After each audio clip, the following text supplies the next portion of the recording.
Oh, God damn it! Get him. I love it. I love it. I had 5 seconds left. Stu, Fragrance says he loves your smell. I knew it.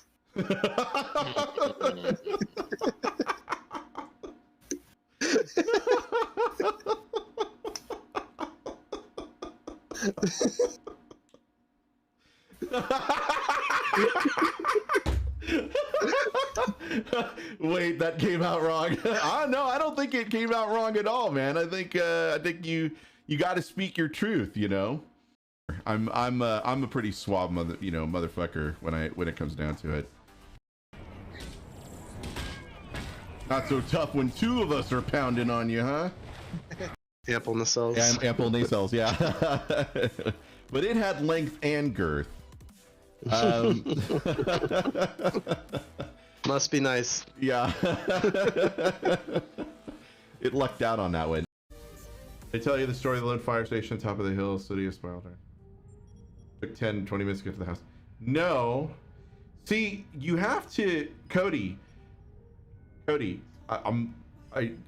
here, come here for a second. Come here. All right, look at me, all right? Make sure your eyes are on my eyes on the screen. I'm just gonna give you some advice here, okay? When you're talking about burning shit, for God's sake, please mention you're playing City Skylines. Sound like a fucking lunatic arsonist. All right, that's the second time where I've had to do a double take on your shit in chat. And I'm like, what the fuck is going on over there, Cody? And then I have to remind myself, oh, he's fucking playing City Skylines. So for fuck's sake, please preface your comments about burning shit to the ground by saying in City Skylines, so people don't think that I have a crazy asshole on my chat, okay? I'm not going to jail for anybody. You're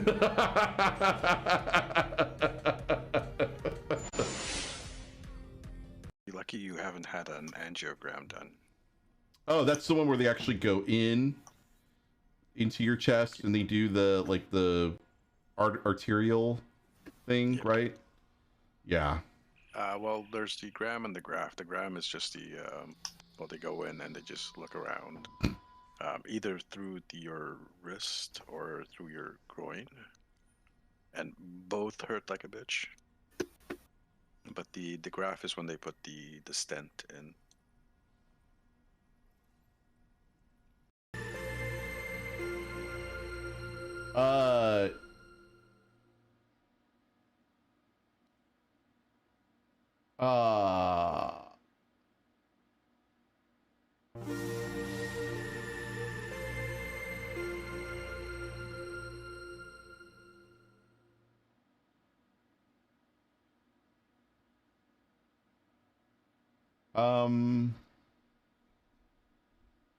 Did that just really happen? Holy shit.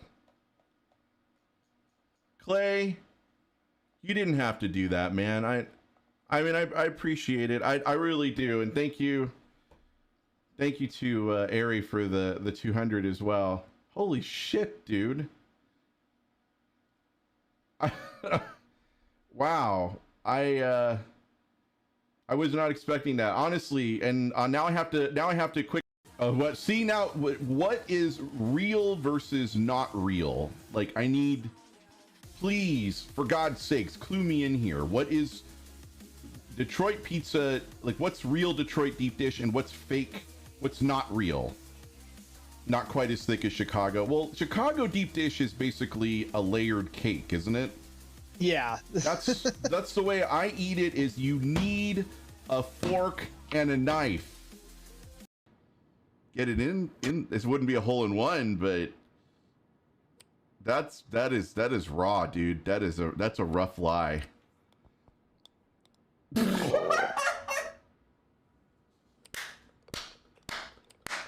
Oh, somebody clip that, please. Somebody clip that. I'll go back and highlight it. Holy crap. Oh, God. No, no, no, no, no, no, no, no, no, no, no, no, no, no. Not in this shit. Do you need to? Bye, Stu. Okay, That's see. better. Defiant that crap up, man.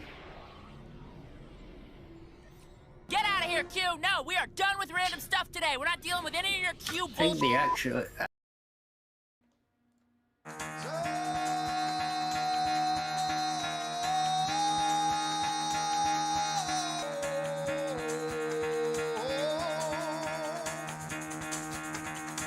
Get the fuck out of bed, bitch. Go.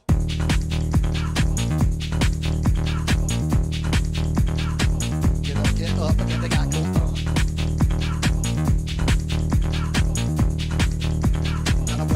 Time to wake up, bitch. Get up.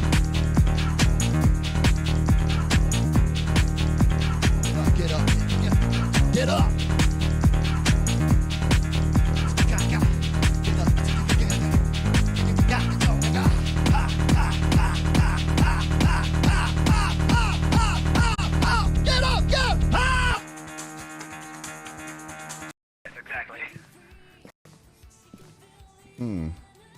Mark, your sanity is question mark, and that's Oh my god, it already started. Oh my. What happened? Okay, get out. It's a revenant, get out. I placed a cross and it immediately used both charges of it. Oh. Yeah, it's a revenant, get out. I saw the fingerprints on the window. It's a revenant. Oh shit.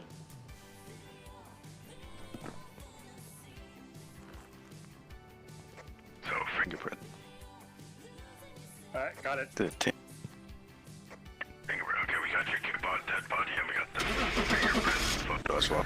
Alright, it's He's already pressing the button. Get the fuck out of here. Driver, hit it! Just floor that bitch. Let's go. So I have revenant. Hold on. Zaz, what are you doing to me, man? Why are you watching porn and then watching my stream at the same time?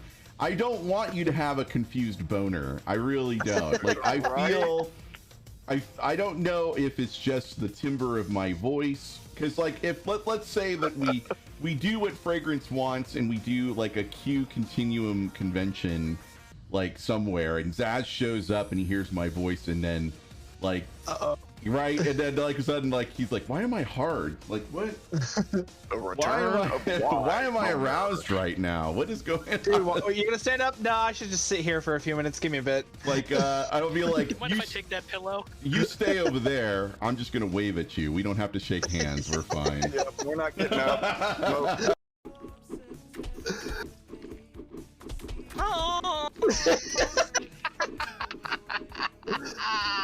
You get back here! Finally!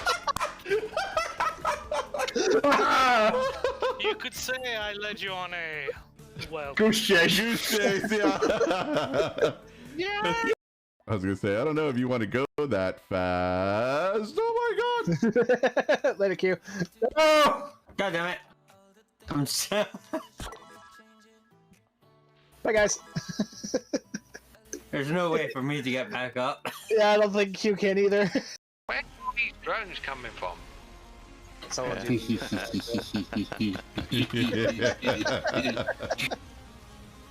That's your answer. They've been playing a little too much Evil Genius over there. There is the book. Oh shit, I'm out of here. EMF5 and book. Ghost Rider. I'm staying in the van. I'm staying in the van. Bye bye, guys. Fuck. Yeah, this could be a demon. Actually, it's wise for me to stay in the van because I've got all the shit. Some fucking Sark just left us behind, dude. Sark went back in there to get the proton Oh, packs. wrong. It could be a Jin or it could be an Oni. All right, They're so also not great choices. what's the second evidence? No. EMF5 and Ghost Straight. It is either Revenant. Jade. Or Oni. Or Oni, yeah. None of those are good. And none of those are good. Yeah, none of those are good. Just to let you know. That's why I Mark, ran that. can you go in there and ask the ghost a few things? Here, take this.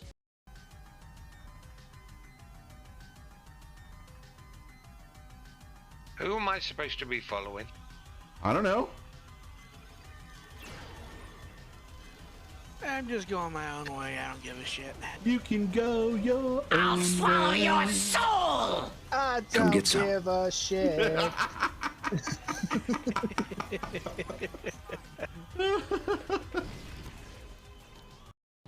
Stu, when the apocalypse breaks out, you get to my house stat. I'm gonna take care of you, okay?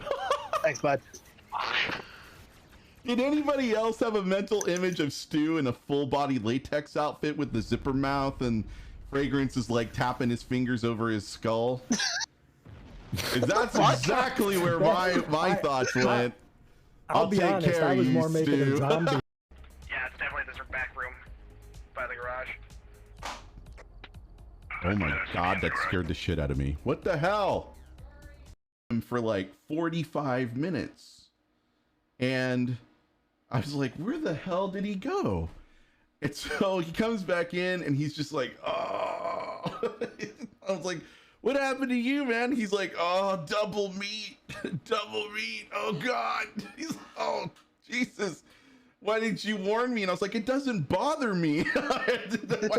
why would, oh my god, dude, are you okay? He's like, oh god. He's like, it was too much. It was too much meat.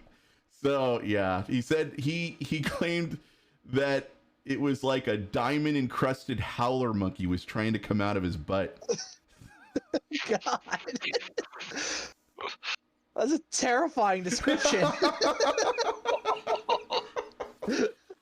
It's Friday. What the fuck, you know? Like,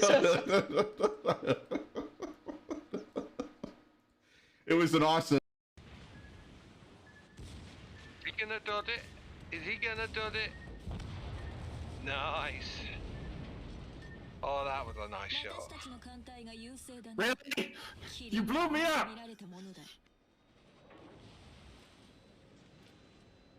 Who blew you up? Q just ran into my tomatoes and I got auto detonated. You're fine.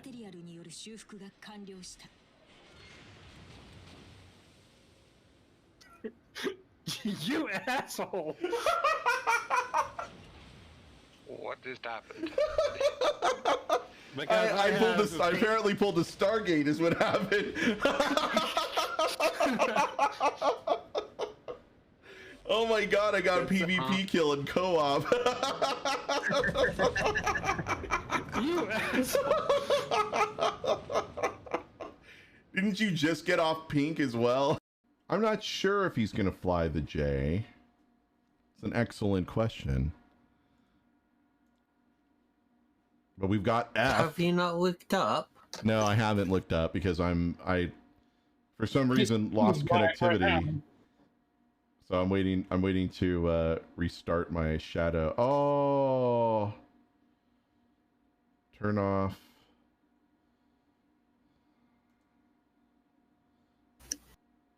They're big, like thick, meaty.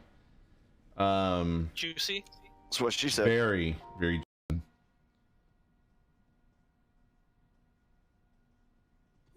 Sec. But now we know where your Nothing in mind the game is. is going to increase your sex speed. Sec speed. remember in sex, it's not a race, okay? Take your time, all right? Smell the flowers.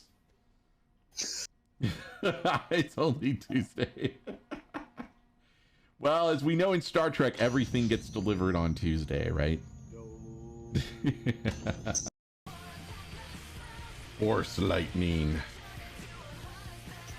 I thought you said horse lightning for a second.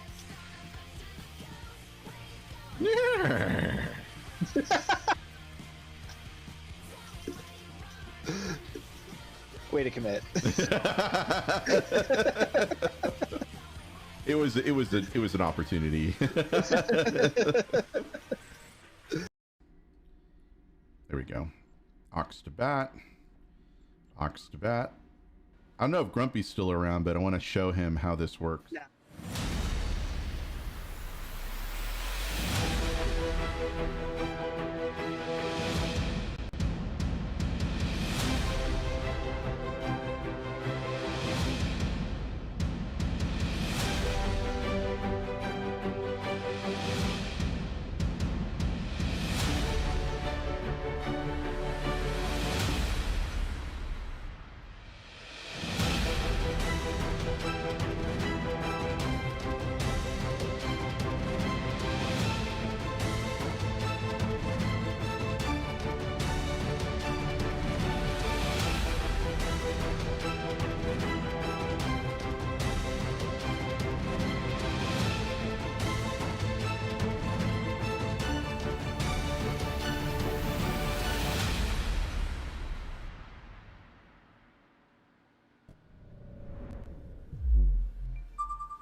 Hello, everybody. Welcome to the Q Continuum.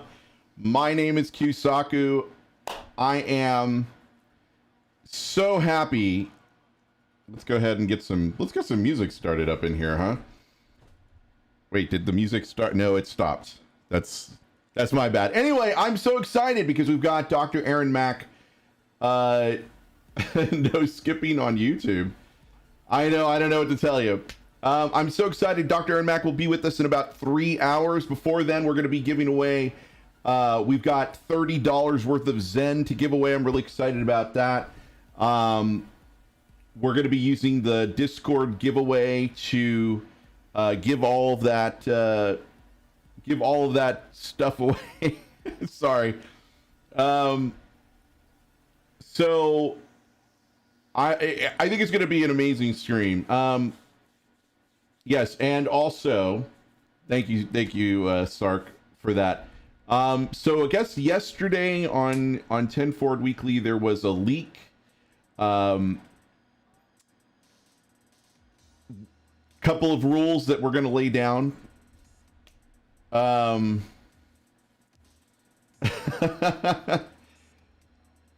first rule is we're not going to be talking about any of those leaks today. So please make sure that you understand that. Number one, it's really disrespectful to Kale, who asked everybody not to talk about the leaks.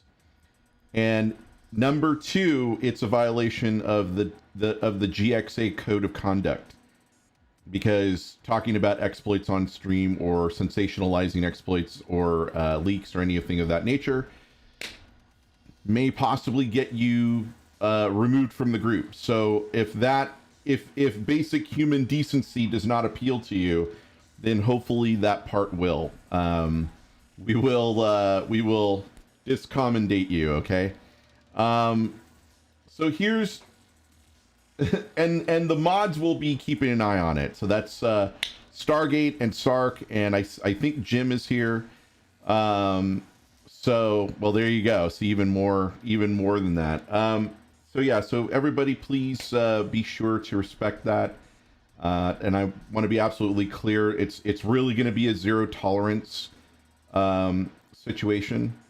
So be aware that bringing it up, even mentioning the next expansion, which the name was leaked as well, that will also get you shown the door, okay? So I just want you guys to be aware of that. Anyway, I'm super excited. We're going to talk about Star Trek. We're going to talk about fandom stuff because Dr. Erin is a fan of Star Trek as well. And has been well before I think she even became Dr. Erin. So talk about a fan's dream come true, right? Being a fan of a show and you eventually start working on that show. I can't imagine. It would be like when we talked to Thomas. Thomas was a longtime fan of Star Trek and he's working on Star Trek Online. That's got to be a similar, career path. So,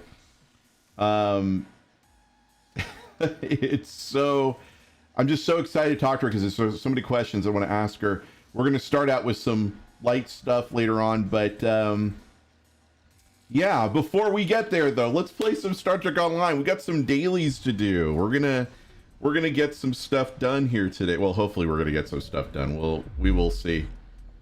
And in the meantime, I'm going to.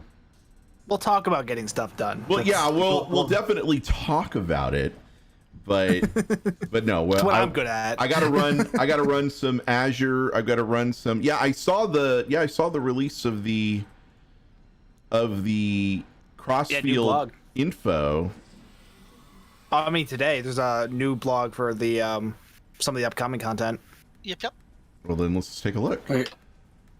Which I'm probably going to just simply buy out because I just can't guess. Stargate's like, listen, man, I don't.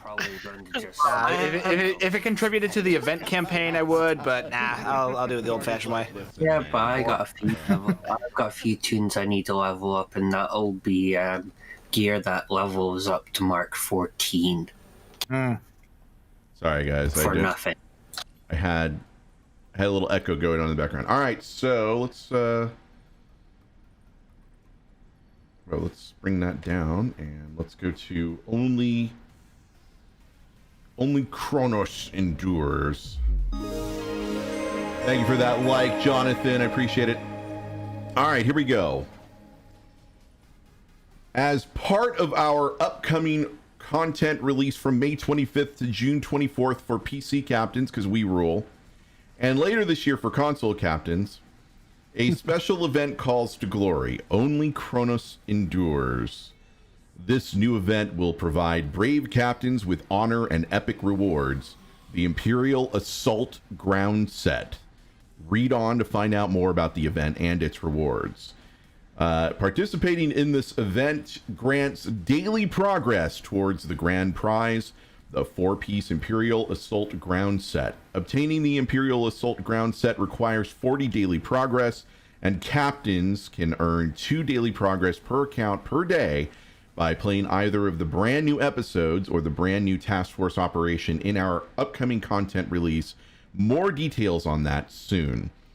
Daily progress can also be earned by several other thematically appropriate challenges. In total, 3 available missions and 3 available TFOs reward 2 daily progress each, and 6 available patrols provide 1 daily progress each. Once captains have obtained 40 daily progress on their account, they can claim the Imperial Assault Ground Set. After that, the event will still be playable, granting a scaling dilithium reward that begins at 8,000 dilithium ore and scales by 1,000 dilithium ore for every day you participate in the event, up to a cap of 50,000 dilithium ore per day.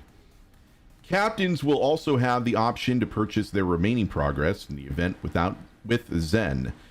That's for you, Stargate. The price for this buyout will be prorated based on the amount of progress a captain has completed. Now for the Imperial Assault Ground Set. I assume that's what this image is here. A car's web of deception tangles around him as he approaches the decisive hour. His signature blend of brutal force and cunning electronic subterfuge are on full display in his personal regalia, including the devastating mycelial rift. His armor contains a fabricator capable of deploying drones, which in turn open personal rifts on his enemies. That sounds painful to me. The set's weaponry combines nanopulse plasma and traditional disruptor technology, allowing either the pistols or the batleth to inflict foes with both a plasma burn and disruptor damage resist penalty simultaneously. The shield contains the always important backup plan should things become untenable. It refills itself and provides several seconds of enormously improved critical strike chance. However, it is in combination with each other that these devices truly shine. As these elements gather, they rapidly become more than the sum of their parts. Engaging foes with weaponry taxes the processing power of the technology protecting their fragile bodies, making it ripe for a cunningly timed hack two-piece to slow their escape. With a third system in place, the personal decimation of a disloyal squad becomes almost elegant when many foes experience beige, the 3-piece, at the same time. Kit module and the armor's mycelial rift drone fabricator recharge times are dramatically reduced. With all 4 items in place, Imperial Destiny is assured. The armor's mycelial rift drone fabricator deploys 2 drones at once. Cunningly time hacked roots foes and experience beige applies a colossal bonus to kit performance for a moderate duration. So, right. Depending on how those crit boosts are, yeah, it could replace the temporal operative. The cool set. Yeah, I had the same thought. I'm excited for this set. This is going to be really fun. I like how you guys corrected me, and that's exactly what I just said. The temporal operative set is the Not the temporal operative set. It is. It's called the Nakul temporal operative. You didn't say Nakul. Of course, remember, there's more than one temporal operative set. Yeah, temporal operative is a very widespread term in this game. God, get off my ass. Yeah, we're gonna be nitpicking Very about this. true. What do you want? Jesus. Good Lord. All right. But yes, I was thinking the exact same thing as I was reading it. So I think I might buy this one out too. Just to can I buy this out and then also have it immediately epic? How about I buy it out first and let you know if it's worth buying. Let me know. Early. Yeah, that's fine. I've been planning. Sorry, go ahead. No, I was saying that's fine. You go first. Okay. I've been planning on making a video for an all drone build for engineers, and honestly, it's probably gonna have to wait a little bit until I get my hands on the set because this could end up being part of it. Well, imagine for a moment though. This is probably going to be a kit module for obviously the drone. Mm-hmm. Yeah. The armor, shield, as well, and the weapon. With the car, I'd probably say 2 weapons. Probably his melee and his pistol. Well, that's 5 pieces then. Yeah, it would be a weapon. I'd say the 4th piece would just say a weapon as to make the 4th. Oh, so you're saying it's going to be a 5-piece set? Yeah, I think so you don't have to have the full 5 pieces. Yeah, there've been sets like that. There have been sets like that before, so that's plausible. Right. Remember, he does have a pistol and a nanopulse combat weapon. Can we go back for a moment in the explanation about opening personal rifts? Which I'm just like, that has to be the most terrifying way to die. Getting pulled into a mycelial rift. Yeah. Without the protection of a starship, you're just getting pulled in with your soft body tissues and your fluids and stuff. And well, your electrical build will want that. Yes, my electrical build will definitely improve that. But I'm just like, holy crap, dude. How many? Yeah, I'm exactly. just picturing a guy being sucked into a rift going, my fluids! Hi, Grumpy. How you doing, man? And meanwhile, somewhere over on the mycelial realm, you see tardigrades with straws just drinking out these little rifts. Oh, God. Mycelial beige. I actually like I love that. I think that if we do redo the build video for the electrical, and I think we might want to call That's it. gonna be the name of the build. Mycelial beige. Can't get Levi, sued by Disney for that one. Yeah, can't get sued by Disney for that one. So. Yeah. Yeah, they turn into those weird like organic hex, right? You know what I'm talking about? Remember when they were on the Glen? They beamed aboard the Glen, and everybody on board was basically like these weird corpse shaped things. They got torsioned. Yes, torsion. Yeah, weaponized helical torsion. Yeah, helical torsion. Yeah, there you go. Well, it wasn't weaponized at the time, but yeah, helical torsion. No, but you give Lorca enough time, and I feel like he could. Oh, yeah, he would have. Yeah, I mean that's why they made it a console in Stowe. Yeah, he would have found a way. They were like rotated and extruded. Yeah.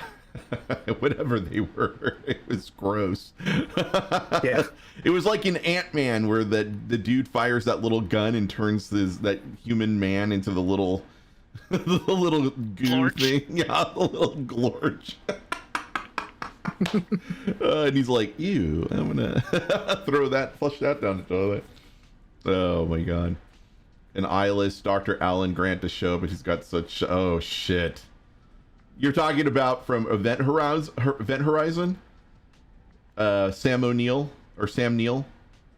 I always call him O'Neill. I don't know. That sounds like Hellraiser. It kind of had a Hellraiser feel to it. Event Horizon did. They all turned into the animal they beamed up, and it turned inside out and exploded. Apparently, Event Horizon is supposed to take place in the Warhammer universe. What? That movie takes place in the Warhammer? I've never universe? heard that. Holy No. crap. Has nothing to do with No, Warhammer. he said it. It's canon now. Yes, the cat said it. Right. He's not an Englishman, so he gets no saying it. But for all we, well, no, he may, I don't know. Well, you're not an Englishman either. You don't have Yeah. to say that. I live in the nation it was developed in. Scotland? I actually have a few friends that work for the company, so I've got Pinafore playing in my head now. Thanks, guys. Oh well, then can you do us a favor and ask them if this is canon or not? What, Gilbert and Sullivan? They're dead. Well, that we know of. Their zombie corpses could be just. Oh God, somewhere. please no, those are zombie courses. So, hey Mononuki. So I got my glasses yesterday. These are the new ones, and they're progressives. For those that know what progressives are. Oh, nice. And, It has nothing to do with the auto insurance. I was it's what Right. the ones that change color. No, that's that's photochromatic or transitions. No, these. A friend of mine had those. Apparently they're garbage. The political leanings of your eyewear. Yeah, my eyewear is voting progressive. Welcome to the middle age club. Thank you, Umbra. Except I had bifocals as a kid, so when they gave me bifocals as a child, I had my first pair of glasses were bifocals. You've had progressives for 2 years. It's weird because I'll turn if my glasses are not perfectly positioned, I turn my head and it turns into like a fishbowl, and it's really weird. Like my keyboard goes woo. It's really weird. But if I push them up to exactly the position then everything looks okay. So it's really weird. But like, so I wore them with my mask on when I came back, and of course it pushes my glasses up a little bit up like this, and I'm looking out of the reading part of the lens. Yeah, it's weird. Yeah, I've finally got my appointment for my first jab. Oh yeah, So you do were telling I. me. I Yeah. actually got mine today. Oh, Well, nice. I got Not my jab today, but my appointment. I got my appointment. It's next Friday, next week. That's funny. So is mine. Creepy. How you already got yours? I'm still waiting for my appointment. Remember, I was he able to lives get in a very small province. Yeah. I live in New Brunswick. It's that tiny wee province that's over there, right? It's that thing that hangs off the Gaspé Peninsula and kind of keeps Nova Scotia from not being an island. Mononuki I would assume Mononuki is rather waiting. Peninsula.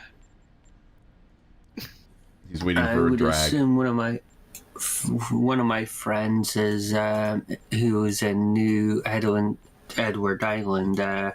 He's probably had his already long ago. Oh, Prince Edward Island. Yeah, Prince, and it's also because he also happens to be wheelchair bound, so he probably got it early. Well, yeah. Oh, like Damn It Jim says, at least he's not a newfie. What you got wrong about noofies, eh? I tell you about it. Just be a problem with them. Look at that. Newfies are fun at parties. Oh, I can't shout out anybody. Oh man. Plus, yeah, Q, you never said what you were wanting me to exactly do during the errands. Well, obviously you're using me to play as to keep the SEO category. Wait, which?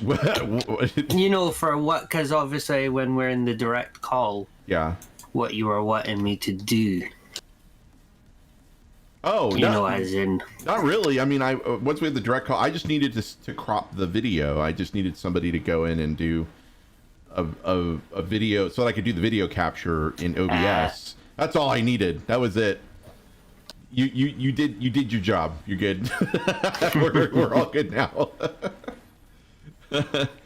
I did not have the proper settings for it. All right, so let's do Azure, but before we do that, let me grab.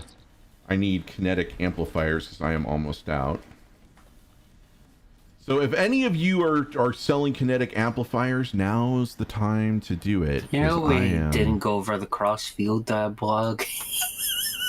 I'm kind of afraid to at the moment. Ascending. Well, I'm getting it no matter what. Oh, of course you are. I think everybody's gonna want it. Judging from a lot of the stuff I saw on 10 Forward Weekly last night showing off the ship, a lot of people are gonna want it. I know. Yeah, I would like the ship. Like, I want it now. Yeah, but the funny thing with its trait though, there's only 2 consoles really that have a minimal of 20 seconds.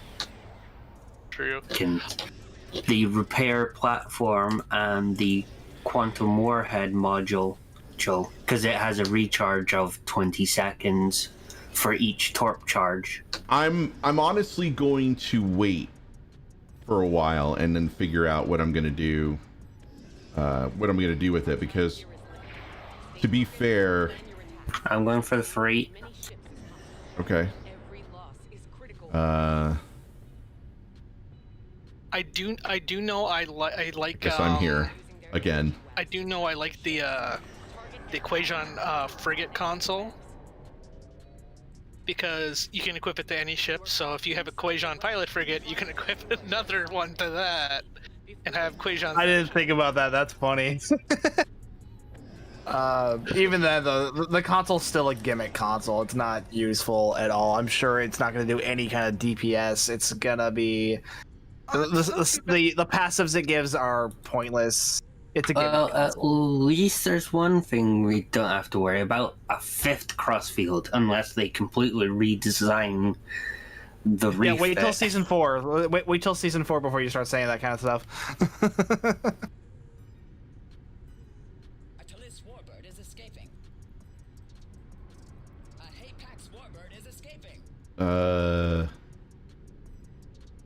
Where did the scimitar go in the center? It could be called. It could be called oh, there it is. Or double Quajon all the way.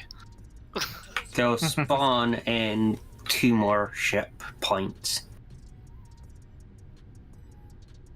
All right, Mark, you have a good one. We'll be here for another 3.5 hours. Yeah, this is the 4th. Yeah, it's the 4th crossfield. Although Reddit lost their minds over that blog. Oh, yeah, but it's what they do. But then the trait would have turned a lot of them the other way. Than the usual burn, burn, burn. The name of dwarf. You're just here for the doctor. Oh, well, thanks, Grumpy. That makes me feel oh so good.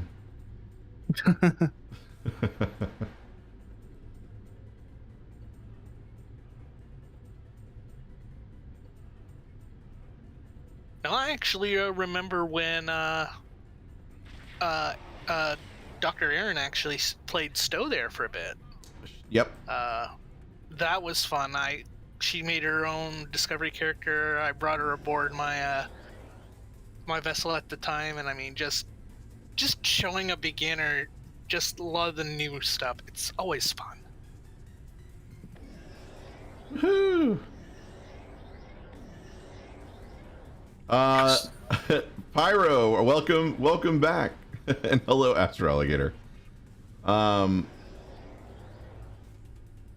Yeah, it's okay. It's going fine. I guess you weren't around when I was making my console player jokes. That's probably for the best.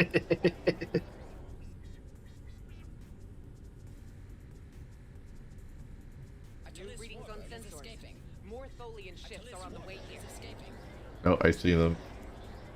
Yeah, they finally spawned after we hit the first optional.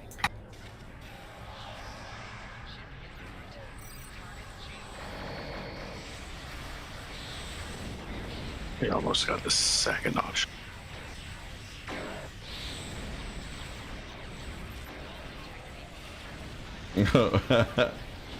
Hello, Stu. Hello. Ooh.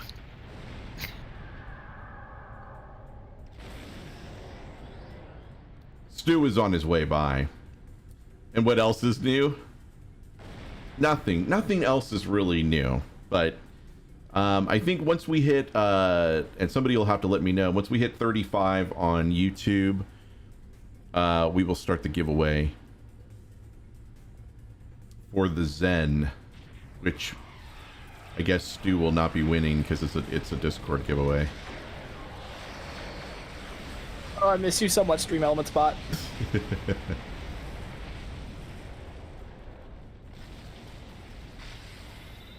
Alright, well, that's all good. Whenever we hit 35, we'll be fine. Well, it's the event version, right, Sphinx? It's the event version, so... He is, but the bot does not favor him as much as the Stream Elements bot does. What's up, Fragrance? Oh yeah, since you've switched to this bot, the only thing I've won is like a 3-pack of keys. Oh no! Only a 3-pack? I mean, I'm not complaining. I'm just saying, like, you know, in terms of like what everyone expects me to do. Won once, guys. Chill out. That said, I am gonna win everything today, so suck it. Damn. So confident. Believe me, I'm faking it.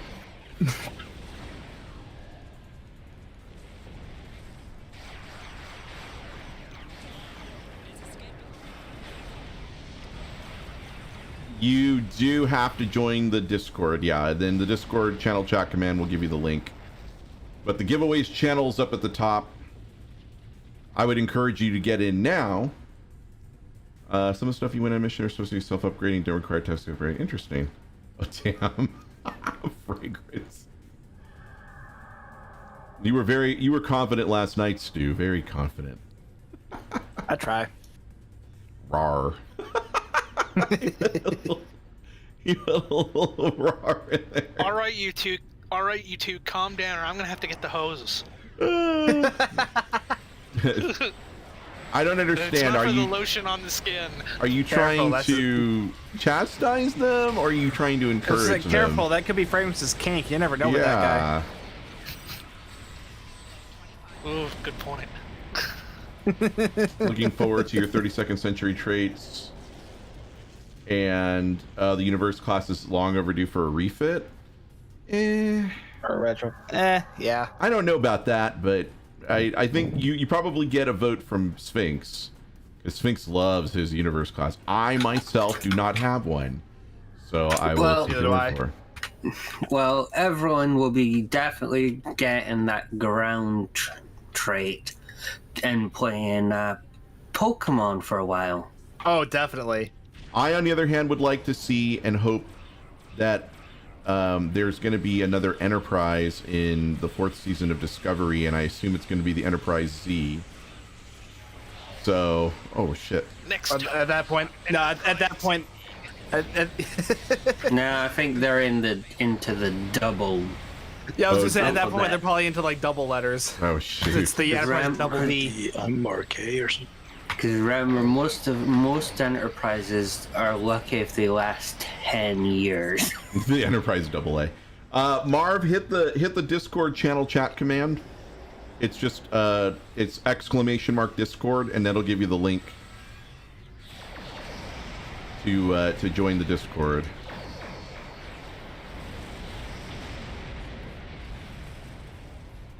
Enterprise AF. Oh, I like that. Well, I get paid tomorrow, and I have over £200 of extra money, so that'll probably go to buying Zen. Is a cruiser class? Yeah. Is a cruiser class T6 worth it or a lost cause? Which cruiser? Yeah, which cruiser are you talking about? The Cruiser is a very open-ended term. That's you've literally just named, you know, one of 3 ship classes. Dreadnought cruiser, light cruiser, frigate. Actually, it would be classed as a cruiser itself. Yeah. Which ship are you talking about specifically? Dreadnought cruiser, battle cruiser, light cruiser, standard cruiser. Battle cruiser. Hold on. Battle cruisers. Yeah. There's a too lot of many different kind of cruisers. cruisers is what we're saying. Like the Enterprise. Still not narrowing it down, dude. There's like 8 of those. Oh, you did. Is there a specific ship you're looking at, or? I try. Oh, you know what? I think the bot may be down. I think you might be right. Bot is down. The bot is down. A Delon warbird is escaping. Give me one moment.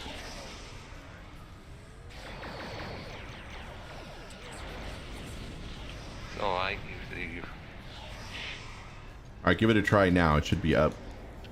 Apex warbird is escaping. No, there's a J in the 29th century or 26th century. 26. 26. Yeah, so that means that given that in the 24th century there was I assume a B, a C, a D, and an E, and then we had an F in the 25th century if Star Trek Online remains canonically accurate. Then we went through 4 letters in less than 100 years. Yeah, only Voyager has somehow managed to have a average of 78-year lifespan between Voyagers. Yeah,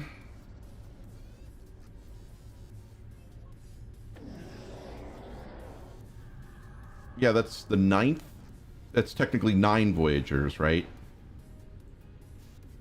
Because the original Voyager doesn't have a letter. Yeah. Kirk alone got 2. Well, technically he got 3, right? Because he was on the B. He just didn't command it, but he was there. I wouldn't count the B because, I mean, yeah, he was just there for the maiden voyage. He wasn't there to be in command. Even He though he kind of almost took took charge command. when Harriman dropped the ball. Yeah. Yeah, it's a shame that they didn't exactly put proper thought into redoing those scenes when it came to using Scotty and Chekhov, because they are actually the entire sections were for Bones and Kirk. Yeah. Except that DeForest passed away and... Yeah, he didn't want to do the movie. I thought he passed away when Generations came out. Maybe when it came out, but he was still alive when it was being filmed. Okay. In production. I don't think his health would have permitted him to be able to do the movie, though, even if he was still alive. Actually, the only reason he didn't do it was because insurance companies didn't want to insure him. Wow. What? I just do command for actually, and it gives us to Discord. No, because it's a delay. I think that was just coincidence. That's a delay. That was a delay, yeah. Oh. There's no actually on CloudBot.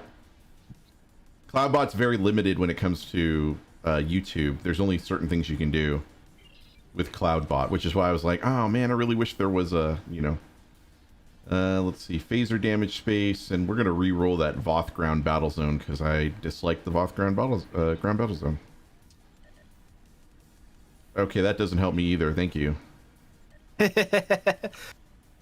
Also, I also have to do Tholians on Nukara. Oh my god. Yeah, especially Oh my again, God. after I had to do them again like 2 days ago. What I actually have to do the same. Oh my god, we all got. You should have stuck at Tholians. We could have done that one TFO again. Oh, that's true. Because even though it says, you know, on the adventure zone, those two do still count as Nukara. Oh, that's true. Because that's where those TFOs take place. Oh, don't feel too bad. I've got the tier 3 endeavor. I gotta get 500,000 phaser damage on a Klingon character. Oh, that's easy. Yeah. That's easy. I've got fail. Yeah.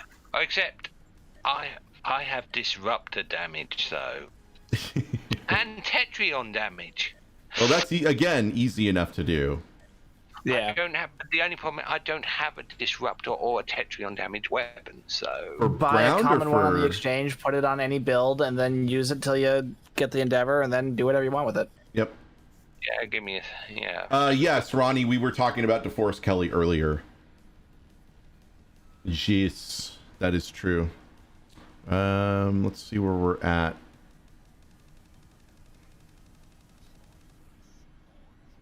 All right, so there's a giveaways channel up at the top of the Discord. If you haven't been there yet, I encourage you to do so because I'm about to set up for the first giveaway, and this is going to be for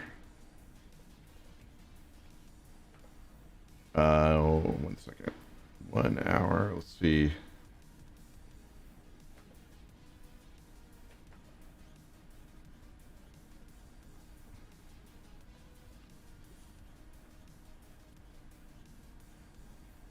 Oh, that didn't work.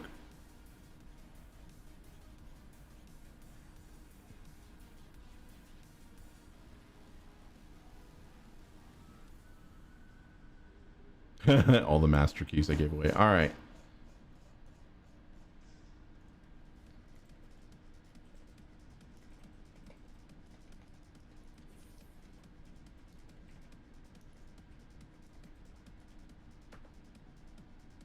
All right, the first giveaway is up. All you have to do is click on the little... Well, everybody's already clicking on the ta-da. People are just jumping on that shit. Look at that. Stu, I think, was third. Theron was first, then Pyro. I see Fragrance. Fragrance put, Fragrance put his mark in there. Yeah, Fragrance put his mark in there he always does that, and it fools everybody. They think they have to click the eggplant to do it, which is hilarious. And then people wonder why. Why didn't I win? You didn't actually enter, but I reacted on the thing. So funny. The wrong thing. Yep. Look at that. Everybody now look at all the reactions on there now. Unbelievable. All right, so you click to he was good for. What's up, Scythel? How are you? So be aware, this is a North American gift card. Right. Okay, I like Everett is like, you make sure I win. Okay. Like, damn. He hands you a $10 bill, and it's just like, dude, you could just buy your own Zen with this $10 bill. Right, but Marv, you've got an hour, so just keep an eye on it. You're doing it for the lulls. All right, that's fine. I can get with the lulls. Let me swap out for a phaser weapon. Oh, actually, do I have an agony torpedo? I do. Agony torpedo shall reign supreme. And then I think I also have a phaser wide angle instead of disruptor wide angle, so that'll work too.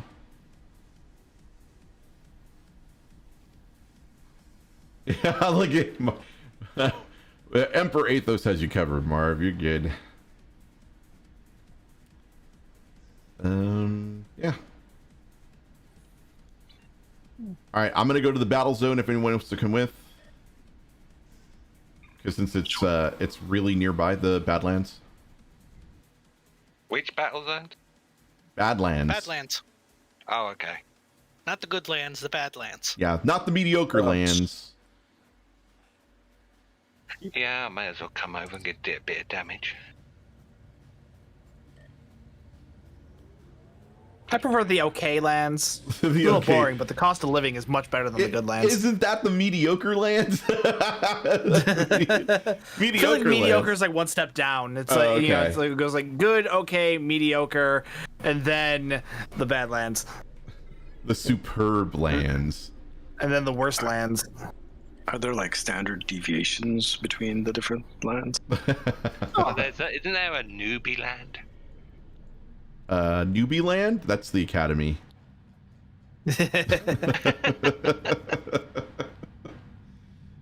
You were no, you're not mediocre land. Come on now. And all the way at the bottom is Cleveland. Oh, thank you. Oh. Damn. Nice. Damn. That sick burn, dude. Is it bad that the Call of Duty Black Ops Warzone is now put Nakatomi Tower into the game? That's hilarious. Nakatomi? Yeah, and Rambo skin. I was about to ask if there was a Bruce Willis skin, because that's how you get people.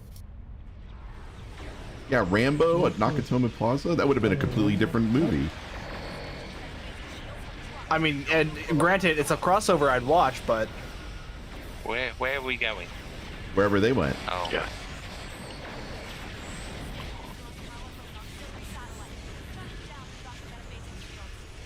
Just jump into the fray.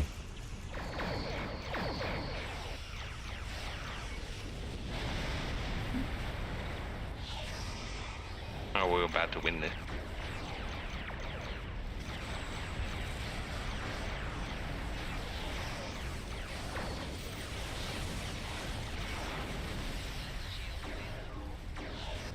Yeah, I've almost got my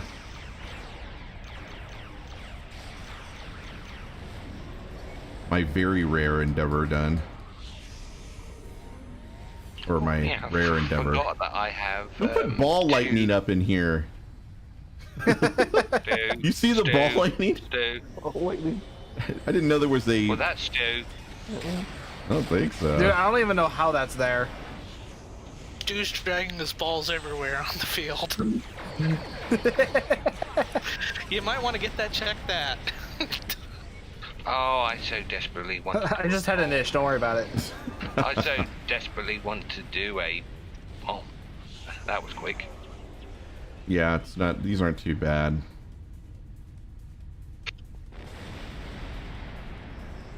I'm going straight across. 6 o'clock. I am going to 5 o'clock. Yes. I have an appointment at 5 o'clock. Yes, Stu's balls. I'm not gonna sing it again because that ended up. Oh, we're on YouTube. You can't clip. Ha ha ha ha ha. Well, I mean, the people on Facebook can clip. That's true. Yeah, the people on Facebook can clip, and they probably will. One generator down. 2 more remain.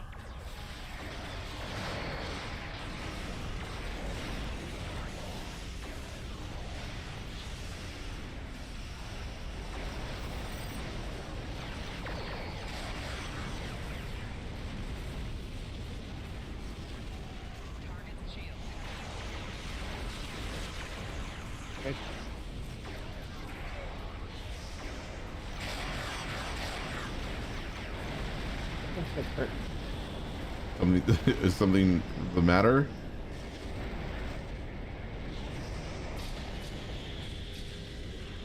I don't know.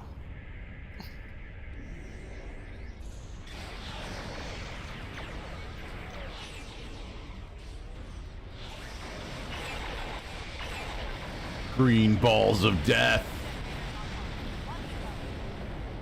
All right, we've got 19 people. Oh my God. 19 people and a whole bunch of other reactions on Discord right now. Just looking at how many there were. Holy cow. That's not as Because people are seeing a bunch of other reactions and then Now they're they're gonna- like, which one do I click? So they click them all. Yes. Right now, the one that's leading is the eggplant. I'm not surprised. I mean,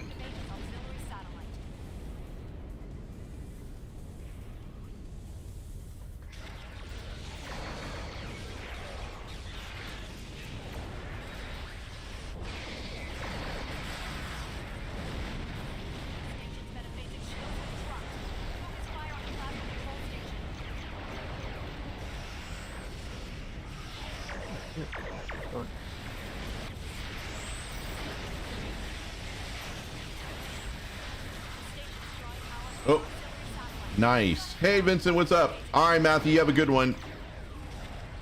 hi guys. That was quick. Everybody else in here is just like, where the...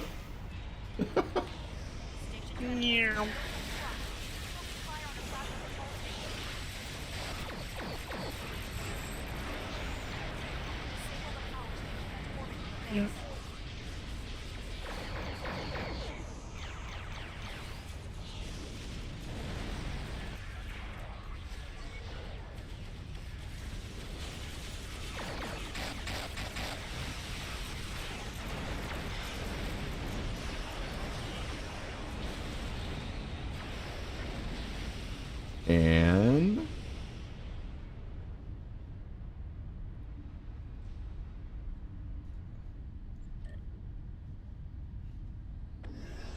done on your endeavor. Oh, yeah. I take it he left then. Oh, God, yeah. I'm already on my way back to Deep Space Nine.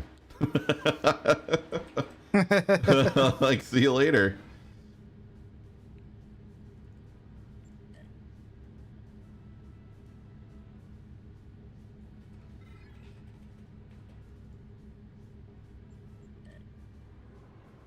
There we go. Nice. All right, so we've got our endeavors done. Let's open up our packs. Hopefully... Okay, or not. Maybe not. All right, well... No reroll tokens in there. How close are we to... Oh, so close! Would the Universal Endeavor take care of that? No, will not. Universal's only like 200 points. Yeah, that's not enough. Yes, always. I would definitely upgrade your DMQ. Definitely. Yeah, that's, get that up to epic. Augie just had a little thing about that on his Twitter. Someone told him that they shouldn't use the Dark Matter Quantum on a beam overload build, which is absolute horseshit. That is one of the best torpedoes in the game. I'm really liking the neutronics though, and the enhanced biomatter from the rep. And that's essentially what my build is. So my build is basically pulled from Augie's build, and with some minor tweaks, is I don't have all the torpedoes that he has. So I have a Delphic Distortion. That's a low-buy torpedo. This is a rep torpedo, Dark Matter Quantum.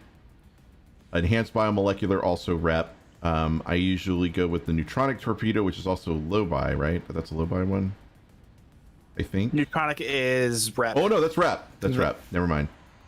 So this is rep, this is rep, this is rep, this is low-buy. This is rep here. This is Fleet Colony. This is Comp rep. This is... these two are Discovery rep. Yep.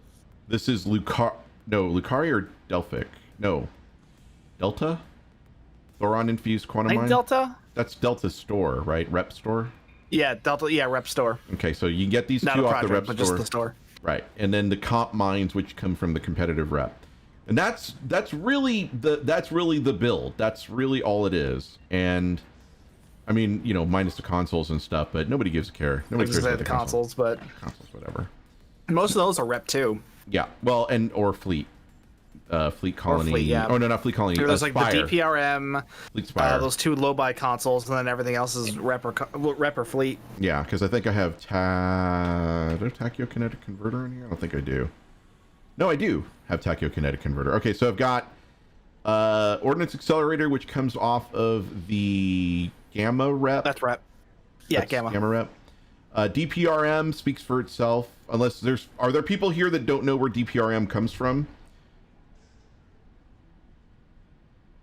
All Isn't right. that When discovered country lockbox? when a DP and an RM love each other very much. Oh, cute. I get the DP. I seriously, I always save this gold for YouTube where you guys can't clip me. Unless you're on Facebook, and then you can clip me over there. Yes, the Atlas 2S. I like how everybody here is pulling a Stargate and stepping on my jokes. The Atlas is where the DPRM comes from. The Swarmer Matrix is low buy, right? No, No, Lockbox? that's lockbox. Lockbox. Just not attached to a ship. Okay, and then Ferrofluid Hydraulic Assembly, that is from the Terran Task Force rep. Yes. Tachyokinetic, that's low buy. No, yes, that is low buy. Yeah. Low buy. Low buy. Bioneural Infusion Circuits is... Also low buy. Is that low buy? I thought that was... Or am I thinking of That's low Gel buy. Pack? No, I'm thinking of Gel Pack. I think you're thinking of Gel Pack. Yeah, I'm thinking of Gel Pack. Okay, Bioneural Gel Pack is different. This is Bioneural Infusion Circuit. Then you get Gel Pack out of the Phoenix store, right? Or is that rep? I don't remember, actually. No, I think that's rep. Never mind. I think that's Delta rep. Let me see. I'm pretty sure Delta. Yeah, Bioneural Gel Pack is Delta rep. Okay. Yeah. No, the it's Bioneural Infusion Circuits is low buy. no. I was talking about the Gel Pack. This is low buy. The other one is Gel Pack is rep. Quantum Warhead Module is also low buy, right? No, that's off a ship. That's off the. That's a off- Defiant. Yeah, the Defiant, Defiant, the bird of, that's right. and the bird of prey. Jonathan, The T6 bird of prey. You came over to the YouTube side. you didn't. I thought you were clipping over there like a madman. And then chronometric capacitor is from the Krenim. Is it the Krenim I ship? don't remember. I'm not using that one. It's a mission drop. It's a mission reward. Oh, okay. Mission. Okay. Then these are Time and Tide. Thank you. Spire. These all three are Spire consoles. Torpedo, vulnerability locators. And then of course we've got the Lorcator, the Lorcus custom fire controls from the Discovery rep. So I mean, yes, there are like none of these weapons are out of your grasp, and even if you don't have enough low buy to get Delphic Distortion, you could slot in another really good. You could slot in the Agony Torpedo. You could slot in the. I wouldn't do Agony Torpedo. What would you slot in then? If you didn't have Delphic Distortion, what would be your go-to? Actually, let me see what I was running. Honestly, I don't know, but I know I wouldn't do Agony Torpedo. The cooldowns on those energy torpedoes are so slow. Yeah. The Nanopulse would be a good one. Yeah, but that has a pretty good slowdown or cooldown on it too, doesn't it? Yeah. Oh no, 8 bit. second. Never mind. 8 seconds versus the Delphic. You love slutting it. Who doesn't? Guys, when Dr. Erin gets here, try to keep it clean, all right? We don't want to scare her off. Let's not scare her away. Please. I don't want that to be the last time I ever have anybody as a guest on the show for all time. She's gonna go back and watch the VOD. I was like, what is wrong with these people? All right. You're getting it out of your system, New World Order. Okay.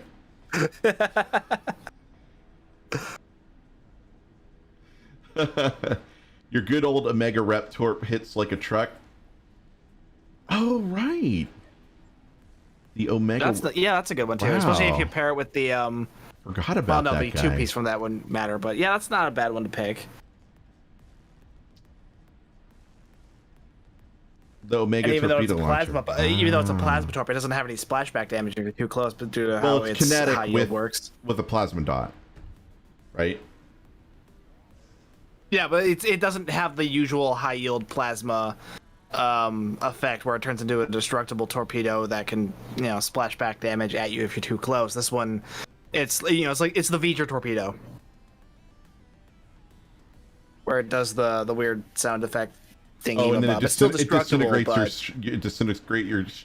disintegrates your ship. And then you hear a guitar riff, like, right out of the motion picture. It has the suicide effect of you get too close. So it's kind of like, what was the name of that torpedo that you guys were telling? Gravimetric. That's also kind of suicidal. If you're using that one's notorious. Yeah, it will off you. It will take care of you. Yeah. Okay. That one's a heavy one of hitter. the best torpedoes in the game, though. Well, as long as it is powerful. You just gotta be careful with it. Yeah, you gotta lob it from across the map, but you don't want to be next to it when it goes off because it will have splash on you. On you or anyone on your team. You want to use it with torp spray only. I don't say with torp builds you usually want to use high yield. But you definitely want this for torp builds. It's for science build. Yeah, it's for science build, but we're talking torp builds, I thought. Yeah, we were talking about Augie's torp build, but I was mentioning gravimetric because that was what I was using before I got my hands on Delphic Distortion. And then Stargate was warning me against using that torpedo because he saw I was using it before I was able to get Delphic Distortion or some other torpedo to replace it. And he's like, that's the reason you keep dying. It's because on a tactical ship, you're getting in real tight, right? Because I'm constantly in motion. So it's almost like when he kills me with his combination of gravity well and the plasma storm, and the warp cores are going off, and I wander in and out of that thing as quickly as I possibly can, but sometimes the warp core gets me, and I'm in a very squishy ship. That's just the way it goes. That's the price you pay. That's the way inertial dampeners crumble. Yep, exactly. All right, I'm not leaving, but I'm gonna swap characters. So, I have a Delta character that I have not yet leveled up to 20 even. I've got my main, I've got my other Delta character, I've got my Discovery tactical character. This character is going away because I need to make room. And then I've got my science. Oh yeah, my science character. I haven't really played her all that much. But this is the one that I kind of want to work on. My Discovery Engineer was a level 65 boost during that, was it the Legendary Walker bundle that had the boost, the Discovery boost on it? It was. So. Yeah. So I've been kind of working on, let's see if I can show you guys real quick. I'm working on a copy of Stu's Bowel anti-proton tank. I could get my hands on some bow weapons, actually.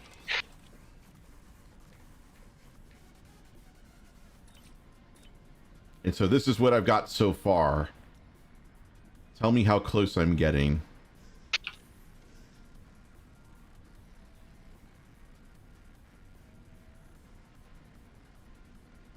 Fragrance loves you, Get Stu. there. What's that console in the far right on your entry consoles? This one here? Engineering consoles. Oh, sorry.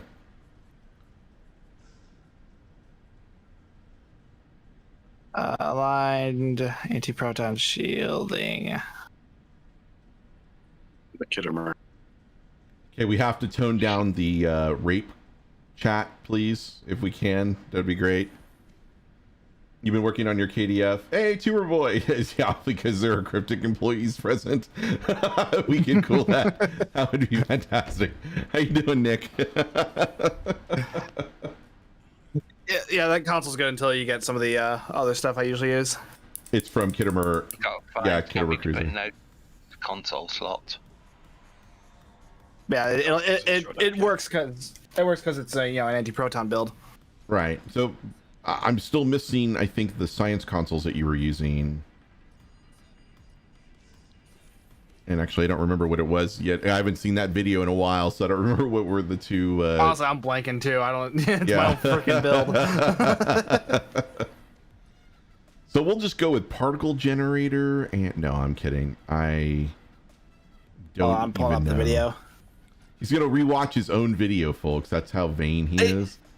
No joke. This is not the first time I've done this. Use my own video as to reference how to rebuild my own build. Because one time my loadout got screwed up and I couldn't remember when I had slotted where. It's like, these the right traits? Hold on, I'll just use the video. You freaking forgot. Reference.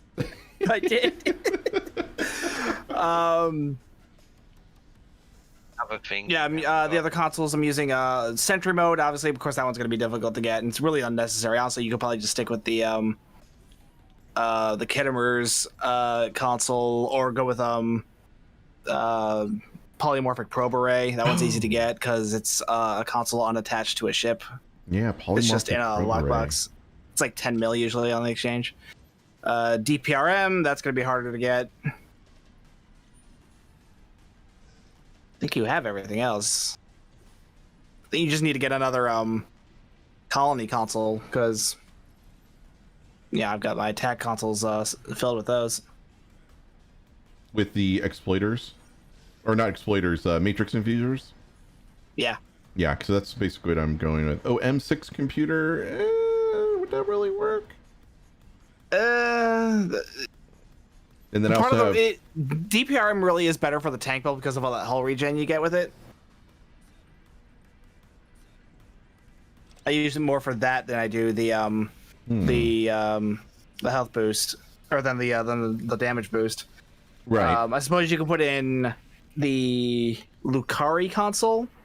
That makes a good panic button too. The nice AOE heal. Oh yeah, sorry about that. Yes, this is a tank, theoretical tank.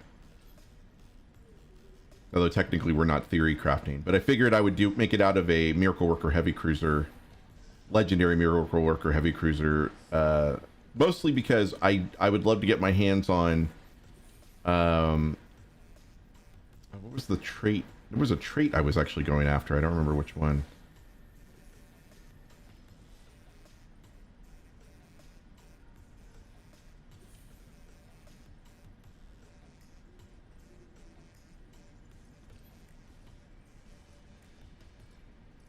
Superboy wants to tell us about polymorphic probe array, and I'm intrigued. Polymorphic probe array is off of home. No, it's lockbox. How much? It's just not attached to a ship, so you can get it on the exchange.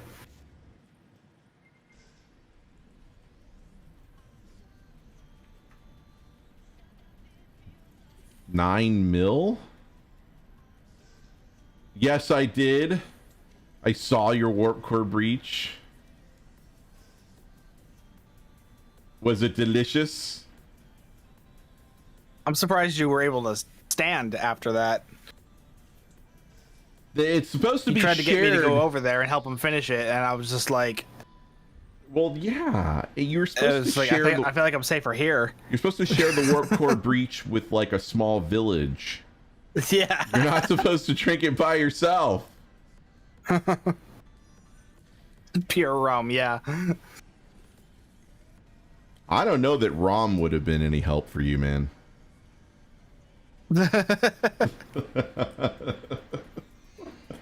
Put a second straw. Oh, you guys don't share straws? It's too icky.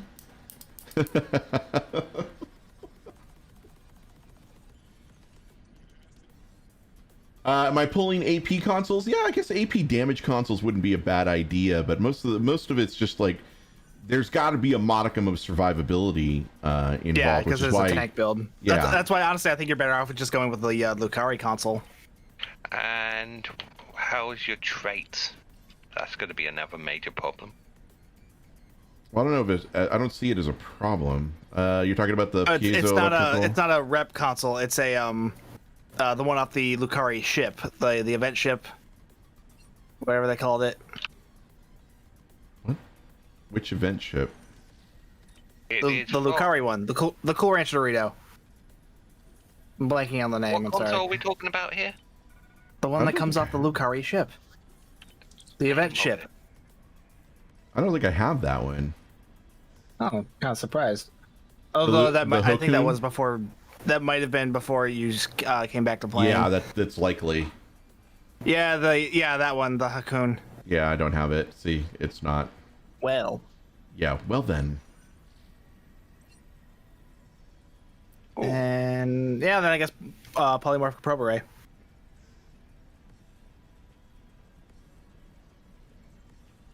Because that'll buff your controller expertise, that'll buff your anti-proton damage. Click's not terrible. It's not great, but it's not terrible. The crystal console? Oh yeah, the crystalline. Yeah, I know what you're talking about. Ooh, that's that would actually be better. Phoenix Yeah. one. Yeah, that's a Phoenix pack store, I think, right? Or Phoenix. Yeah, if you didn't get it from the event, that would be better. Yeah, the I think. You can look at that. I don't think I got it from the event.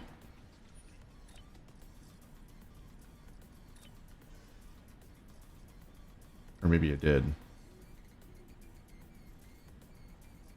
Wait, it's not even listed. Crystalline absorption matrix, 17.8% all damage, energy damage resistance rating, 17.8% anti-proton damage. Or is that in the? Is that in this reclaim here? No, it would have been in there. Well, there's In a bunch. the, There's a bunch of shit in here too. Yeah, there's a lot. I'm looking at it right now where you were looking before. So if it's Oh, not okay, in it was there, in then you there, probably okay. unlock it. Then So yeah, you'll probably have never to get out of the mind. Phoenix. Yeah, I've got all the things and I can't reclaim the actual crystalline. I can't reclaim it, but I think that's just because I've already got it. No, it's not actually in them. You can only get it in the Phoenix at this point. Even if you unlocked it? Mm-hmm. Lame. It's the same with some of the other stuff as well. There's several other events. That makes me angry. I unlocked that. I should have that on my whole account. Can't just take that away from me. That's rude. But then the rewards back then were per character at the time. Still rude. No, you can't take that away from me. Yeah, exactly. And they took it away from me, and now I'm upset.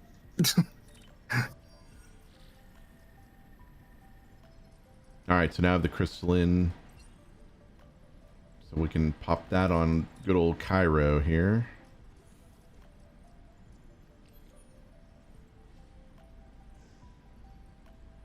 Totally lewd. I mean rude.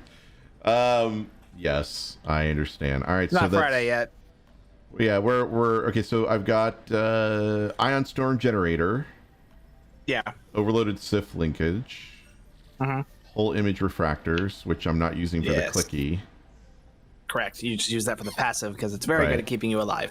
Bioneural infusion. Yes. And aligned antiproton shielding with the crystalline.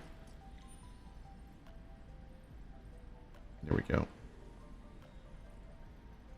Yeah, then we just got to get you another colony console. Then that should be fine. And then you just move the bowl console up to science. Yes, it was. Good looking out, Dwayne. I always love it that people will figure out where my ship names come from. USS Cairo was in fact Captain Jellicoe's ship in the Next Generation before he transferred over to take command of Enterprise in Chain of Command Part 1. Good eye there. No, it was not a refit Excelsior at the time we saw it. No, it wasn't, but I prefer the look of the refit Excelsior, so we'll just, headcanon that up. And it's 24. It's 2411. Who knows what they've done to that ship in the meantime?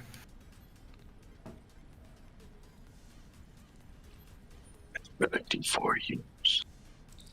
It's been 84 years. It's been 84 years. I don't have any sound commands on the YouTube side. Sorry. Did they remove the crystalline console from the Reclaim store? That's what Stargate was saying. Yeah. That they did remove it, so it's not available. Refit Excelsior rolling with that thickness. The other one reward that I have claimed on a character is the crystalline torp as well, and that's unreclaimable in any other character.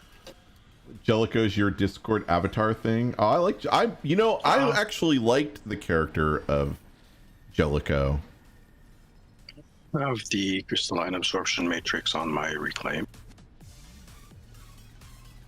I had the sound turned down. Yeah, on the character you can claim it on, the character that actually got it, but characters that didn't exist can't reclaim it.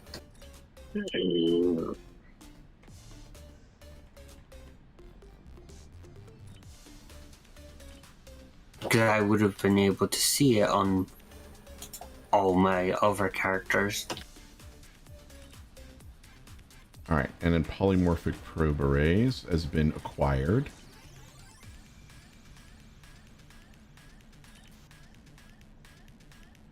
All right, so now let's take a look. Now that we have that set up, let's take a look at traits. No. You didn't need to buy polymorphic because you already had the absorption matrix.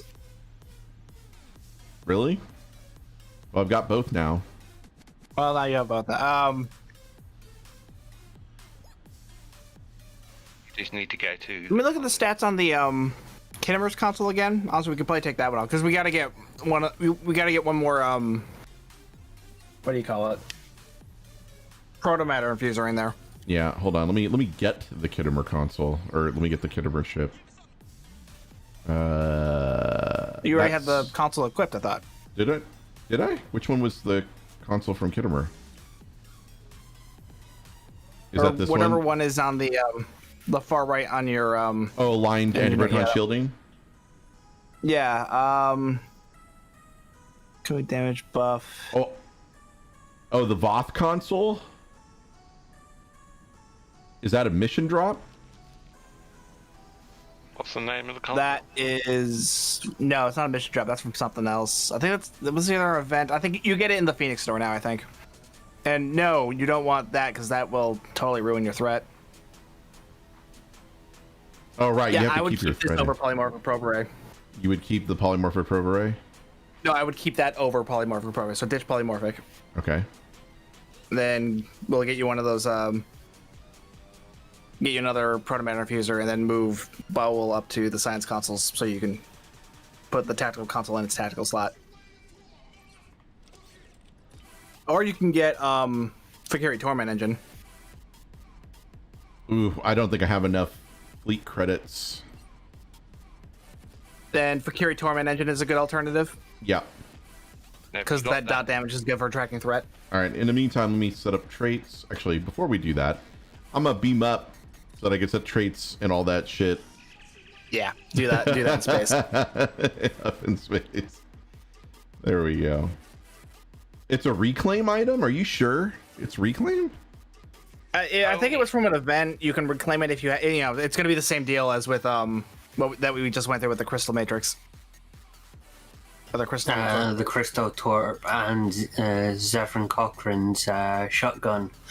They are all a character unlock, and they're the only ones that can ever reclaim them if you delete them. Yeah. Yeah, the Voth phase decoy was in the March 2018 Oof, breach I event. do not have a lot here. You do not. Spend 20 minutes. It's been 20 minutes for what?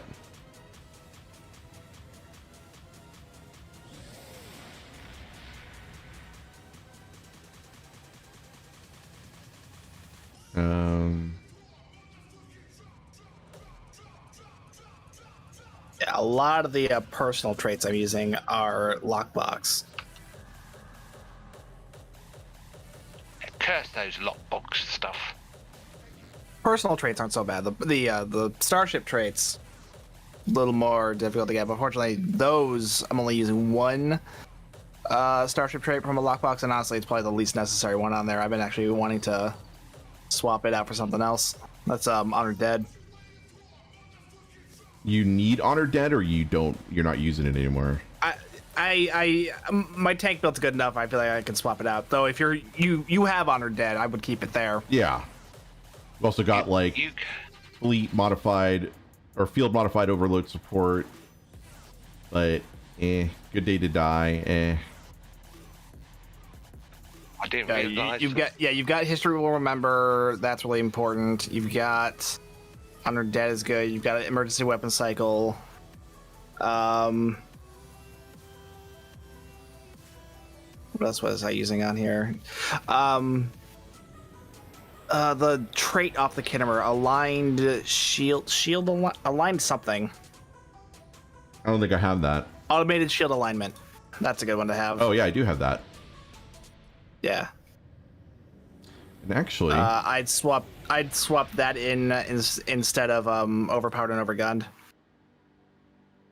Well, hold on. Let me see if I've got the.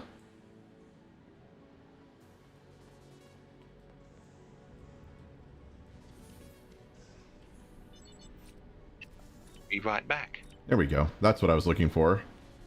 I was like, apparently I did not use my experimental for some reason. Oh, and that means we can put another console on there, so you can put Polymorphic Prober right back in there. Woohoo! Yeah, because that's actually a Miracle Worker ship, so you're gonna have an extra slot than I do. Yeah, that's what I was looking for, because in your video you mentioned that Miracle Worker ships are a good choice. Oh man, I really want that. I really want that comm badge. I know I can get it on Etsy. I just don't want to spend like $50 for it. Oh yeah, that all one good things store. Yeah, there's famous, that one Etsy store that has like all those props, comm badge recreations. Yeah, famous famous. Yeah, because I found a comm badge on there that I really like. That black one from the TNG, or from DS9 and Voyager. From the fleet stations. Wait, Steven. Yeah. Wait, Steven. Which one specifically are you talking about? Epic quality space traits. Traits don't come in quality. Yeah, I was gonna say it's pretty much just binary state, isn't it? Yeah, but the boxes sometimes come in rare or very rare box. They do? Not epic.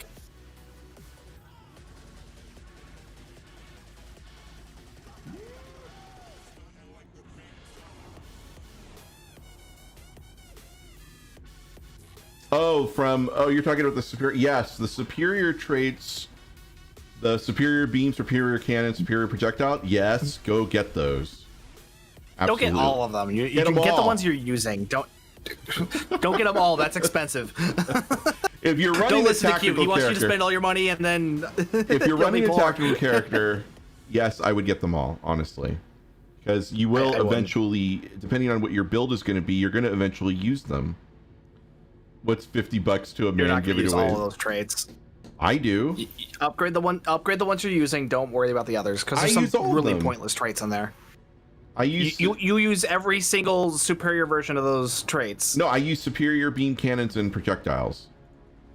That's it. That's all I grabbed. So why would you upgrade all of them? Well, I thought that was all they were. That's the only ones.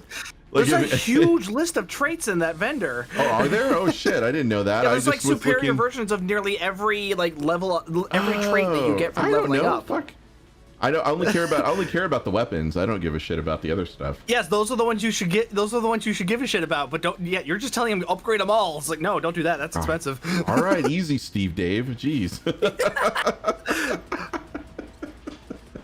Trying to save this guy money. You're just like, spend it all. Yeah, buy them all. Get them all. It's only fleet credits and some dilithium. I wouldn't worry about it too much. A lot of dilithium. Those trade upgrades are not cheap. It's like 100k fleet credits per trait.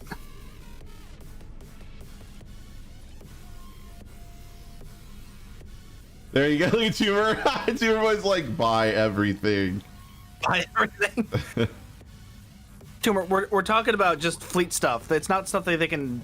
It's not real money stuff. We're talking fleet credits. It's not going to help you. Well, the dilithium, you can use Zen to pick up the dilithium. That's true. You could buy the dilithium with Zen through the exchange. So, exactly. Yeah. Okay. Buy everything. Sure. Why not? Help Tumor Boy out. Buy everything. He's just like, so? Bill, would you use energy amplifiers or whole patch consumables? Both. Yeah, I'd use both. And I have used both. Because I have a whole shit ton of them.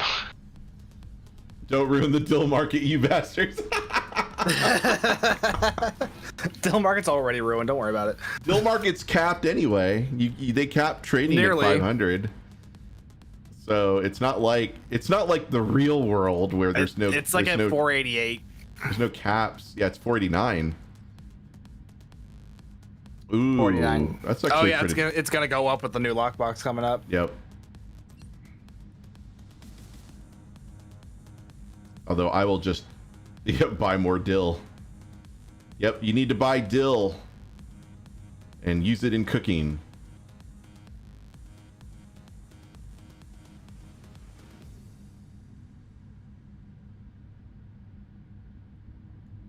Transwarp 12. So we're heading over to...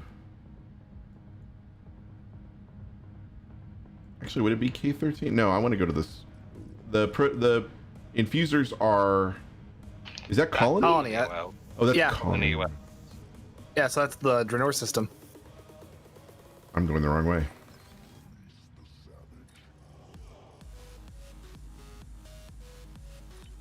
I thought you were going to ESD. I'm like, all right, I don't know why, but he likes DS9. I thought. I love Deep Space Nine. Yes. No, I was trying to get the infusers, and I was thinking it was Spire. Nope.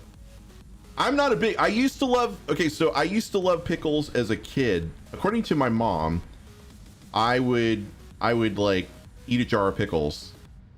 I love pickles. Now I can't stand the taste of pickles. Good, more for me. Yeah, like I can't stand them. I can't stand pickles. And now it's the reverse. Like when I was a kid, she said she couldn't get me to eat cheese at all, and then all of a sudden as an adult, I developed a taste for cheese. Now I love, like, you know, mild cheddar and sharp cheddar and medium cheddar and Colby and, you know, Monterey Jack and. These two. Look at the pickle party being formed in the chat right now. I was wondering how long it would take for Aaron to make a joke out of that. Yes, mozzarella. yes. Where did Aaron go? He was in the voice chat and then he left. He did. He had to go get his shot. He had to get his shot.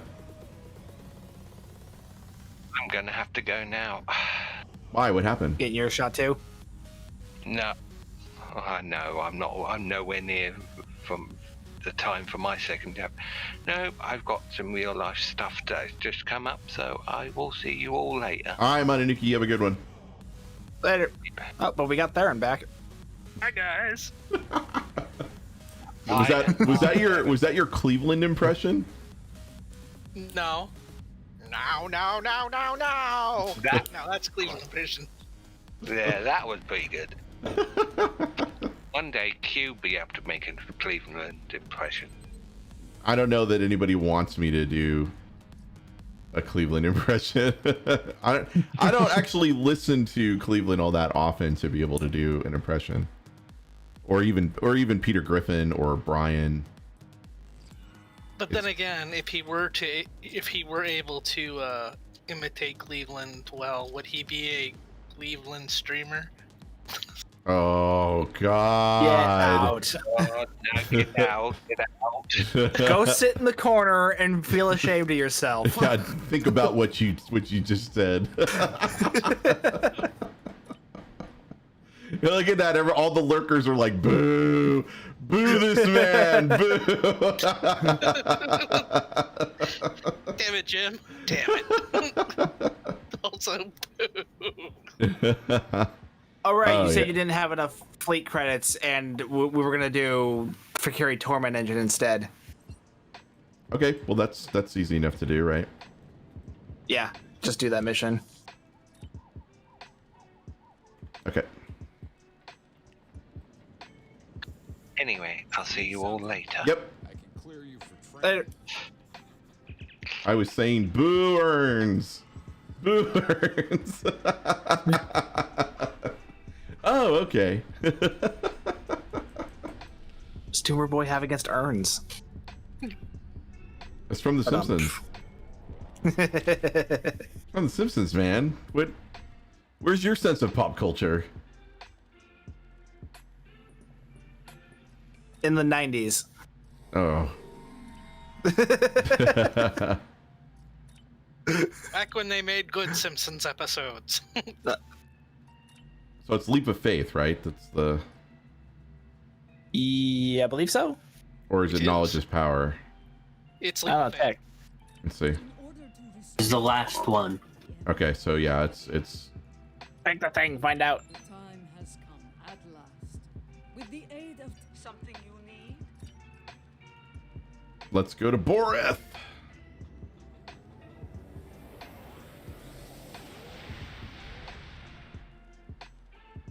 Although before I go in there, I wonder if I should. I'm going to switch over to my walker class. Brave captains from both sides battle to defend their homes and gain advantages for their Mike Kelly. There we go. Each death has meaning. Every victory can turn the tide. These are the conflicts that will determine the fate of the quadrant.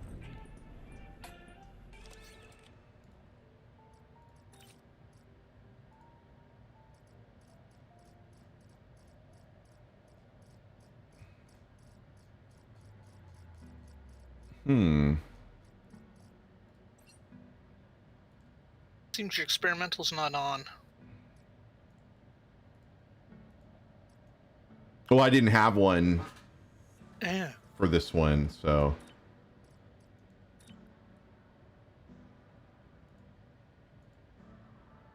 There we go. Traits all good? Nope, my traits are not all good. God damn it.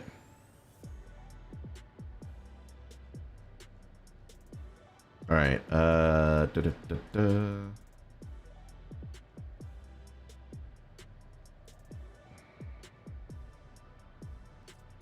guess transcranial sensor link is always a good one.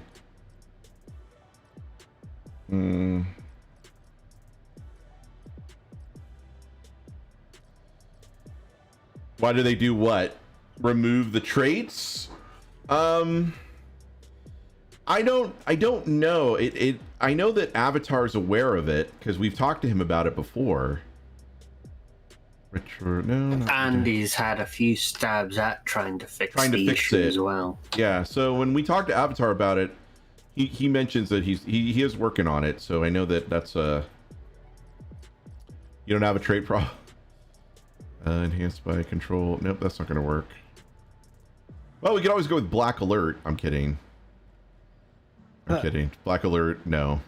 Maybe a Theta? Oh, that's decloaking. Never mind. That's not going to work either. Yeah, it's not going to help you on a walker. Best Hope of the Empire? This is Nope, it's a Torp build. What kind of build is this? Torp build in Twin Tactical Matrices. Thank you. I thought I had that already on there. That's why I wasn't looking at it. You haven't been able to provide any helpful feedback on the issue? Oh, I see what you're saying. Right. Okay.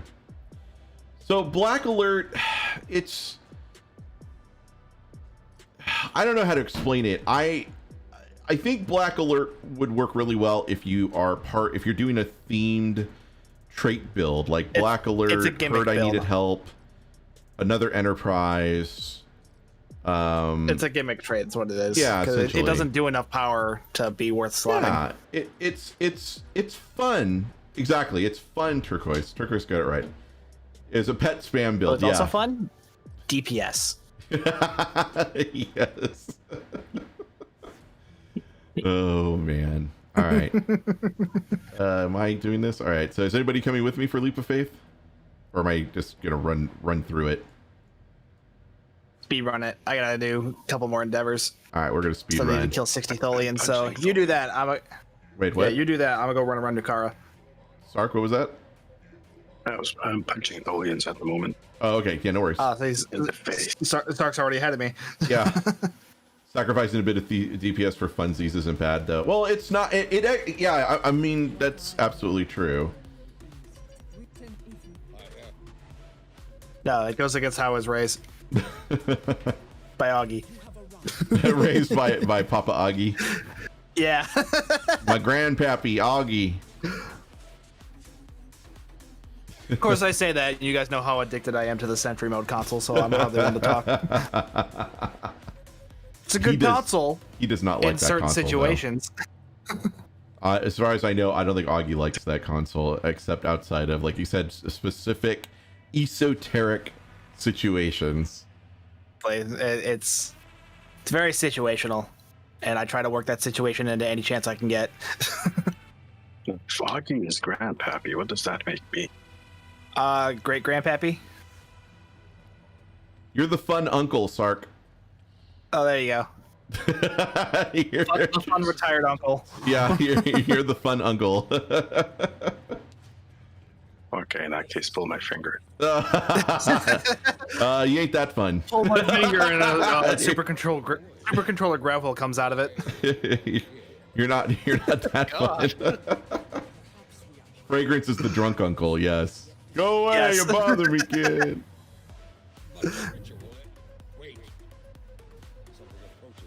Yeah, he's the drunk uncle. He's just, hanging out, drinking, teaching the kids swear words. Yes, the funkle. Thank you. That's great.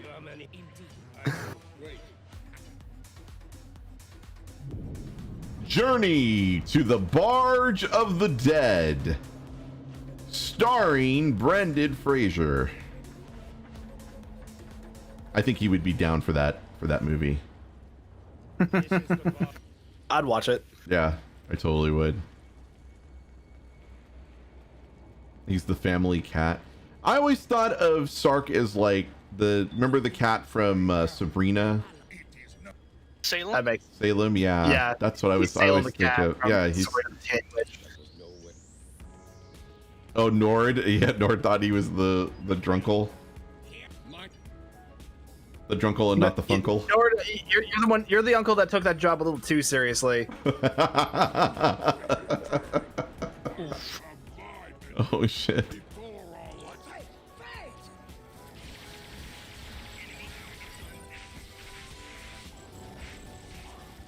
Then we have to have a talk with all the kids after Christmas. While we had to take Uncle Nord to the hospital to get his stomach pumped. When the Eagle Moss shop is coming back, I didn't even know. I wasn't aware it was offline. Yeah, I was like, it's off.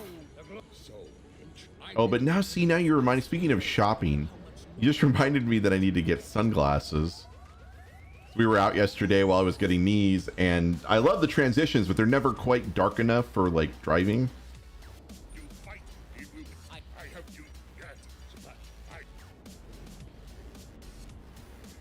I hear a baby upstairs. Uh-oh. The baby. Yeah. Is it yours? Did they remember? That baby broke into your house again? Oh no. Did they remember to bring the Timbits? Oh, that's I got. Yeah. Good, I'll be back. We need Timbits. Have fun.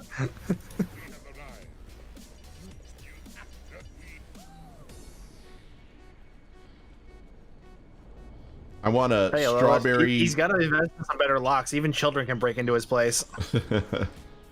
Babies are knocking down his door. Well, I just checked. I'm able to get into the Eagle Moss website shop. I bet you're on the UK side though. I never do transitions because I like polarized, which they do, but prefer brown to the green gray, which the transitions still don't. Right, but what I'm saying, Umbra, is that I have transitions on these, and then I have a separate pair of sunglasses, and I had these really nice sunglasses. So disappointing. I had these super nice sunglasses that had polarized lenses, and they were gorgeous. and they got stolen out of my car. And those sunglasses were like $350 all told. Who steals prescription sunglasses? What Well, the hell? That's what I'm saying. And then of course you think about it and you're like, they probably stole them, tried them on, went, oh God, and then tossed them. And I'm just like, oh, you dick. Put them back where you found them. Go back. Didn't your mama teach you?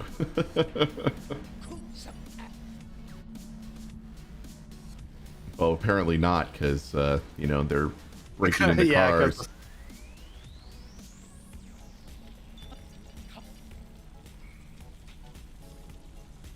Now Martok just joined me. I like how Klingons just casually stroll into Grether.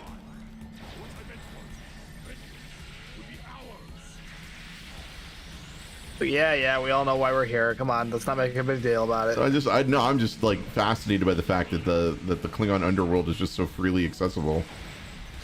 Like this, I just get on the barge, no problem. Who wants to get? Who would break into that place? Like, their whole security system is that you can't leave. At least that's how it's supposed to be.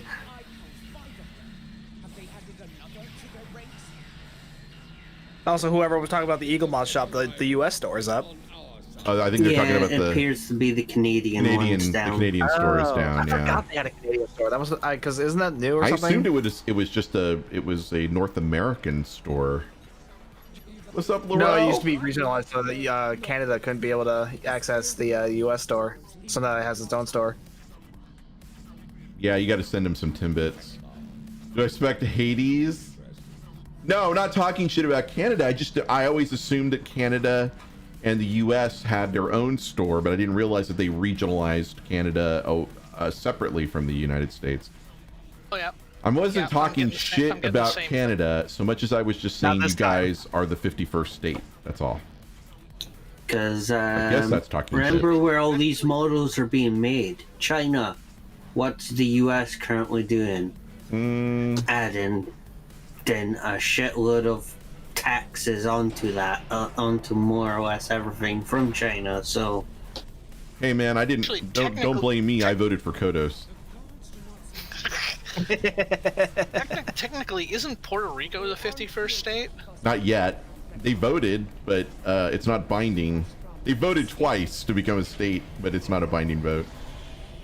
It was like, hey, while you're here, Marv, you are the winner of the. Way to go, Marv. Well done, Marv. Ooh, I am checking the. This is unskippable. I am checking the British site. There, they got Seven's Fenrir ship pre-order. Yeah, I'm looking at the U.S. side. They just got the Armstrong is up for pre-order right now. I kind of want it. I wasn't expecting to want it. I don't even have to pre-order the Star Trek Universe ones. So they get sent to me. Yeah, you've got the subscription. Yeah, Eagle Moss is what we're talking about. Marv, give me a moment. I'm gonna send you a message on Discord. Hey, there's that Captain Jellicoe avatar. Because earlier this week I got the Inquiry class. I want that one. Though I want the refit Enterprise F more. That one's still on pre-order for the States. And it will be for another 2 weeks. Yeah, it comes out at the end of this month. The Kittimer's the next one. I'm definitely gonna want that one too. That one doesn't come out till July though. I'm waiting for the 6th issue of the Star Trek Universe collection, because then I can get Inquiry class variant 2. I think I'd want the second one. I like the cells up better. Yeah, but the second variant you can only get as a subscriber right now. All right, so let me finish Eventually. Let me finish this mission real quick, and then we will do another giveaway.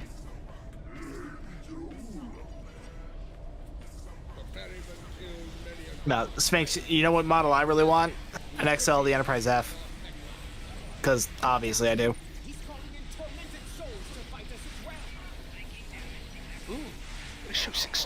Well, and Donnie. Don't forget Donnie. Exile the And there already is Hector. one. What's up, Staff Sergeant? How are you? Yeah, like Zeph is all about the gameplay. Like, by the way, Zeph, did you get my DM, or are you ignoring my DMs right now? Because I would totally. Oh no, I'm at the design. Sorry, the designs, Turquoise, not the. My bad. That's right. Yeah, Thomas does the writing for it. Okay. Well, it was nice seeing you, Feklar.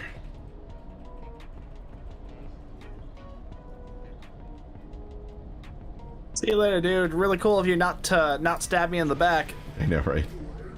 Yet. Yeah. And watch as he gets stabbed in the back. I'm curious to see how they're going to do the summer vessel. I'm going to assume it will be the rising cruiser, luxury cruiser. The cruise line. Will it look like the Titanic? Your DM's on Discord? Really? Wow. I always get DMs after a giveaway where they're like, "Where's my money, motherfucker?"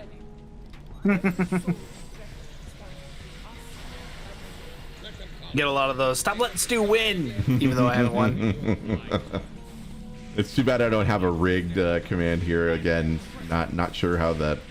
Cloudbot is not as robust as the Streamlabs bot was, but they're getting rid of that, so it makes it a little difficult.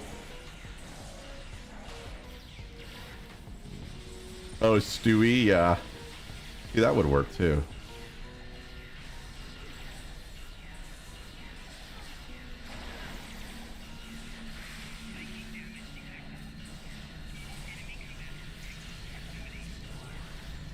Wait till you see the DM though, Zep. You're gonna be like, no. You're gonna just say, no, not doing that. Well, now I'm curious. Stop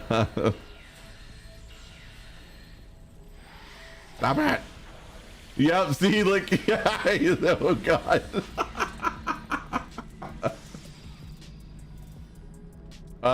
Yes, in an hour and 15-ish.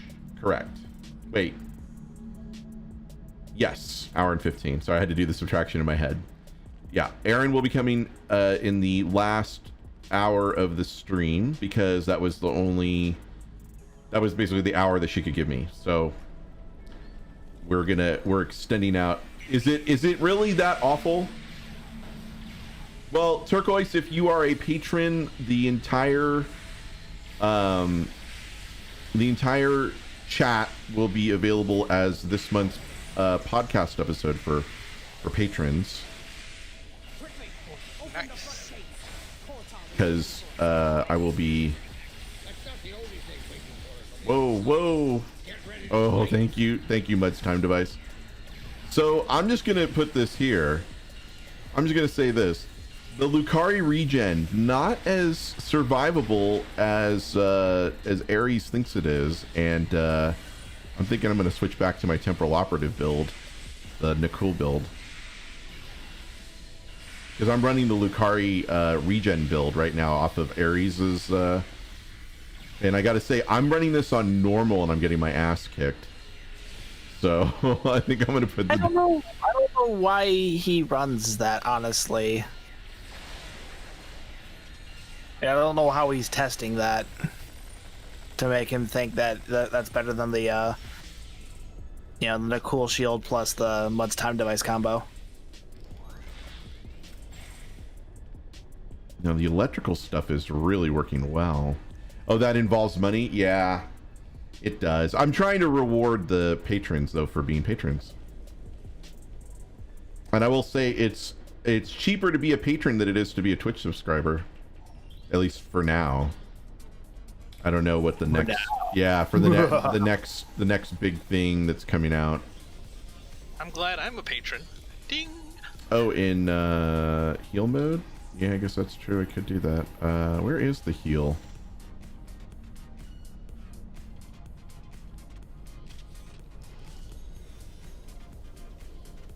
Now I'm just looking at all these Star Trek Eagle Moss models.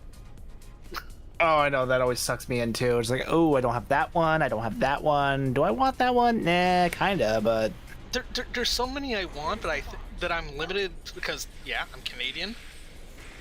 Oh, for me, it's like, do I have the shelf room for all these? I don't have a shelf yet. I need one. You're not the only one, and I have the entire collection. Oh yeah, yeah. I'm sure it's way more of a challenge for you because I've got shelves. There's just a lot of crap on them.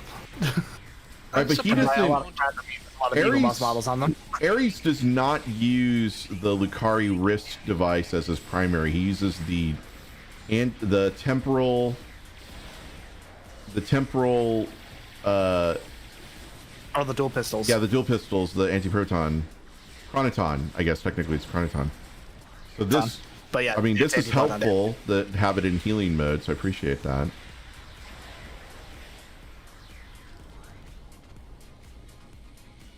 Okay, there we go. Alice GTFO. No, I'm just looking at the huge list of Eagle Moss models, and I'm just like, Stargate. Don't you need a room devoted to all these? You think that's bad?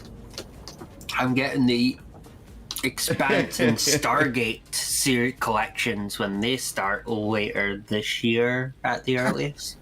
Oh, I'm excited for those. So Ares you're gonna is have a your little. own little Eagle Moss museum. Paragon is saying that Ares is a little insane. Well, my parents are also forcing me to switch rooms with them, which means I'll get the bigger room in the in the entire maisonette flat. So. Oh, there you go. Yes, Astro. Yeah, I definitely want a few. Issue 1 as well. Which model of the Rocinante is it? It was like early season 1? They already did preview images of the digital model they plan. I haven't seen it yet, though. That's why I'm asking you.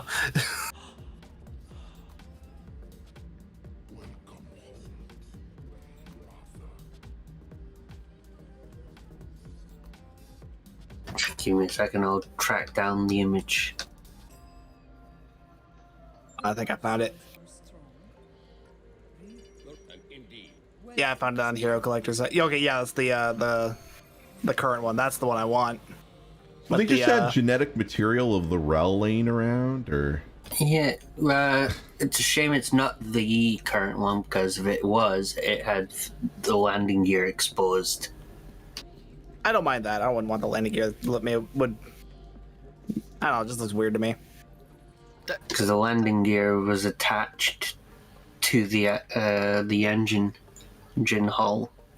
Yeah, that's actually a good question, Q. Where did they get the genetic material for Laurel from? That's what I want to know. I mean, every sci-fi show always has everyone's DNA on file, so Klingons are probably the same with rulers and past chapters or whatever. Yeah, but considering Junior is in charge of the place, of course he's gonna have a sample somewhere. That's true. He never knew his mother. Actually, he did. He knew exactly who they were. They never met, but he knew who she was. Well, he was one of the timekeepers. Yeah. Yeah. I think the DNA was held by the Mokai.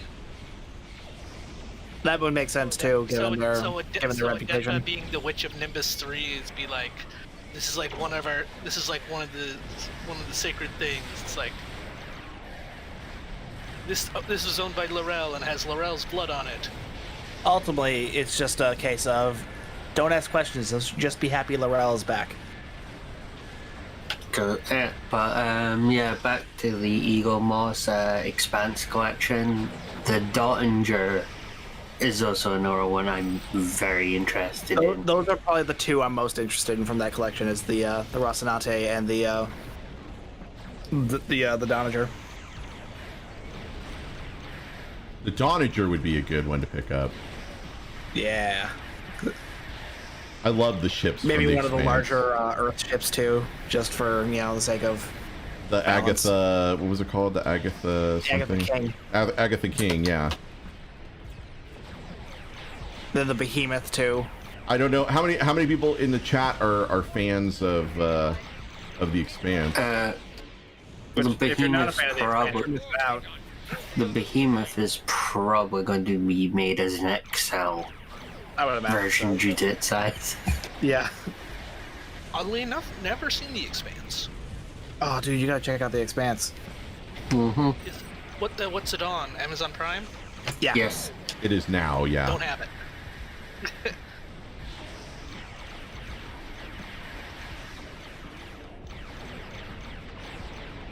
Yeah, it was on Sci-Fi originally, but then they canned it because it's Sci-Fi. Sci-Fi got rid of it because they didn't have the streaming rights to the show. When they negotiated the licensing, they left out streaming rights because they didn't think that they were going to need them. Then it turns out they should have gotten them, because then it reverted back to the production studio, or they held it, and they got pissed off because they were like, well, the show is so successful, give us the streaming rights. And of course they said, well, no, because you didn't negotiate for it. So well, technically I can watch it apparently. It's on CTV Sci-Fi in Canada. oh yeah, space. I was gonna say I thought maybe it was Space Channel, but They used to call it Space, but then again they went all CTV Drama Channel, CTV Sci-Fi, CTV blah, right. blah, blah, blah, blah. I'm just for when they do the Stargate collection, I'm going to assume they will probably go with the Prometheus as issue 1 if they don't go with Ra's Pyramid. Oh, I would say the Daedalus would also be a good contender for issue 1. Or Prometheus. Because the Daedalus, I mean, throughout the whole franchise, got a more screen time than the Prometheus. Throughout the entire franchise?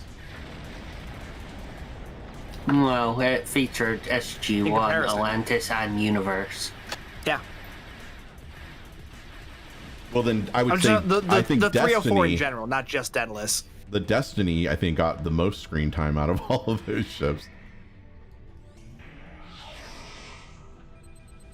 Right? True, but given, Destiny's, popularity or lack thereof. Yeah, lack thereof, basically. Doubt that's going to be issue 1. Universe Though that's probably one I would still pick up, because I always loved the look of that ship. Universe was an awful show. It really was. Did I watch the Expanse video? I don't know. Did you just send it to me? I see that you sent me a DM just now. I've been a little busy. You probably shouldn't be watching the Expanse on live on your stream. Yeah, I can't watch it right at the moment. So some serious copyright issues there. Could kind of get him in trouble. That's bad. YouTube's a bit better at handling that stuff, but they're probably not gonna forgive that. Not wrong. Ow. Freaking tricobalt device. Yeah, a while back. Oh, but you didn't watch it because you weren't current on the show. Yeah, which I'm still technically not current on the show, although somebody sent me a link, not you. Somebody sent me a link to the last scene of the last episode of the last season. And I was like, mother... I didn't know what I was watching. Zeph. It wasn't Zeph. Oh no, I'm checking the chat. It's like when I was talking about CTV Sci-Fi, and he's like, "Hey Q, did you get my DM? Are you ignoring me or turn them out?" I see your DM. I see your DM. I know you're not serious. I think I've seen the test footage, but yeah. Plus, you don't have any of the ships that I've got, which would be most difficult for you to pull off, right? Unless I gave you access to my account, then that would be the only way you could probably pull it off.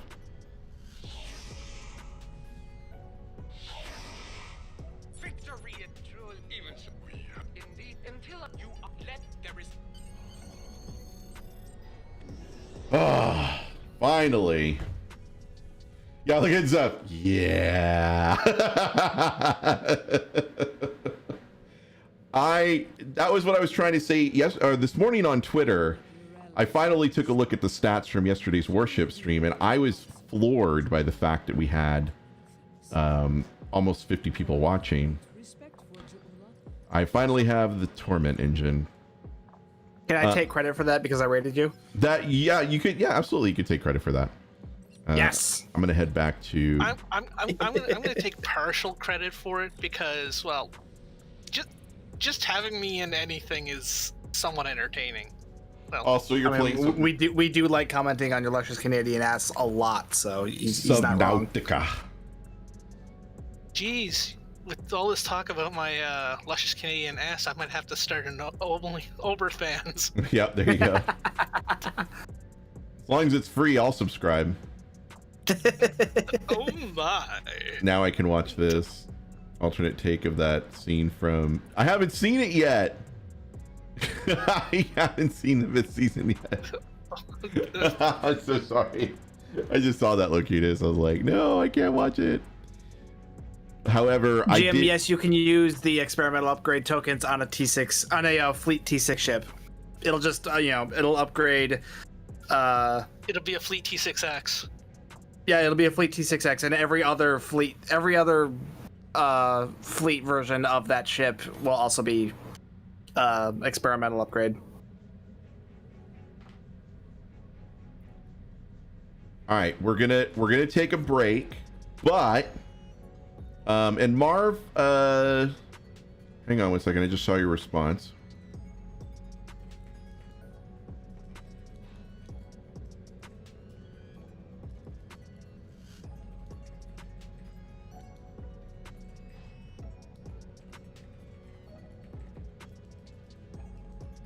I'm back, by the way. Welcome back. Welcome back. Going in Alpha Quadrant. All right, so I'm going to start the next giveaway for the. This is for a $20 ARC card. Well, let me set it up first.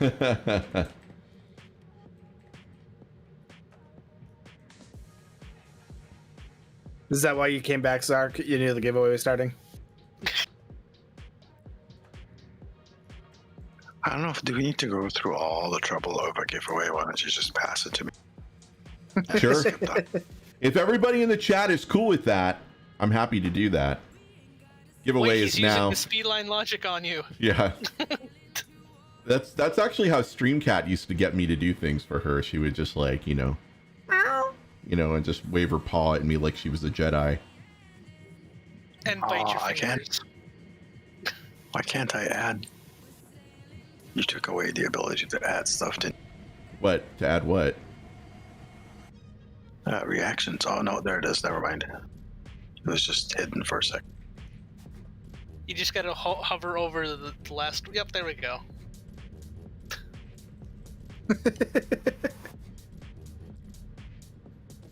All right, we're gonna head back to D6 now. I'm gonna take a break because I was supposed to take a break 30 minutes ago. And then we've got an hour left until Dr. Erin gets on. I'm going to take another break about 10 minutes out to get everything situated. And then we will... I'm hungry. I'm dead. Yes. There you go. Is now little Zeph. Oh, wow. Baby Zeph is growing. He's growing. I still prefer to call him Zeph the Next Generation. Yeah, I like that too. I like Zeph the Next Generation. Anyway, we'll be back. We will be back. We're gonna play these clips because I'm not apparently YouTube does not like it when I play other people's YouTube videos on my YouTube channel, and I don't get that. But anyway, so enjoy these clips. We'll be back. Simulate my ass. I am Rectum of Borg.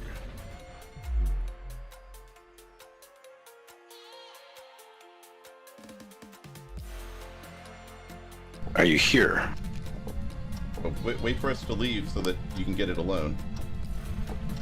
Wait, no. I'm leaving. You guys get it alone. What the fuck? See ya.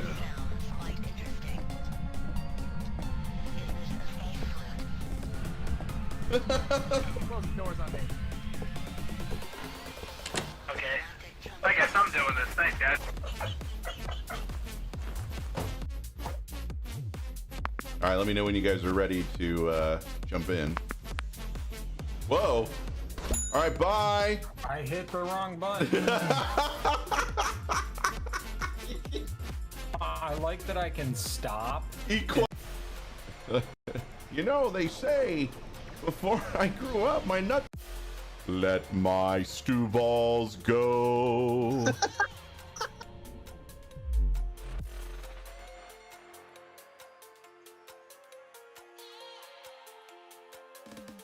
Are you here? Oh, wait for us to leave so that you can get it alone. Wait, no. I'm leaving. You guys get it alone. What the fuck?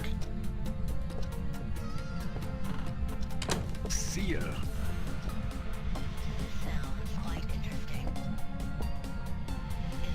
Close the doors on me. Okay. I guess I'm doing this. Thanks, guys. Or 9. Let's see. Oh! What? Did you see that? How the fuck? What? Fuck this. All right, let me know when you guys are ready to jump in. Whoa! All right, bye. I hit the wrong button.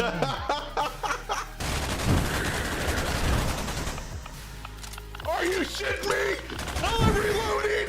Jesus Christ! Oh my god, the ghost name is Betty White. I got bits back again. No!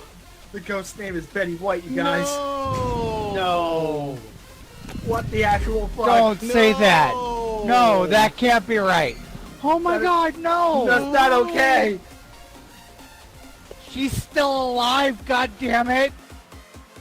Oh, that is a delicious, delicious smell.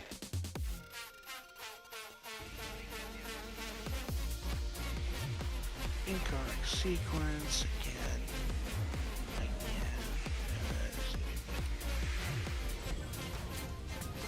Bad you. Found the first one. You coming? You don't have to. Well, then wait until I get out of combat. Alright.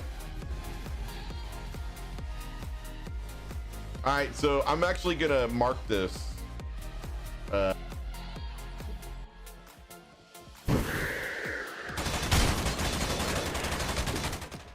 What the fuck? What? Oh, the hunt is on. What's up, my boy? How you doing? Oh, Jesus. Man, he's just walking everywhere.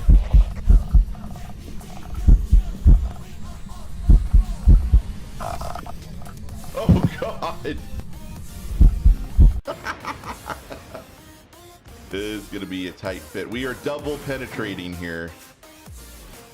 We're doing double penetration on the crack right now. Yeah. Get back here, dude. I saw that. Get back here. Go, run, dude, run. What is this slow walking, moonwalking thing going on here? You saw that, right? Bathroom, guys. I assume you saw that because I definitely would have shit myself. I got a good. Yeah, I got a face full of that. I need to use the bathroom. I'll be right back. I like to feel like the weight of a blanket on me, but at the same time, I also hate being too warm when I sleep. So is it like when you say a certain weight, are you talking about like how much does fragrance weigh? Just an unrelated question. Daniels needs to stay the hell out of it because he screws up everything. He probably caused the burn by farting while going through a portal or something. Oh my god, don't ever feed him tamales anymore. Holy shit. Wow. Are you okay? Walk toward me. How do you think I am? You're gonna need some, you're gonna need another change of Depends there. Oh, I'm glad I wore my brown pants. Let's just say that. Let's take a look at this photo. Hey, I can't help my... Oh, shit. Okay, I just saw the photo. God damn. Holy shit. I know, right? Oh. Oh fuck, we got the baby.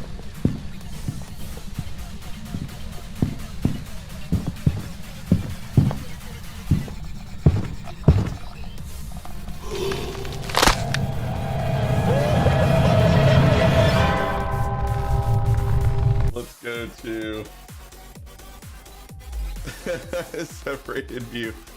This is full screen. This is as big as I can make it, I think. Oh no, there we go. Now this is the biggest I can make it. All right, here you go. Chicken strips!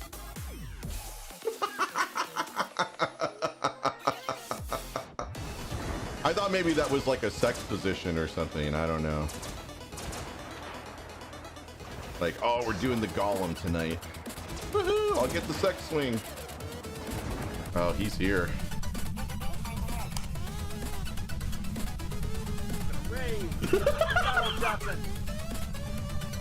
How's it going, buddy? You here for the rave? Hope you guys are ready for a... No. But that's all. Oh, is this me? This looks like me.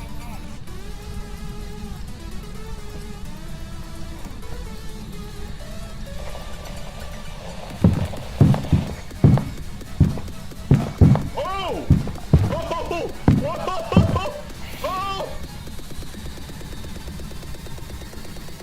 God. So like my ass. I am Rectum of Borg.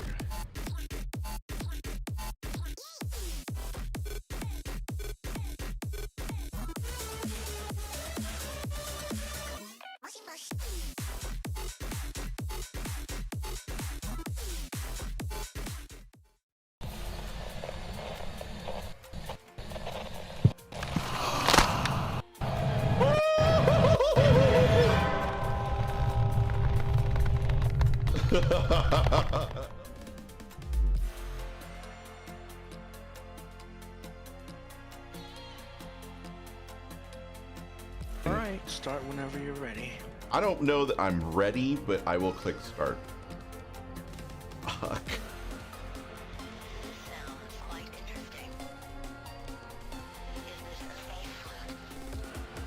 Why are we hunting vampires? No. Because there's crosses Let me listen here. to the radio. Let me listen to the radio. Avatar, you are my hero. I respect you. I love you. This salvage all button that you've added to the game is life changing. It's going to save countless hours of my life, and I appreciate you for that feature. Kiss ass much? I think he's being genuine. I think that was a genuine. Like 1,000% genuine, yeah. Fragrance-free stew. What that person doesn't exist. Anyway. It's like Dude, I haven't showered today. Trust me, I am not fragrance free. He's kind of pungent. Fuck. Kind of like an Alachi, you know, the mushroom and shit. Got it all over the place. God damn it, Stu. Take care of that rice chalou for me, would you? I'm dead. Oh, what? You rub your corpse on it then. Go haunt them. Oh shit, somebody else is taking care of it. Okay.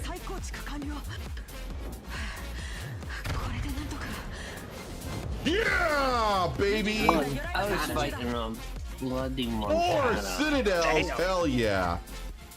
Okay, now I'm gonna die. Because I saw the fucking ghost. Oh, okay. We got some heartbeat going on in here. Oh fuck. Did you just die? You guys can barely see me. Yeah. Oh, the only thing here is the we light. can see you just fine. Can you guys Yeah. really? It looks Yeah, really you're- unlit. Well, I prefer. Yeah. Yeah, I The prefer. wall lights up behind you. Yep. Yeah. Listen. Do you smell something? Turn the light off. Alright, I was going to let him to take a picture. Matt's playing straight. he's not. You asshole.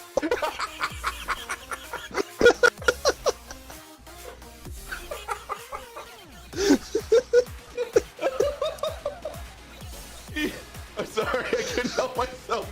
You literally missed the exit. You went further into the house, and you're like, "I'm heading back to the truck." I'm like, "No, you're not." Fucking door. This is why I drop glow sticks all over the place so I can know where the fuck shit is.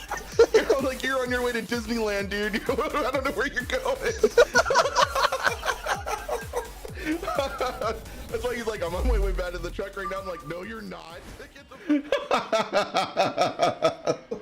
I'm so sorry. That was so fucking funny. I love that. That clip always cracks me up. Stu's a lot better player now than he was. That was last year. Stu's a much better player of Phasmophobia than he was then. So, oh man, that was so good. All right, so let's let's get rid of all of the salvage. Although I am starting to get hungry, so I may start talking about food. You son of a bitch. You are all on notice. And I see that I'm already being yeah, I figured. Okay. The hell was that thing? I think it was one of the local friendly Alachi.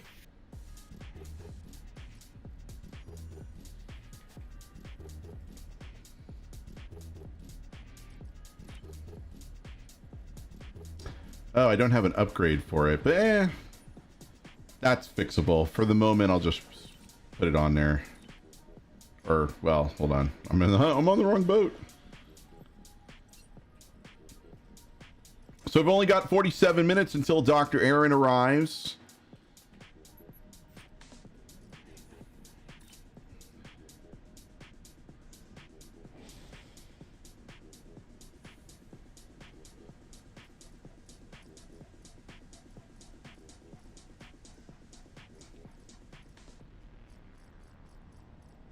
Where's the torment?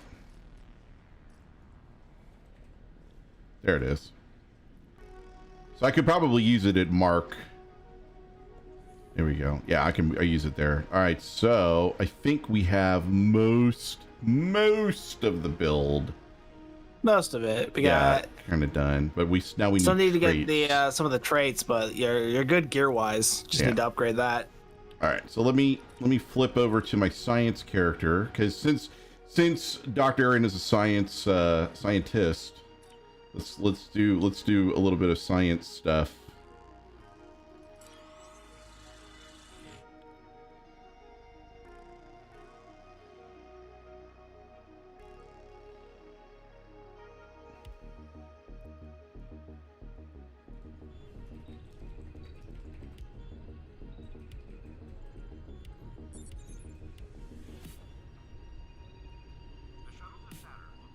No, I don't want bridge officers. I'm good. I'm good on bridge officers. I think stop it. Let's take a look at her setup. Take the bridge officers. I don't want one. You can't make me. Looks like I am running Thoron infused pulse. Oh, this is my radiation build. That's right. The radiation build. And I think her setup is fairly set up. I'm pretty sure. Okay, so this is dark matter quantum, neutronic, 2 Kelvin timeline torpedoes with the 4-piece revolutionary set. Got a comp mine in the back. Got Black Ops and Thoron infused with the Soliton wave impeller. Hey, Bad Habit, how you doing? Get my 5G upgrade. I think you gotta be 4 minutes for the raid. Right. All right, so this is the science destroyer. Everybody loves a good science destroyer, right? We like the Titan. Mostly because it's the only science destroyer that does both at the destroyer and the science part. Mm-hmm. The rest of them, they're just either crap or good science ships. Okay, so I'm gonna try and run some randoms with this character. If you guys want to run with me, you're more than welcome to. I think I've got her mostly built out. Yeah, she's running the cool 2-piece with the CQC and the Starfleet Frontier, which gives her exothermic induction field. So let's get a crew together for randoms. If you want to jump in, let me know. I can't because food's on the way. Oh, I'm okay. All right. He was ready for you to start talking about food, so I know, right? He was like, "Oh fuck, I better order chips. I better get my chips." All right. I'm around for a bit. I'm getting a bit tired, but I. Oh, you're not gonna hang out for the interview? I'll try and stay awake for it, but. Oh, okay. Fall asleep in the middle of the day. Who do you think you are? That's right. Dyson. Yeah, Dysons are science destroyers too. Yes, and they're not good. Yeah, not a fan. Not a fan. So I said there are a number of science destroyers in the game. It's just they're either not good or they're only good at being science ships. The Titan is really the only one that's good at both. Also, it's YouTube, so I can catch the VOD at any time. He's not wrong. Oh, by the way, I forgot to mention this. If you look at your YouTube dashboard, your stream dashboard, all right, and if you look at the top right corner, there's a few buttons there. There is a button to make a marker, and there's a button for highlighting. Is it in the studio or is it in the studio? Yeah. Oh, okay. All right, hold on. Let me get there then, because I'm using Restream to stream to both, so I don't usually have the studio up anymore. Let me pop that up.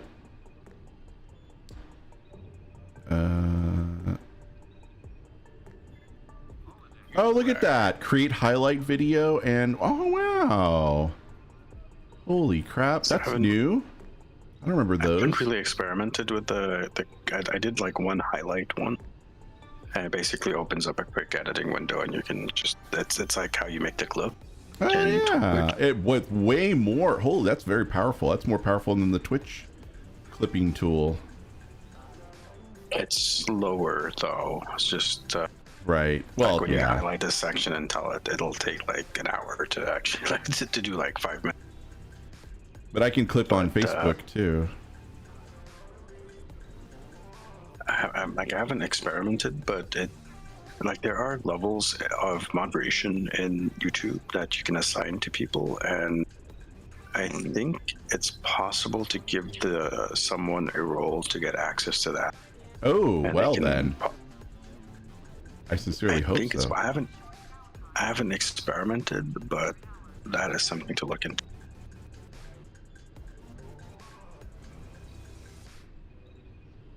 Doing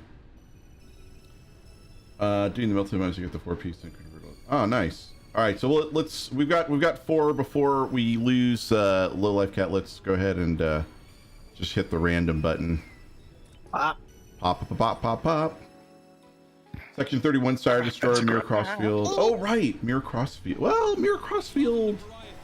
Yeah, I guess that's true. Yeah, Mirror Crossfield is a Science Destroyer. Yeah, it's a Science Destroyer. Yeah, you're right. It's time for Bug Cocky.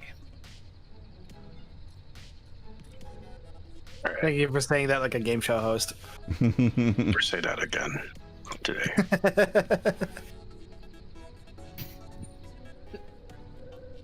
I'm going with the $23.99 look today. What's up, Stapler? How are you? Welcome back. Yeah, on Facebook, if you guys see any funny scenes or whatever, I've never seen a Facebook clip before, but I do know that Facebook has clipping capabilities. So if you're over on Facebook and you want to try it out, I think if you mouse over the video and there's like a little clipping icon, same as on Twitch.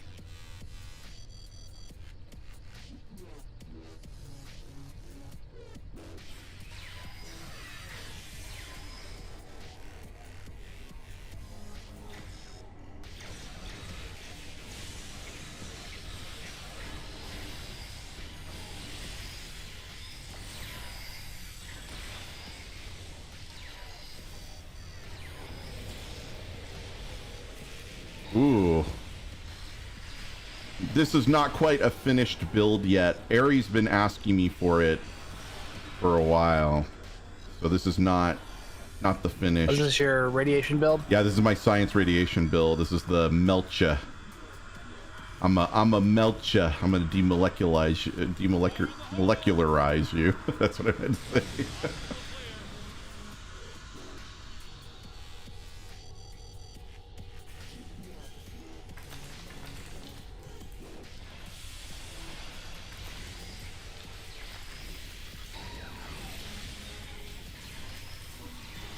Yeah, there's the Delphic Puddle one.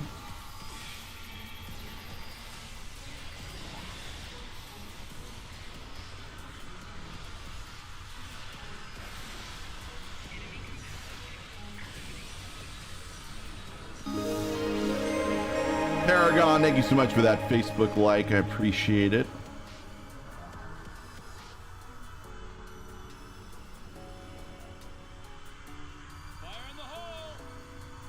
I'll go over the science build in just a moment. If you guys have any suggestions for that, I'm open to hearing about it.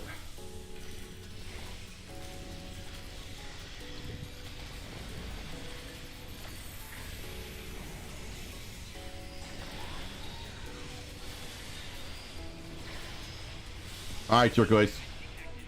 Yeah, I know I don't have the lurk command. You know, the Twitch side of things is always, you know. Thank you so much for that Facebook like, Jimmy. The Twitch side of things is the one that has all like the audio clips and it's a little more. I think it's a little more. I don't know if engaging is the right word, but certainly a lot more responsive. And not everybody likes fair YouTube. Yeah, not everybody likes YouTube, so. Like I've been saying, for streaming. Yeah, for streaming. If YouTube fixes 3 things, they will kick the ever-loving shit out of Twitch. That's all that separates YouTube from live stream greatness. Is 3 things. Be careful. I don't know what's waiting for us at the bottom.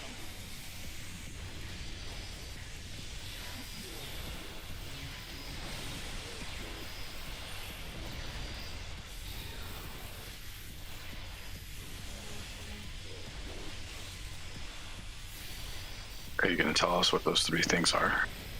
Oh. Oh yeah, sure. We're curious. Come on, man. I'm sure YouTube's dying for this information too. Right. Make it easier for bots to do their thing, because that I think the most restrictive thing right now is the fact that because of some of the settings that you can do within YouTube, the interactivity for things like alerts, for sounds, for a lot of those things it's severely delayed. I think you guys have noticed if you hit a command in the chat, it always takes the Streamlabs bot quite a bit of time to even respond, and that's actually like a YouTube limitation. But if they work on the responsiveness a little bit better, that's actually quite the game changer. The other thing is, as much as I like super chats, I really feel like something that's comparable to bits would be fantastic to add on YouTube. And the other thing that I think is going to really be the game changer, and they're already started working on this, but that's being able to do clips on the fly quickly and not have to have a roll set for it. Just letting anybody do a clip of a YouTube video. But I don't know. I know that there are some creators that I think have a beta version of it already, like the bigger partners. I'm pretty sure Dr. Disrespect probably has it, where you can clip his videos. But it's not, for as far as I know, it's not great. It's not like exactly as it is on Twitch, or it's not exactly as responsive as it is on Twitch. But it's getting there. So at least one of those things is going to get fixed. And I'm pretty sure that's going to be, those are going to be basically the big game changers for YouTube, if they can figure out how to compete on the live streaming side. Also, I would say it would be nice if the categories updated a little bit better, because I've noticed, and also with you, Sark, I've noticed this happening with your stream too. If I go to the Star Trek Online category while you're streaming, it will not list you, and I don't know why. But same with mine. Like my stream is not currently listed in the Star Trek Online category, even though I've been streaming for over 2 hours. It's under gaming.youtube, right? Yeah. I thought they... This is it, the center of the hive. Ow.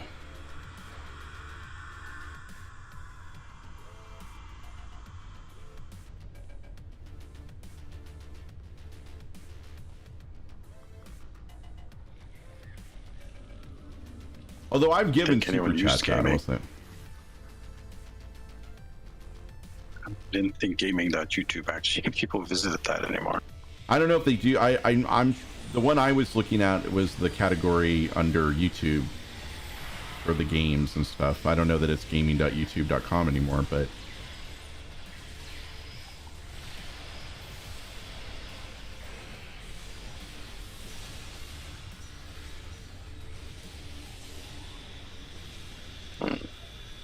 interesting. Yeah, but when you're streaming in Star Trek Online on YouTube, you're not listed and I'm not listed. So I'm like, what do you have to do to get listed in that category? Because in Twitch, you're automatically listed as long as you've been streaming for a certain number of time. Might have something to do with viewer friendliness.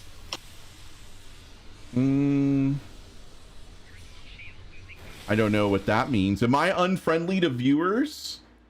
I know your thing will be on mature marker, so right, but there's only 2 switches for that, and one of them is whether or not. Oh, you're saying you're talking about the whether it's made for kids or not? Yeah. That one. Let me see if I have that set. I'm pretty sure. I might not have it. I might not have it set, by the way. I don't know. It won't let me look. Actually, if I click the Star Trek Online category for YouTube. Yeah, for YouTube. It says live. There's only 2 people live, which is you and someone named Jerplay. Oh, I'm listed? Oh, I didn't. I mean, I looked earlier and I wasn't listed. I always check just to see if I actually am there. But typically I'm not. I usually don't show up. So the only time I know that you're streaming is because I get the notification on my phone. It'll say sarcasm detector is now streaming live on YouTube. And I'll be like, God damn it, I'm driving. Yeah, basically, I think you're encouraged to subscribe to the person and then like hit that notification button. Right. And you're also at mercy of the algorithm. So you have to have a really good tags choice. Like you have to stuff everything into your tags, you know. Right. As many words as you can. And hashtags as well, because you can put hashtags in there. Yep. So you can only use 3 hashtags, and they can be either in the title or in the description. And YouTube You've will got one pick for the GXA. first. Yeah, I always leave one in there for GXA. Yeah, Well, maybe you it'll should put pick the one in first for Star 3 Trek Online. hashtags and use those. Okay. You can also do mentions, but the mentions are limited to people who have 1,000 subscribers or. Aww. So you can only do a mention if you have 1,000 subscribers or What's up, more, Clay? and you can only mention people who have 1,000 subscribers or more. Aww. That's Oh, why wow. Augie, because I remember Augie tried to mention me in a video and he had trouble doing it and he couldn't figure out why. That would explain it, because I do not have 1,000 subscribers. I do not have anywhere near 1,000 subscribers. And the mention is. Speaking of, guys, subscribe to my YouTube channel. Shut up. Rude. What's going on, Clay? How you doing, man? Hi, Clay. We've got a Zen giveaway going on right now. If you'd like to participate.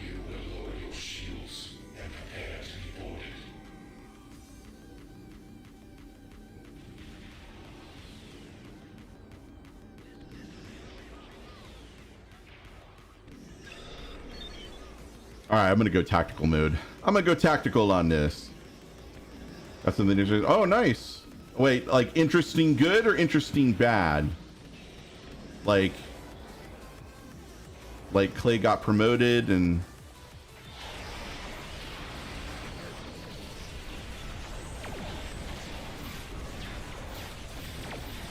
interesting neutral. Okay.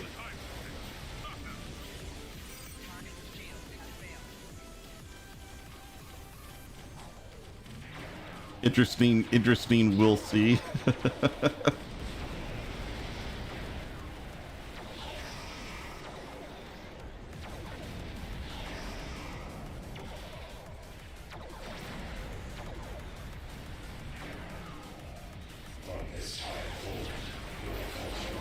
Did 3 people come to this side?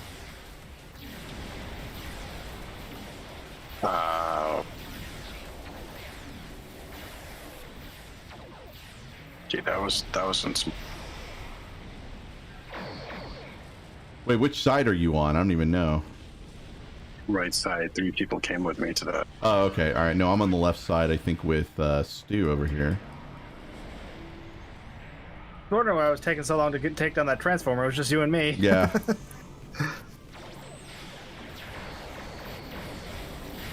Still did it. Oh, that's right. I've got 4 fused anomalies on this one. Nice.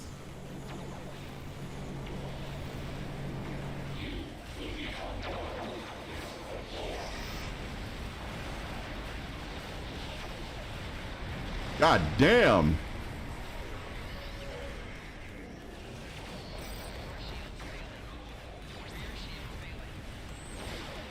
What weapons are you toting on that thing? That looks like Terran. Bowel heavy. Bowel oh, heavy those cannons. are Bowel. Okay. I thought maybe they were focusing linked or something.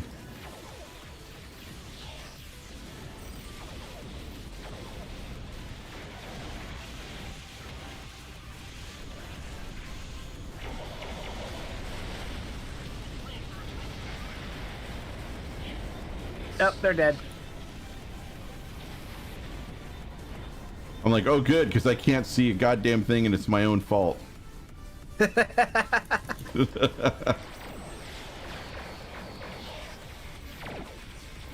Like, I'm blinded by the light. You can tell where she is. Oh, there you go. Oh, damn. Oh, wow, she's already dead? Taking care of business. That's Sark's super controller. That's why I switched to tactical, as I knew I wasn't going to be able to get much. Oh, God. You thought bowel weapons were nerfed? Were they? Well, they were fixed a while back because they were triggering out a bunch of stuff that the refractions shouldn't have been triggering. Yeah, air quotes. The Nerf are really good. Like, they're still like the best anti-proton weapons in the game if you have the 2-piece. I like them for scatter volley because you just get that much more out of them because of the refractions. They're not great for beam overload, but they're still really good for fire at will too, which is why they're, I'm always using them on my tank build. Are you good for another one, Sark, or are you taking off? Let's keep going. All right.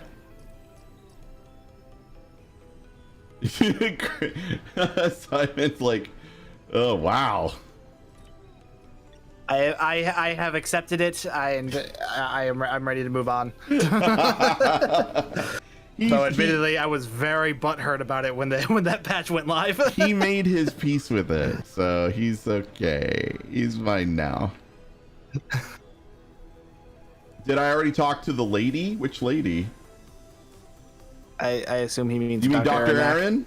Dr. Erin has not arrived yet. Dr. Erin will be here in about 23 minutes and 57 seconds. That's very precise. Thank you, Mr. Data. I was gonna say.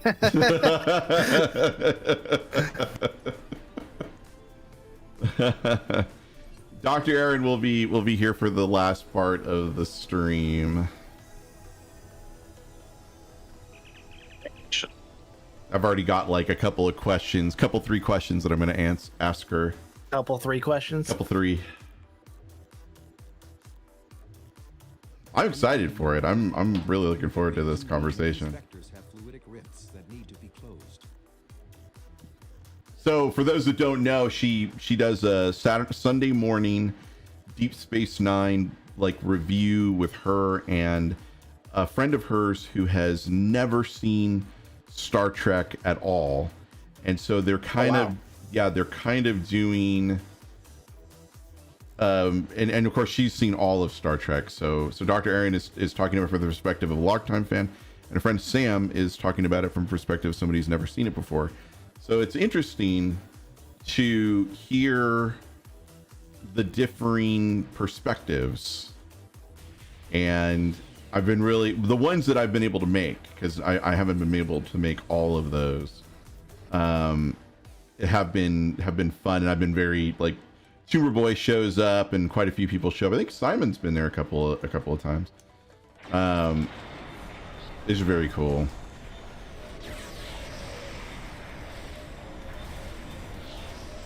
Follow me to the middle. A pug.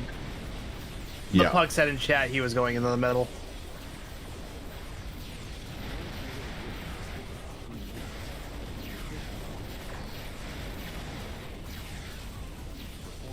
So technically you followed him because you weren't paying attention to chat.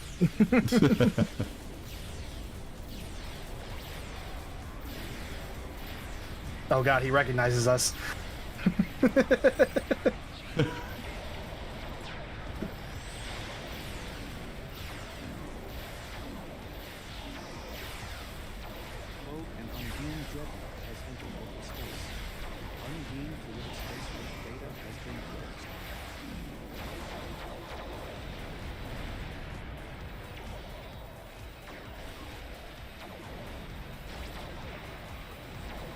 Oh, come on. And this rift has taken a lot of...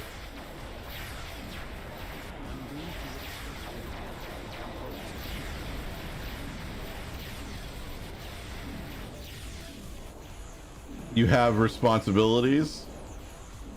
Who's my favorite Zeph? There's only one Zeph. Undine Fluidic Space Rift Alpha has been closed.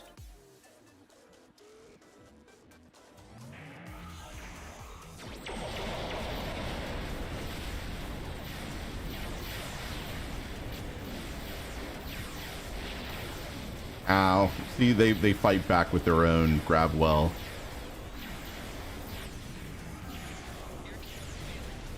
You okay over there? Yeah, I'm alright. I'm a little hurt.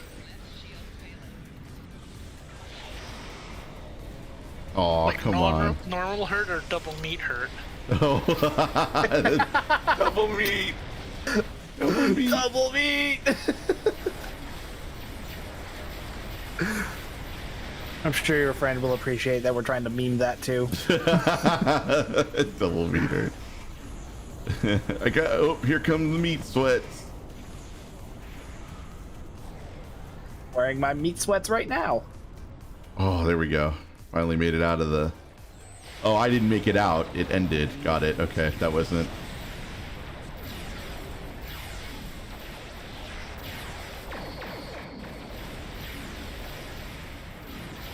Yeah. Whoa. I didn't know that the asteroids moved around in here. That was interesting.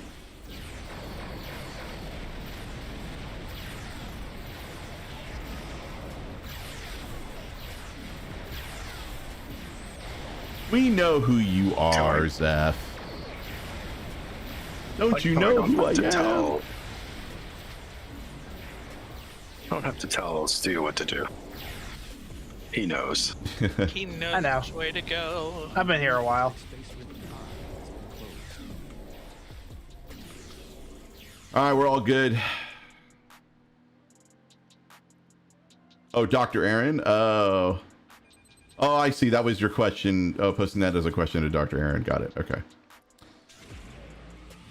I don't know about that. Maybe. It's possible. Then you could do the, don't you know who I am? Okay, well. Got it. The hill that pierces the heavens. I got in here just in time. You're in a fleet meeting, Jonathan? Which fleet? Not mine. Yeah, it's not it. What if it is your fleet? You can like, wait, what? I need to be worried because usually I should know about the meetings. Guys, I'm being usurped. I fucking call the meetings. You know, like I can hear you. Just like you guys don't. You don't meet without me ever. How dare you?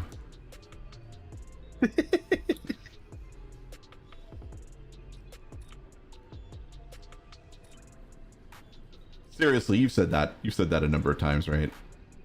Probably. I don't know. Yeah, if you're not invited to the meeting, anyway, the I just meeting's start invited. talking. Yes. The No Homers Club.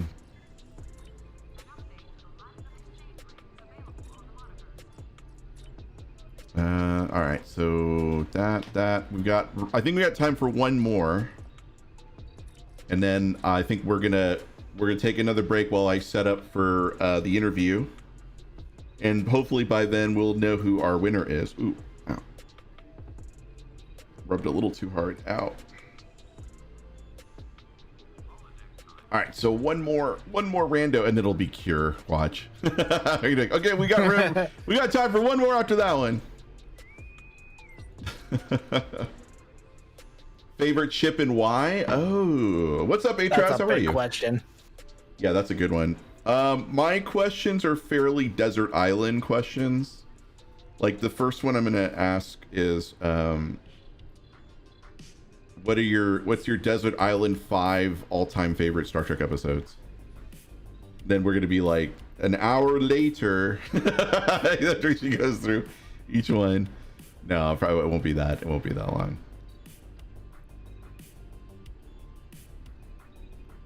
Because that, for me, that's a tough one. Like to pick 5 episodes of Star Trek that you cannot live without. Everybody's thinking about it, aren't they? Aren't you? You're all thinking about what are the 5 Star Trek episodes that you can't possibly live without.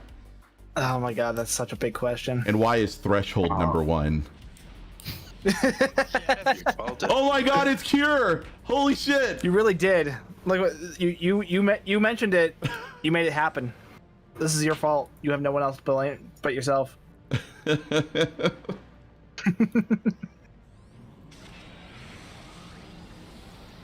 What? Oh man. Why is it Helix? Yeah, but no, I meant the Burn. Tuvix. The Tuvix one is a good question.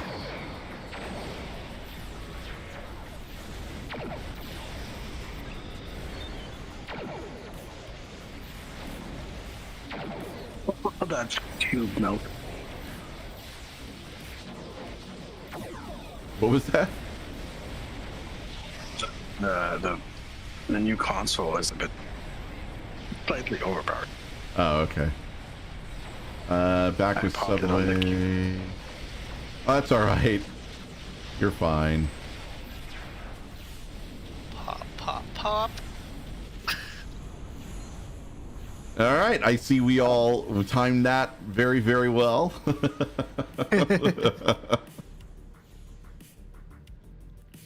Oh yeah, I totally did.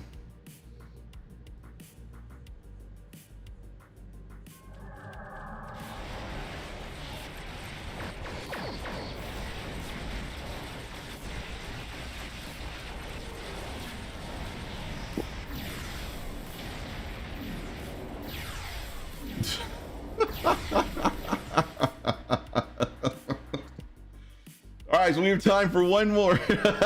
One more, and then we're gonna send you back to let my stew balls go.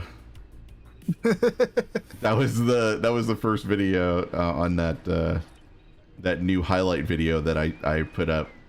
I'm working on the one for January. Yeah, I saw that. Yeah, I'm working on the one for January. There were a lot of really good clips in January, so I don't know.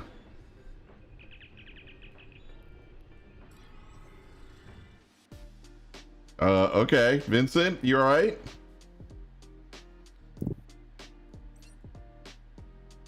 I didn't do it, I swear. Alliance Commonwealth Force Fleet level 69. Okay. Why did I get the fleet level on that one? Because Also, of the number, that's why. Why is it 69? He's proud of that number. I guess I We're would not be upgrading too. anything else in the fleet. We are sticking to this. Nice. Yeah, are you staying at fleet level 69 or? No one else upgraded anything else. I have no Punishable idea. by We're looks like being second outed fleet as the person who is hates 69. 77.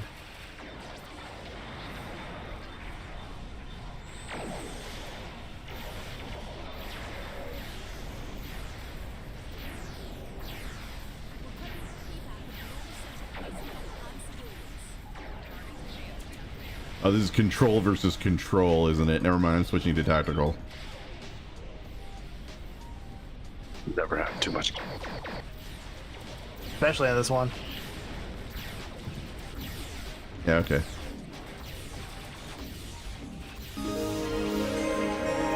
Linda, thank you so much for that Facebook like. I appreciate it. We're only a few 12 minutes away from Dr. Erin's arrival.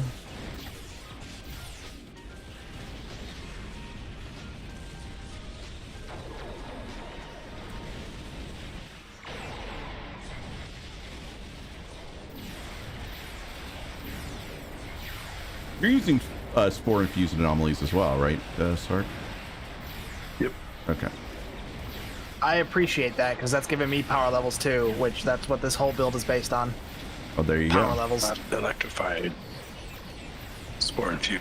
Oh, that's yeah. I'm thinking of electrified anomalies because I'm seeing the green lightning. What happened?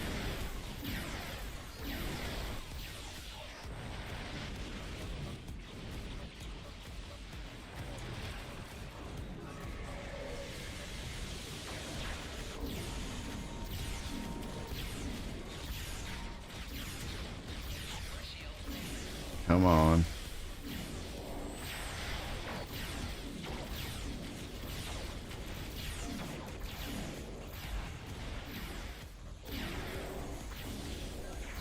They're coming from the Tychon's Rift?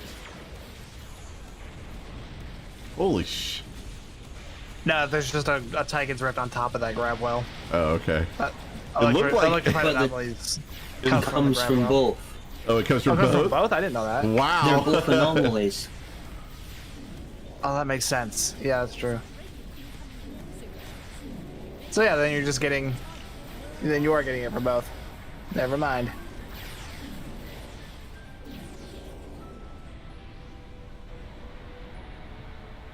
Reading some heavier shit incoming. Raiders and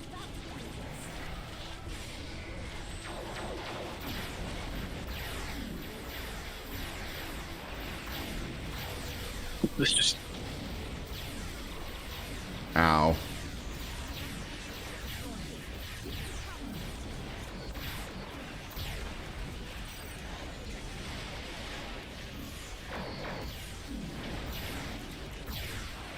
Ooh, that's a strong grab well right there.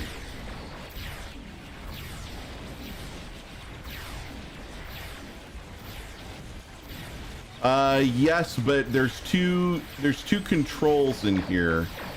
I'm running a control build, and Sark is also running a control build, so we're not...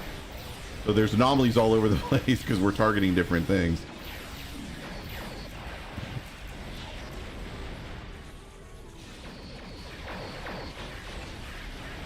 This is my Discovery Science Officer. Last night you finished Delta Quadrant, starting Arcane Rom.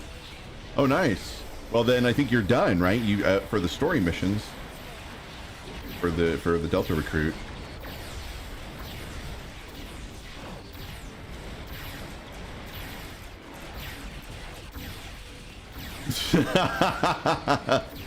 Well, technically, that's what Control did before it went, you know, completely bug fuck, right?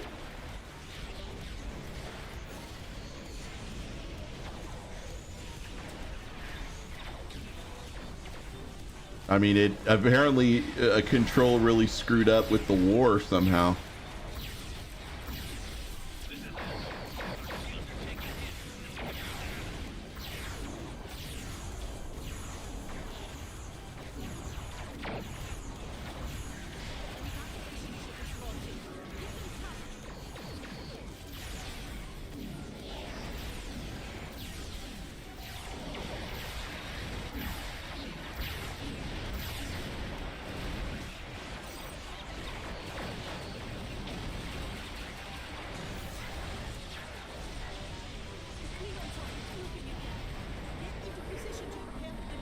Oh, I think I was gripping the mouse a little too hard. It's my wrist is like, hey, I'm like, yeah, okay, I understand. Gonna do a little. Just like air. Like, oh no. I'm getting really into it. I'm like, because I'm not. Just be careful. You know you're in trouble when your mouse starts going harder, Daddy. Oh.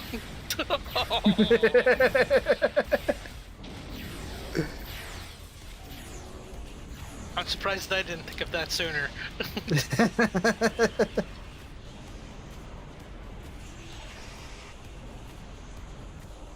All that was left was the patrols. Okay, got it.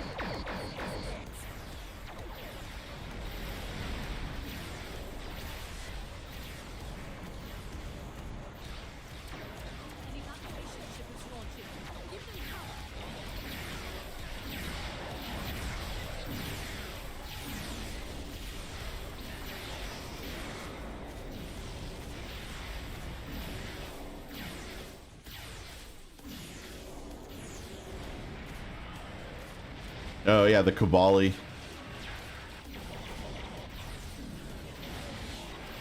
Holy crap. Look at all these drops waiting for me over here.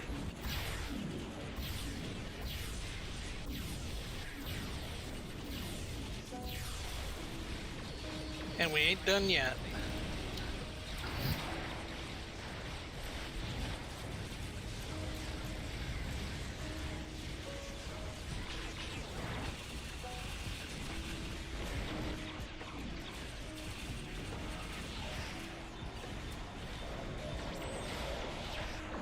That ship flew past me faster than, like, I could fly at full impulse.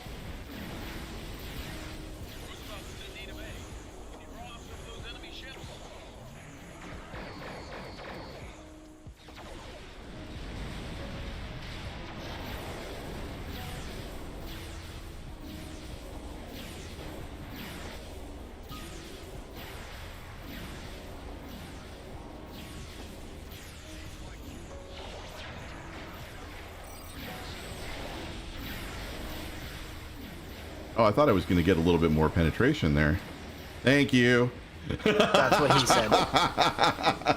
You came over just at the right moment. All right, so that's the perfect place to stop, guys. We're going to bring in Dr. Erin in just about 5 minutes, give or take. I'm going to put us into BRB so I can prep and bring her in on Discord. And when we get back, you should see Dr. Erin Macdonald on the screen next to me. So be right back. Let my stew balls go.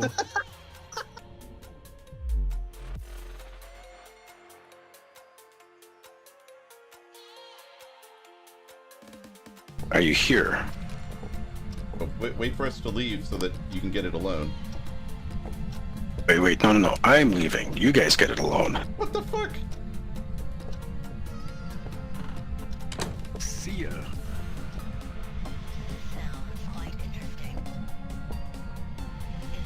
Close the doors on me. Okay. I guess I'm doing this. Thanks, guys. Or 9. Let's see. Oh! What? Did you see that? How the fuck? What? Oh, fuck this. All right, let me know when you guys are ready to jump in. Whoa! All right, bye. I hit the wrong button.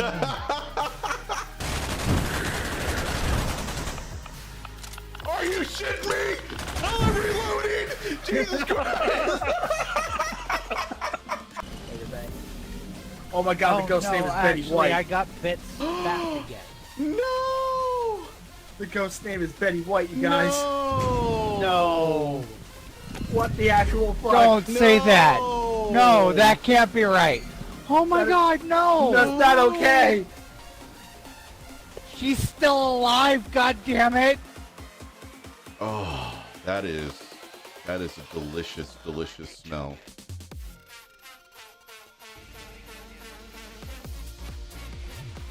Incorrect sequence again.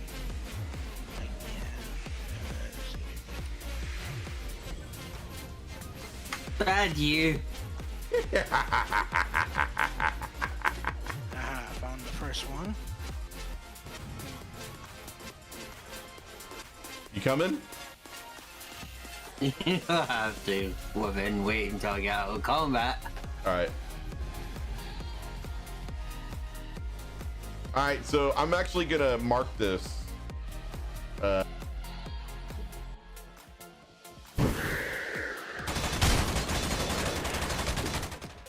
What the fuck? What? Oh, the hunt is on. What's up, my boy? How you doing? Oh, Jesus. Man, he's just walking everywhere.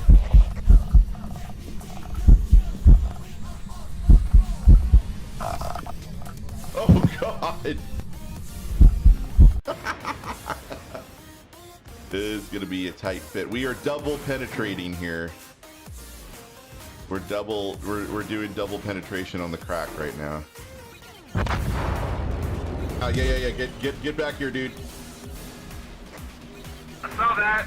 Get back here. Go, run, dude, run. What is this slow walking, moonwalking thing going on here? You saw that, right? Bathroom, guys. I assume you saw that because I definitely would have shit myself. I got a good. Yeah, I got a face full of that. I need to use the bathroom. I'll be right back. I like to feel like the weight of a blanket on me, but at the same time, I also hate being too warm when I sleep. So is it like when you say a certain weight, are you talking about like how much does fragrance weigh? Just an unrelated question. Let my stew balls go.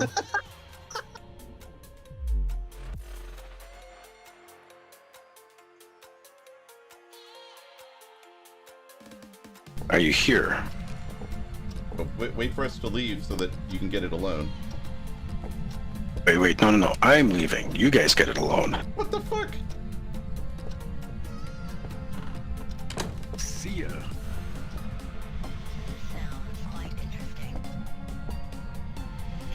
Close the doors on me. Okay. I guess I'm doing this. Thanks, guys.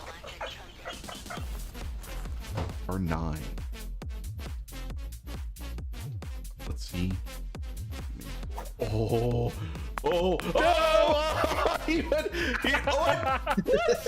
Did you see that? All right, we are back. Hello. And we're live with Dr. Erin. How are you? So happy to be here. I'm great. Thank you for having me. This is awesome. Thank you so much for coming. So for those who don't know who this person is, this is Dr. Erin Macdonald. She is one of the two, right? The science consultants that are working for. Yeah, so myself and Professor Mohammed Noor, he's a consultant for Discovery. I'm like on retainer for all the shows, including Discovery. So the way Professor Noor phrases it is like, I'm the sheriff and he's the deputy. And basically anything squishy, anything biology related, I'm like, that's not my problem. So yeah, no, it's been really great. But we both started out on Discovery, so yeah, awesome. It's been awesome. Awesome. Okay, so before we started, I sent you. Well, first of all, if you want to follow Dr. Erin Mac, she is Dr. Erin Mac on Twitch, on Twitter, on Instagram, and that's also is that it? Just those 3? Yeah, I'm not on Facebook anymore. Okay. That'll do it. Okay, awesome. And then I listened to your interview with Tawny and Paul on Monday. It was amazing. It was a really incredible interview. So if anybody here hasn't listened to the Pod Directive this week, I encourage you to go and check it out. It was so incredible. So I'm still riding high from that, by the way. When did you sit with them? When was it? That Was recorded? a few months ago. Okay, it was it a sounded while. like it sounded like it was a few months ago because they were mentioning some temporal subjects, some topical subjects that were going on a few months ago, and I was like, oh, this had to have been recorded like in March or something. If they're talking about that. It was a while ago. So the nice thing is that I got like 2 highs out of that, right? I got the high from recording it with them, and then like a few months later, got the high of listening to it and being like, yay. Fantastic. All right, so before we started, I sent you over a couple of questions, so I'm going to ask them now. Hopefully you've had some time to think about it. Yeah, I'm a little stressed out about my answers, but it's fine. That's okay. There are no wrong answers. No wrong answers. The first question is, name 5 episodes of Star Trek you cannot live without. Oh God. So Remember, I have. We only have 57 minutes left, so. I'll do my best. I'll fire them out there, and then we can discuss as needed. So going sort of like, I try to touch the series that I love, and so I do have to have an original series. So for me, that's Galileo 7. That's my favorite original series episode by a long shot, and I think it doesn't get talked about enough because it's awesome, but we can come back to that. Darmok is my TNG episode. Like, that's far and away my favorite TNG one. I just think it's so easy to come in, watch it, like gives you all the good, happy Star Trek feels. and it's just such a good episode. And then Voyager and Deep Space Nine are like my series. So my favorite Star Trek episode of all of them, I have finally narrowed it down to Counterpoint, would be my, like, that's the Voyager episode where they're trying to smuggle the Bernari refugees through the Devore space. And I love that episode so much. And then my Deep Space Nine episode, I would have to choose the Magnificent Ferengi, which is one I talked about on the on the Pod Directive. I just love that episode. It makes, every time I watch it, my muscles hurt from smiling through the entire episode, and it's just so great. And then my 5th one is tough. And this is where I can't make a decision. So we can enact some judgment, because I like the lighthearted episodes, right? Those are fun. And if I'm gonna take some with me, to a desert island that I can't live without, I want to laugh. And so for me, those would be things like the Voyager Fairhaven. I just love Fairhaven. And it's okay. I can feel. And then, Trials and Tribulations, the Deep Space Nine one where they go back to the original Right. series. Like those are kind of the tone that I would want to bring with me. I thought about some of the heavier Deep Space Nine episodes that are just good and, you know, stick with you. But if I'm all alone, I don't want to cry. Oh, I see. I'd Yeah. rather Well, laugh. yeah, the visitor would not be a good pick. Oh no. Right, for that for your Stuck on a Desert Island top 5. No. That would be a really awful one to actually have to sit and just cry. Although, you know what? I already do that right now. I don't have to be on a desert island. I'll watch that by myself and still cry. And if you're on a desert island, the last thing you want to do is get dehydrated. The amount of crying that causes it. Just hard pass that my one. Fluids! I need my fluids. Exactly. Sorry, that was a callback to earlier in the stream. We were talking about. I don't know if you've been reading, but in Star Trek Online, there's going to be a new ground set that's coming out where part of the set is that it enables personal mycelial rifts that will devour your enemies. And I was like, oh my God, can you believe like your soft tissue and your fluids, just this, you're going through the mycelial, all those gravitational forces just pulling on you without the protection of a starship. And so we were like, oh, my fluids, no, my fluids.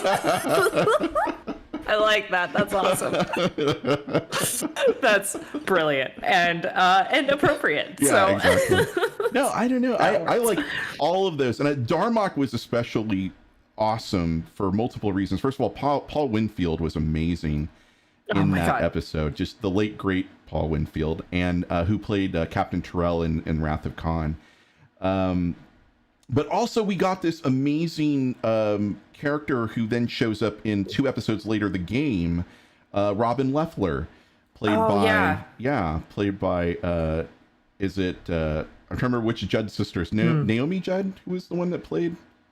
I think it was Ashley Judd. Ashley Judd, thank you. Sorry, it was Ashley Judd. Yeah. Ashley Judd, yeah. Who I always felt like, you know, I loved Ensign Rowe, but I really wanted more Robin Leffler, honestly, because she was just so cool, and bringing the shade to, of all people, Wesley Crusher, who absolutely needed an equal of some kind to compete with on the Enterprise. I thought that was fantastic. Right. Yeah. Okay, so next question is: you are the red shirt on an away mission, but you get to pick the 3 officers in all of Star Trek that are going to help you survive to the end of the episode. Ooh, officers or characters? Well, characters. Sorry, characters. Okay, no, that's okay, because we can do either. But if I'm just going to pull any characters out, and I'm realizing as I'm saying this, actually, my choices are really bad for me because I'm pretty sure they would all leave a red shirt behind. But I would choose Garrick, Martok, and Leonard McCoy. Well, I think Dr. McCoy would at least try to help you out, but he would try. He would try. The other 2, I don't know about that. They're both more of a you go first kind of, like, especially Garrick, right? Garrick would 100%. Garrick If you're threatening the mission at all, if you're dead weight, they're like, nope, it is, you know, I you're can done. just see Garrick like, oh, the mysterious creature didn't get you. You know, knife you right in the back. I got it. Don't worry, dude. I got you. Exactly. Oh, a broken limb? Well, let's just take care of that. Yeah, all right, exactly. now we don't have to worry about that. I'm not a horse. Knock it off. Well, it was just so notorious in the original series that the different characters and the different ways that they would get killed. Like, I remember one was reduced to their non-hydrated components. Remember, it was like the salt monster. That was, well, no, not the salt monster. It was, I think, by any other name, where they pressed a button and the red shirt was dehydrated, and it was like a little. That's what I was thinking of. The little like dodecahedron that ended up getting, and then they crushed it. Like, that person is dead. Well, yeah. Because of you, what the hell, man? Like, what are you doing? That was so distressing. But yeah, so I absolutely I don't know that I agree with your 3. It depends on the strategy you want, because I was like, well, do I want the favorite people? Do I want like the ones I think could survive? Or, because I thought about Spock, but then I realized Right. like the combination of Spock, Garrick, and Martok would destroy each other like real fast. Well, I was thinking more along the lines of like, why not Rom? Because if there was anybody who right, who would sympathize with you, it would be Rom, right? He would actually like fight for you, and he would engineer you a sandwich at the same time. Be like, you look hungry. I'm also pretty sure I can outrun Rom, so worst comes to worst. Sorry. So sorry, the thought Mom. crossed my mind. I had to share. But yeah, I mean, I guess it comes down to, because like definitely Martok and Garrick, just because those are the 2 characters from Star Trek I want to hang out with the most. Like those are the guys I just want to spend time with. But like McCoy obviously is there, but I guess it's, so do you want a medical officer? Do you want an engineer? And between Rom and O'Brien, then I would be like, well, I can run faster than Rom. Well, one of my favorite lines in Deep Space Nine was that injured Vorta, when I think it was in the 5th or 6th season, where she said like Vretak, I think. Yeah. Was it Vretak? I was thinking of the one that was in. I think they were trying to recover that Dominion ship, and he says, "Surely you have one of those Starfleet engineers that can turn rocks into replicators." And I laughed so hard when he said that, because it's such a meme, right? That's like the big meme with all the like from Scotty all the way down to O'Brien. And I was like, wow, they're even famous in the Gamma Quadrant. That's amazing. Right, even the Gamma Quadrant's like, come on, guys. That is awesome. I mean, can you imagine sending a starship full of engineers into the Gamma Quadrant? The Dominion would have surrendered like right away. We're done. You know what? Yeah. We're good. We're good. Take it. I'll always love, I think we talked about that on my Star Trek Sunday this past week, but the episode where O'Brien leaves Deep Space Nine to go on his covert mission with the Orion Syndicate. And I was there for that, everything breaks on the station. Yeah. And it's just such a great thing where they're With literally Kira. like, it's all broken. Yeah, and Kira has to basically manage through it. Although, I think I mentioned that in the chat. Sam's not watching this. Right? No, I don't think so. So we can talk about about things. Yes, we can. Because you're rapidly approaching a rather pivotal story point, and I'm like, I'm both afraid and excited to see what Sam's going to think of. So for people who might not have been aware of this, so I'm watching Deep Space Nine, for me, the millionth time, but with a friend of mine who's never seen it before, and we're watching it like 6 episodes at a time and doing a weekly stream about the episodes. And a little bit of the behind the scenes, because I made her say it on the stream, about in season 5, I told her to stop watching the chat. Like, just, we're just going to do our Zoom call. I'll monitor the chat because we're entering spoiler territory. And then after we hung up, or like after we got off the stream, I think at the end of season 5, it might have been the beginning of season 6 when Dax and Worf get married. But she was like, so I just have a question. Like, I'm wondering if they ever address how, like, what would happen to Worf if Jadzia was going to die? Like, would he still be married to the Dax symbiont? Like, do they ever, like, touch on that? They kind of did in the first season. If you remember the episode Dax, they actually argued that it was a completely different, right? That Jadzia was a completely different person from Curzon. So I guess technically that's true, but that's a prophetic question. Thank you, Tumor Boy. Yeah. He got me on right as I said prophetic there. That was perfect, but it was definitely one of like, I had to poker face so hard, and man. Yeah, Nick and I have always been like right here. I understand. I get it. He was right there for me. That is a hard.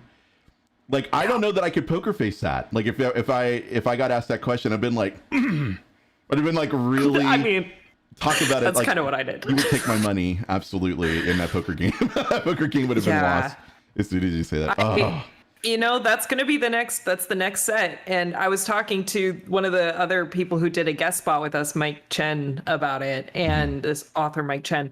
And he was like, honestly, when he was watching it with his wife for the first time, she like didn't believe it because so many characters come back, you know, after dying. And so it took a few episodes to be like, oh no, that's happened. Well, they kept it, if I remember correctly, in watching it when it was airing, that when she, like, nobody knew that was going to happen. It was actually it was a fairly well kept secret. Even they didn't even put it in the sizzle reel, you know, the trailer for the next episode. It wasn't even in there. So when she died, I remember being very upset, and I think I threw something at the screen.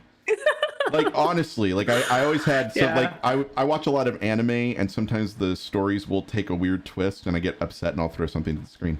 Yeah. And so I just have that soft whatever and I just throw it. But when that happened, that's smart. Yeah, because you didn't want to damage a big screen TV back then. It was a CRT. It could take a lot of punishment, but not that kind of punishment. So they did have weak spots, those CRTs. Yeah, they did. So I was pretty upset, and I like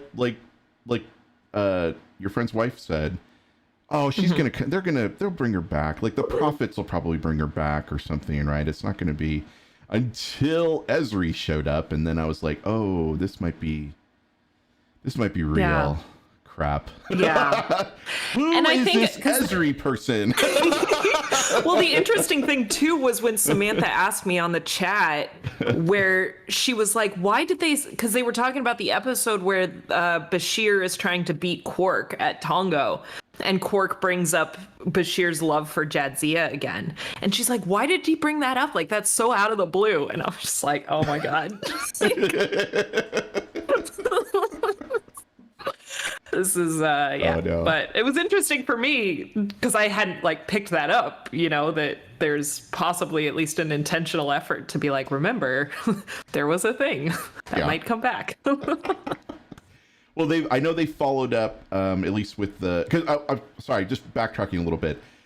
Trek has a really good history, or used to at least, of following up with characters that had departed. Like Tasha eventually came back in Yesterday's Enterprise, and I think in Voyager we got to see Carey multiple times after he passed away, including in one where Seven gets to meet him in Relativity, because you know the was a 29th century time fleet basically was sending copies of her or her temporal clones back, which Relativity, I think, Relativity, and I will say this, and maybe we can touch a little bit on the science.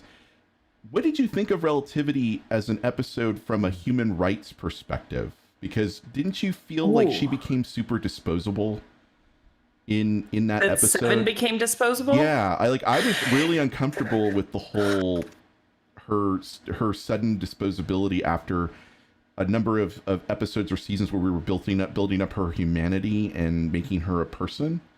Like I don't know. I just kind of no. That's a good question, because I always watch that episode sort of with the science hat on, you know, and trying to follow the threads of the time travel. And for a time travel episode, it's awesome. Yeah, right? So maybe it's all less science and more heart, but I think you bring this exactly, which is good. I need to remember that sometimes.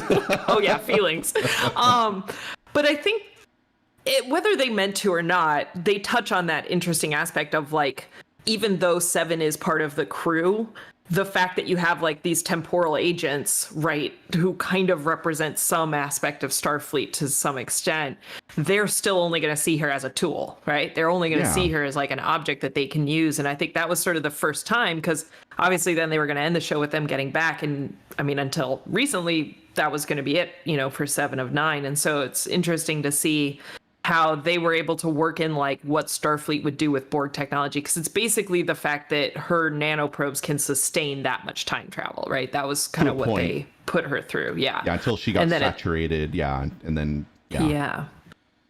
Seeing her die so many times was a little weird. It was almost like cause and effect in Star Trek The Next Generation, where the Enterprise kept getting blown up, and then it was like Groundhog Day, where they just kept getting shunted back to the beginning. And then they find out how many they were out of touch with Starfleet for a month or something. It was like that, about right? that. Yeah, and then old Kelsey Grammer, Fraser shows up. Fraser shows up. Yeah. And he's like, it's been like 30 years or something for him. And he's like, what? It's only been a few weeks. Why are your uniforms weird? Yeah. Yeah, exactly. Yeah, that's it. That's a really, really good episode. I like that one a lot. Yeah, but I mean, there's always these weird causality loop episodes that seem to show. Children of Time from Deep Space Nine was another one with that really awesome. By the way, the guy that wrote that also wrote the other one with Ethan something. I forget his last name. He was the one, he pitched Children of Time. He also pitched the one with poor O'Brien, following the O'Brien Must Suffer trend, where he was saturated with that radiation and ended up going back in time and found the warbird. Oh, yeah. Yeah. I didn't realize that was the same one. Yeah, he wrote That's both cool. of those episodes. Yeah. Well, he pitched the story for both of those, and then the writer's room took it from there. But yeah, I think the time travel one that messes me up the most philosophically is the Year of Hell two-parter in Voyager, where they go through that reaction. So can I say on the whole, I loved that two-parter, but it felt kind of like you yanked the carpet out from under me with the whole reset button at the end after they'd been through so much. And and there was a lot of the inter-character play with Janeway and Chakotay, and Tuvok too. He's got great, and Neelix, and and the Doctor, and so much of that with Tuvok with Seven and their reliance upon each other, and it was just like, and all of that gets wiped away.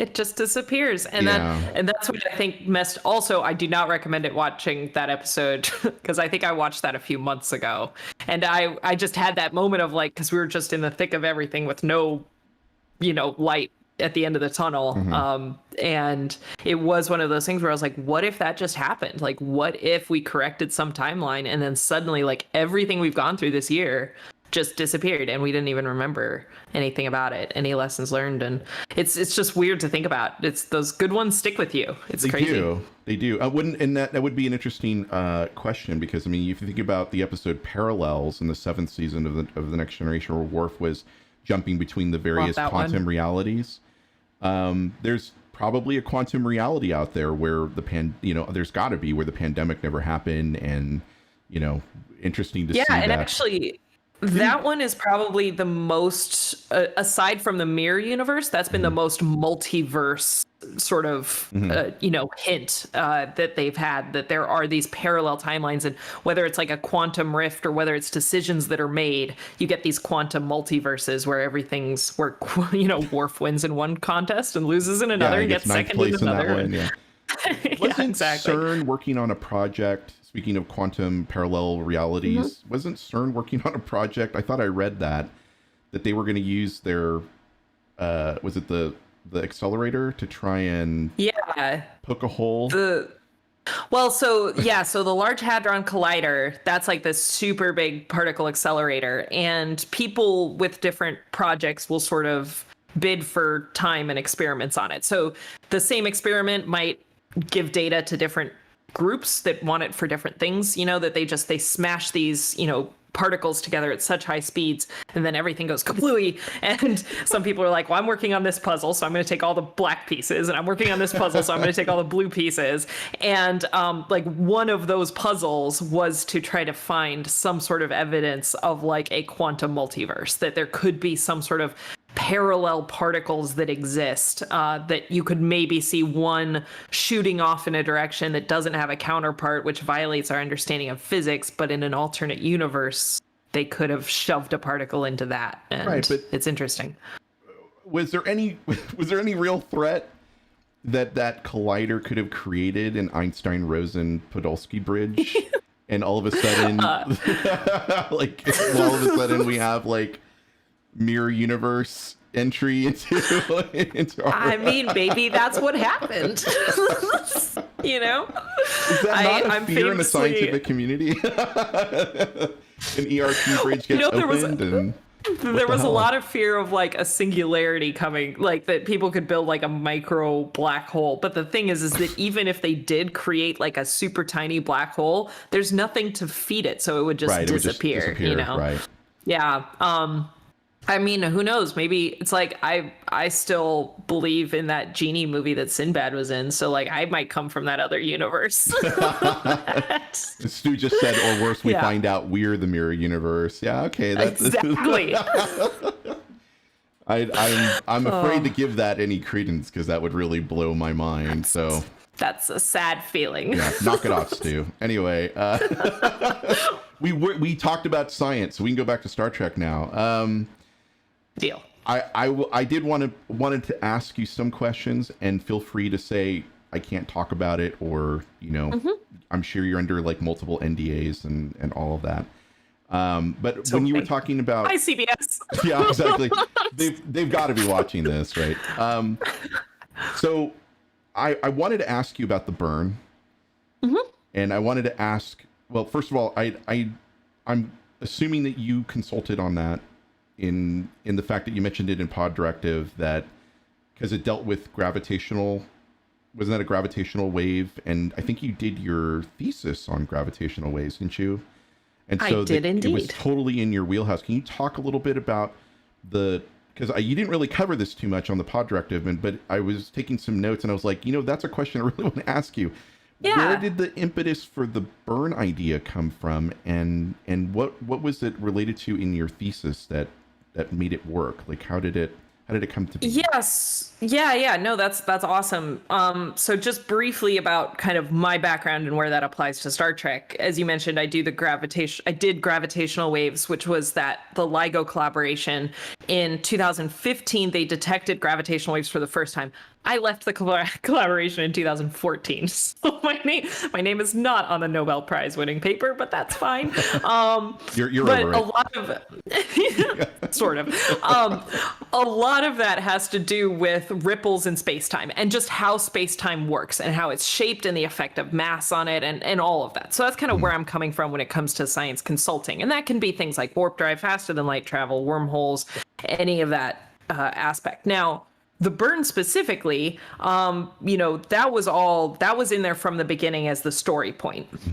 That was like, this is what we're gonna have. We want to have, it. I guess spoiler alert. It's been out long enough. I think we're okay. But yeah, I think we're fine. Okay, people can mute for a little bit here. But they wanted it to be revealed that it was a child crying out that essentially created this, and then they were like, well, let's call the scientist. So how do we make this go? They're like the pack lids. Let's give them a little bit of credit, because it could very easily, they could have just done like which I think we see in other sci-fi franchises, just the hand wavy, a kid cried and that destroyed all the dilithium, and that was it. Right. Yeah, exactly. Whereas like they really wanted to come up with a scientific aspect for that. And so what we came up with was started looking at, okay, the dilithium like shattered, but not all of it, but most of it, and anything in an active warp drive was destroyed. So let's start with dilithium. So then I kind of went through and I was like, okay, well, how could we have dilithium be shattered by a cry? And so then I started thinking about like how we can actually break up atoms is by like resonant frequencies, right? And molecules, that you can have these like molecules that if you hit that at the right sound, it's like that Tacoma bridge, or when you're walking on a bridge, where it starts to eventually it finds the sympathetic frequency and right. Exactly. So so that sympathetic or resonant frequency was exactly what we were thinking of. And so, but then it also had to permeate faster than the speed of light. It had to happen almost instantaneously, and that was a plot point as well, is that it was faster than the speed of light, but Burnham was able to triangulate it, by picking up little microseconds of when it happened. And so then I kind of came up with this idea that it's a lot of background canon for dilithium, which like I'm super proud of, because original series throws around dilithium, and I'm like, I scienced a lot of that. And I came up with this idea that, we talk about our super, super subatomic particles, where we're talking about like quarks and gluons and that sort of thing. What if in the future we discovered some subatomic particle that had ties to subspace, that it existed both in current space and in subspace? And that dilithium, the reason that it is so effective as a fictional catalyst for warp engines is because it exists partially in space and partially partially in subspace. And so that combination of the kid crying, being surrounded by a dilithium, being raised around dilithium, hit that sympathetic frequency that permeated through subspace and then shattered all the dilithium. So that was sort of my physics background contribution to how dilithium is structured and how the burn would have worked. And yeah, it was really fun. It was really fun. It was very stressful. Well, it turned out to be what I liked about the burn was that it also resulted in removing what was a really well-known aspect of Star Trek technology that we've all relied on, even since, all the way to Enterprise and, chronologically the original series, in terms of the, production order. But it was kind of awesome because we were all talking about like, well, if there's no warp drive, then how are they getting around from place to place, right? Because Book had a quantum slipstream drive, and we were talking about, well, now the mycelial drive now gets to be front and center for the first time. Like it's not like this is now a thing now. Like can they actually reconstruct or reverse engineer? And then I was like, well, they don't have to because they've got Stamets, who was one of the two originators of the technology on Discovery, so they don't necessarily have to reverse engineer if they've got the blueprints, for the drive. Right, so, to some extent, yeah. But I think too, there's that element of like, Stamets has only started figuring out how it works, and what the difference of the technology is, and his being part of the drive system itself, right? Now you're talking about genetically engineering navigators, right, through the mycelial plane. Which right now let's make it clear for a second that I did not work on season 1 or 2 of Discovery. The mycelial network was not my idea, and so we have to talk to the professor for that.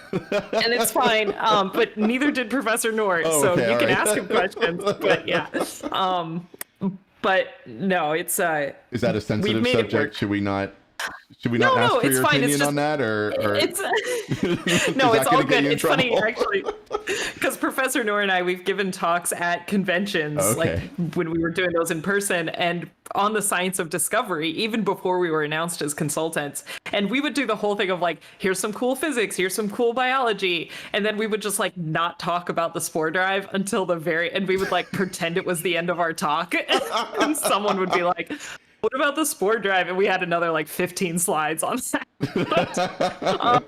For me, the way that I think about it is, Star Trek has done this, and a lot of science fiction does this, that they take the allegory to the extreme. So I take a step back and think of it more allegorical, particularly the way that it's displayed, right? We talk about like our superstructure of the universe, and you look at how galaxy clusters have like formed, while our universe is kind of shaken out just due to gravity.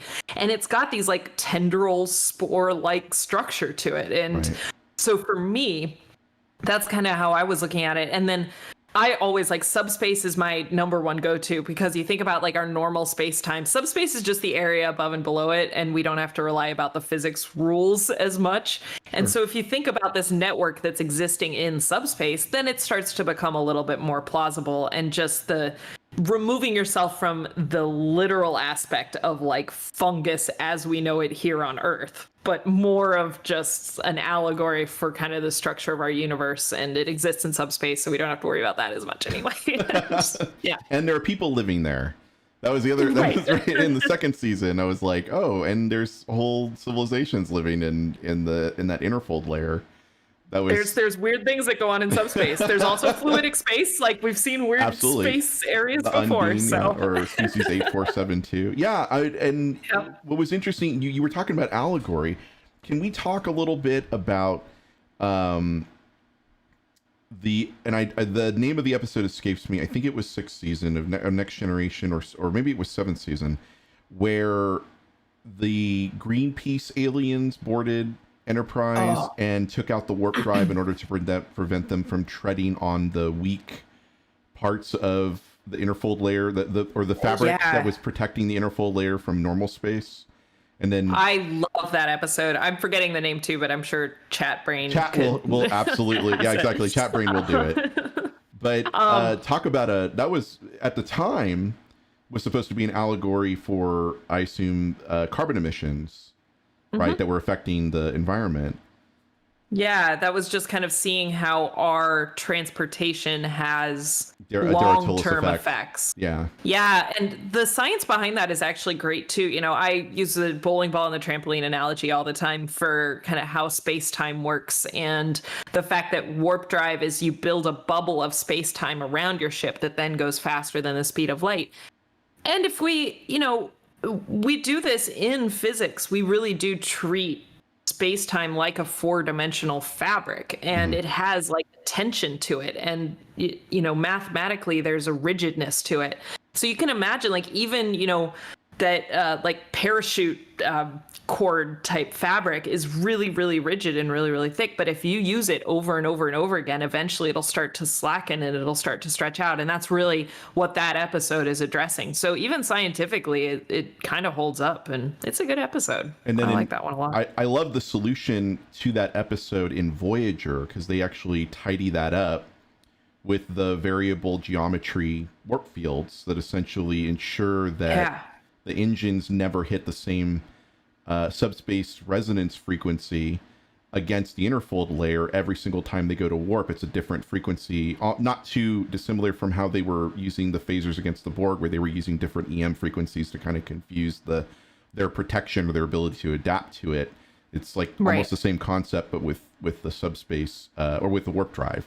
Right. So absolutely. I love that about the Intrepid class. That was like one of my favorite things. And I often wondered how the other starships were fitted with that, because they didn't have the cool lift up nacelles, like the little, which was so awesome. I mean, it was kind of ridiculous when you think about it, because it's not necessarily how frequencies are generated, but it was just a really cool visual to remind you that that's how they fixed the whole warp speed limit thing.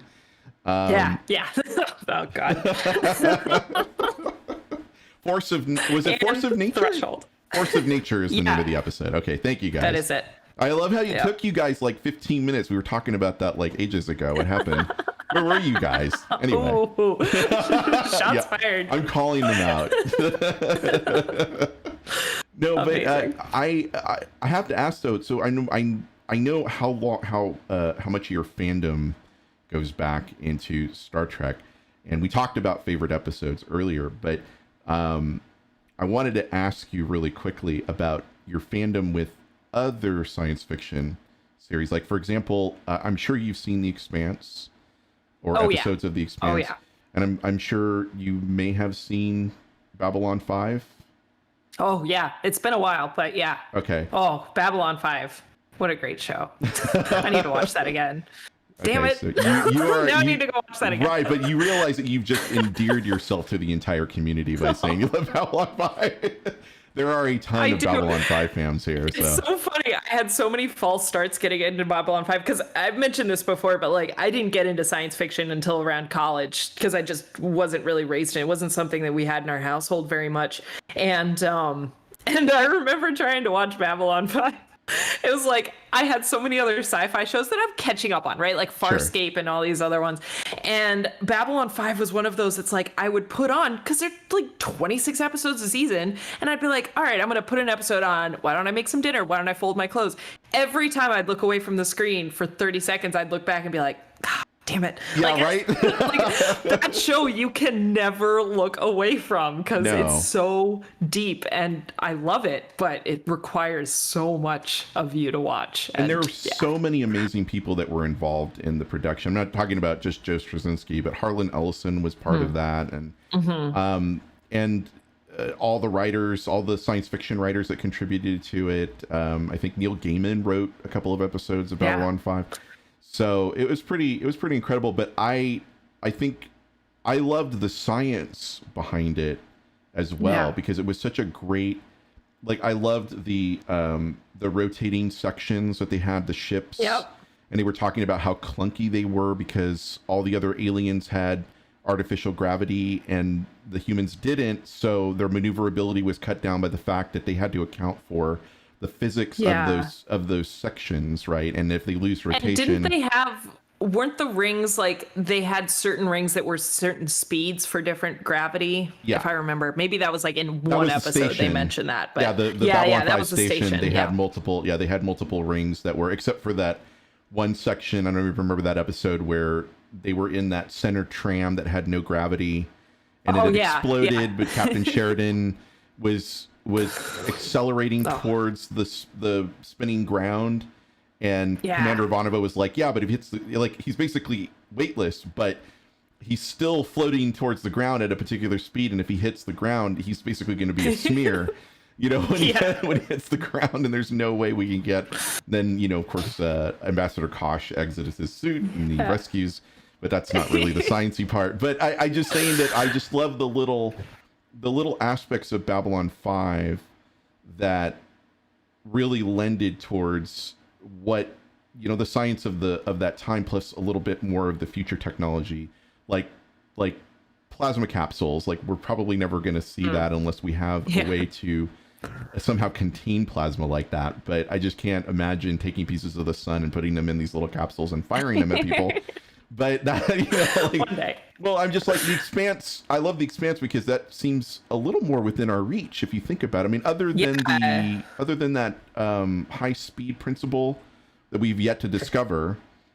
It just seemed to me like that's a lot more plausible. I assume whenever we get our huge cache of helium-3, we'll have our cold fusion reactor and exactly. Right, because right now, if we do fusion in any way, shape, or form, it's going to kill us because of the neutron radiation. We need inert byproducts to get out of that. The physics in The Expanse is awesome. And actually, it's funny you mentioned that because the show, obviously, it's based on a book series, but the showrunner for The Expanse is Narain Shakar, who actually first started out as a science consultant for Star Trek. Yeah. And that was like his first gig. So I'm very much like, Narain, mentor me, please. Yeah.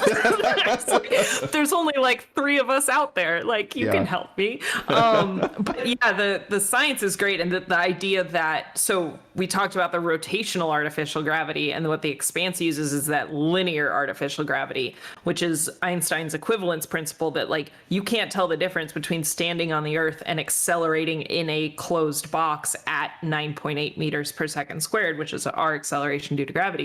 You just physically can't tell the difference. And that's what they do on those ships. And the limiter to us right now, as you mentioned, was like there's just the fuel source, because you constantly basically have to be firing your thrusters.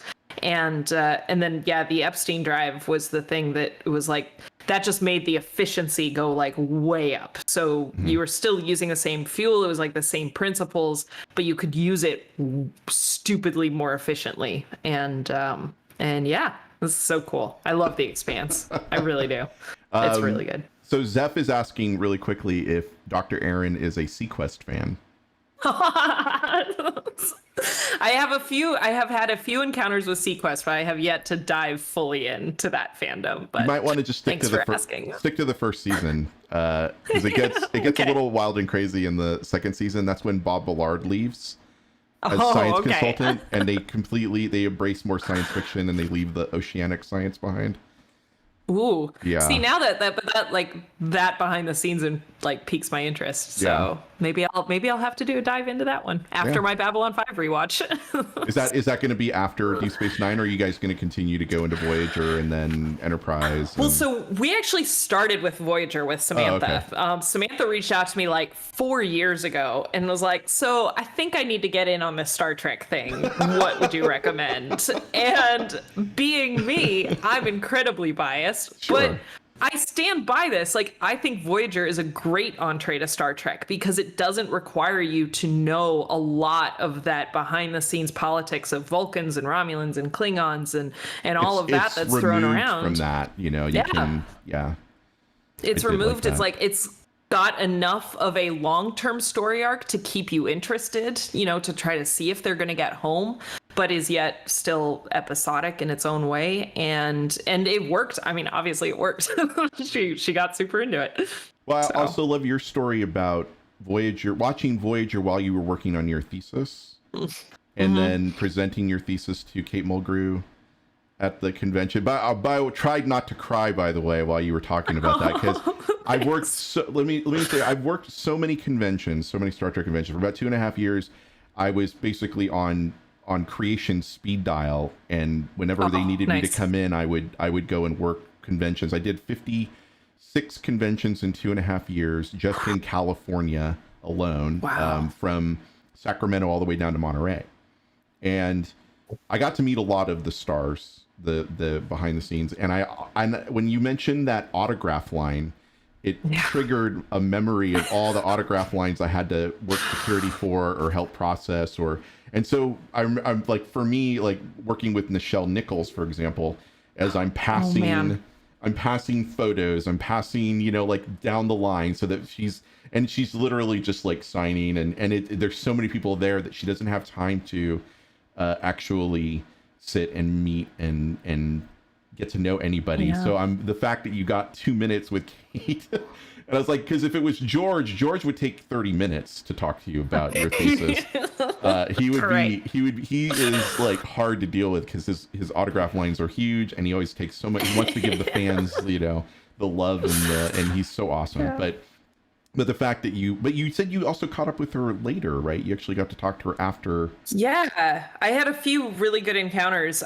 So that was my first time meeting her. And then literally, like you said, those lines are bonkers. And so we had that moment.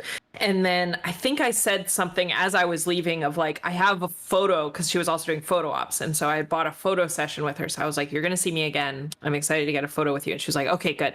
And then so the photos are even more cattle calls than the autograph lines, because that is literally like in photo. And at least she recognized me, so that was good. And then after that, I think it's Star Trek Las Vegas now, where I'm actually like affiliated with Star Trek, at the very least at their official events. And I got to go be backstage and meet her and have a little bit more time to talk with her. But, you know, like a lot of that stuff, it was all very small talk, just because you're coming off, you know, trading, being on stage. And so you're kind of coming down from, or getting ready to go to it. But it was still great. And it was still a great moment. And that actually, if we can tangent for like 30 seconds, that was actually a really, really funny day, because so that was Star Trek Las Vegas. I want to say 2018, when they announced Picard. Okay. So I had this moment. I got to meet Kate Mulgrew backstage. I gave my first talk at a Star Trek convention on an official CBS stage. I went and I got a tattoo, because obviously that's what I do. Right.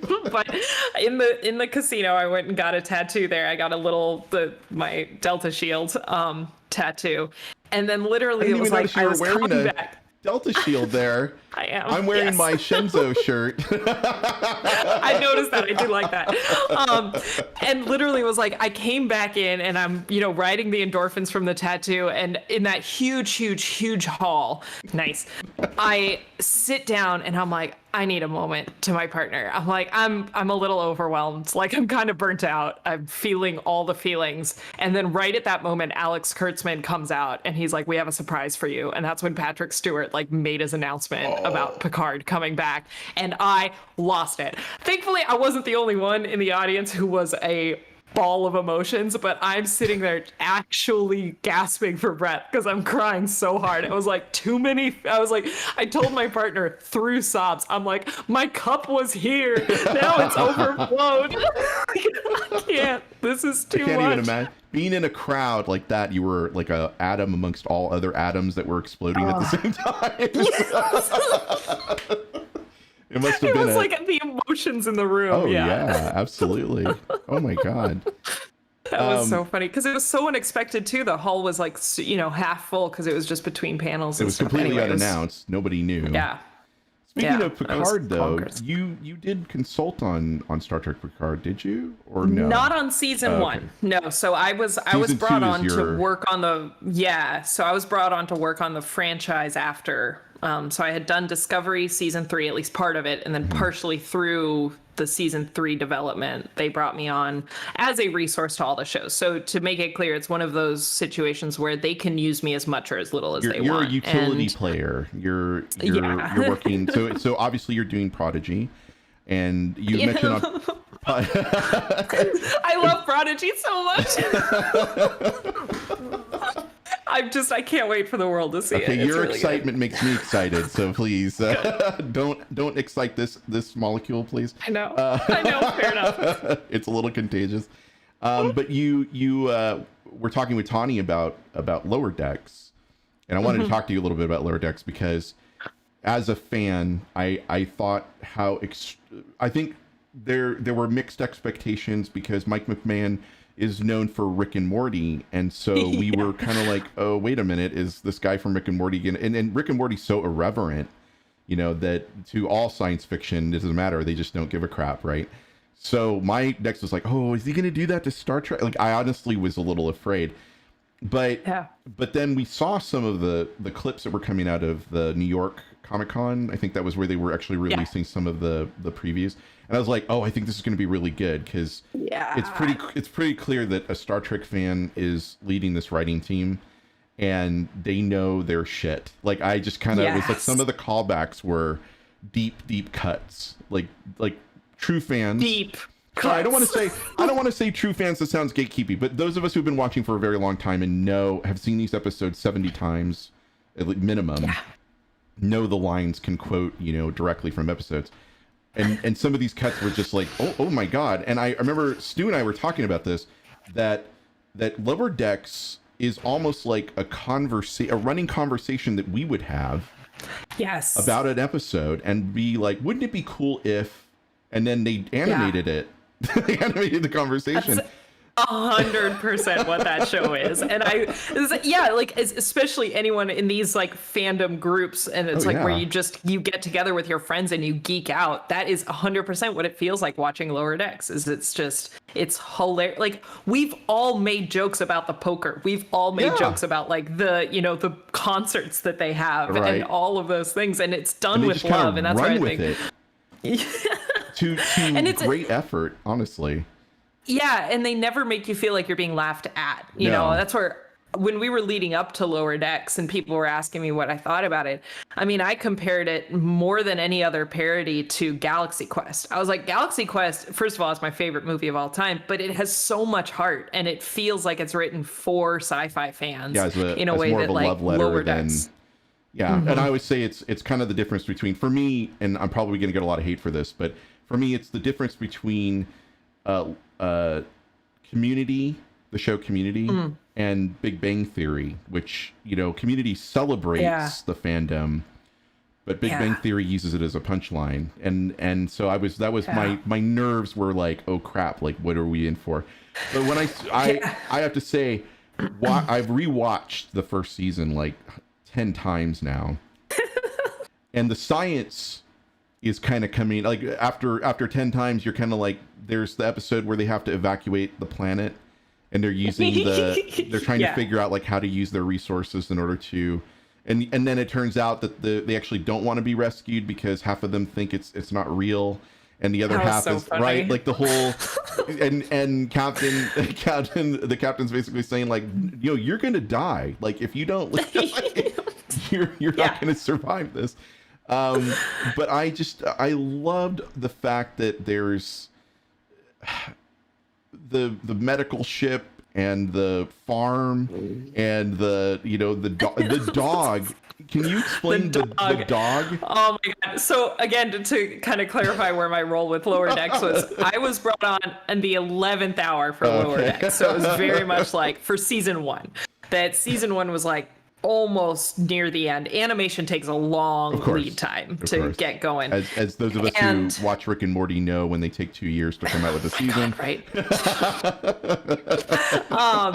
So I was brought in the 11th hour, and Mike was basically much more like, just, can you watch this? Tell me if anything makes you throw up, and just tell me if you like it. Like, because I know you're a Star Trek fan.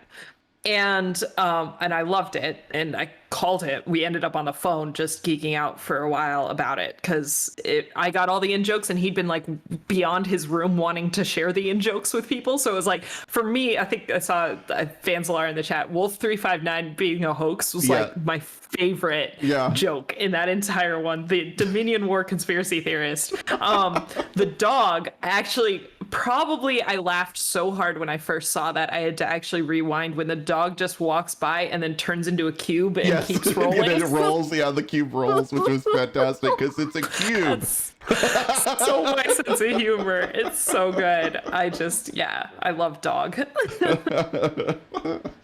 Well, but honestly, like, I'm so grateful that people love it as much as I do, because I think like it was written by and for people like us specifically. Yeah, absolutely. Like finally, really, and it doesn't have a stick up its butt, which Star Trek can sometimes be full of itself. Yeah.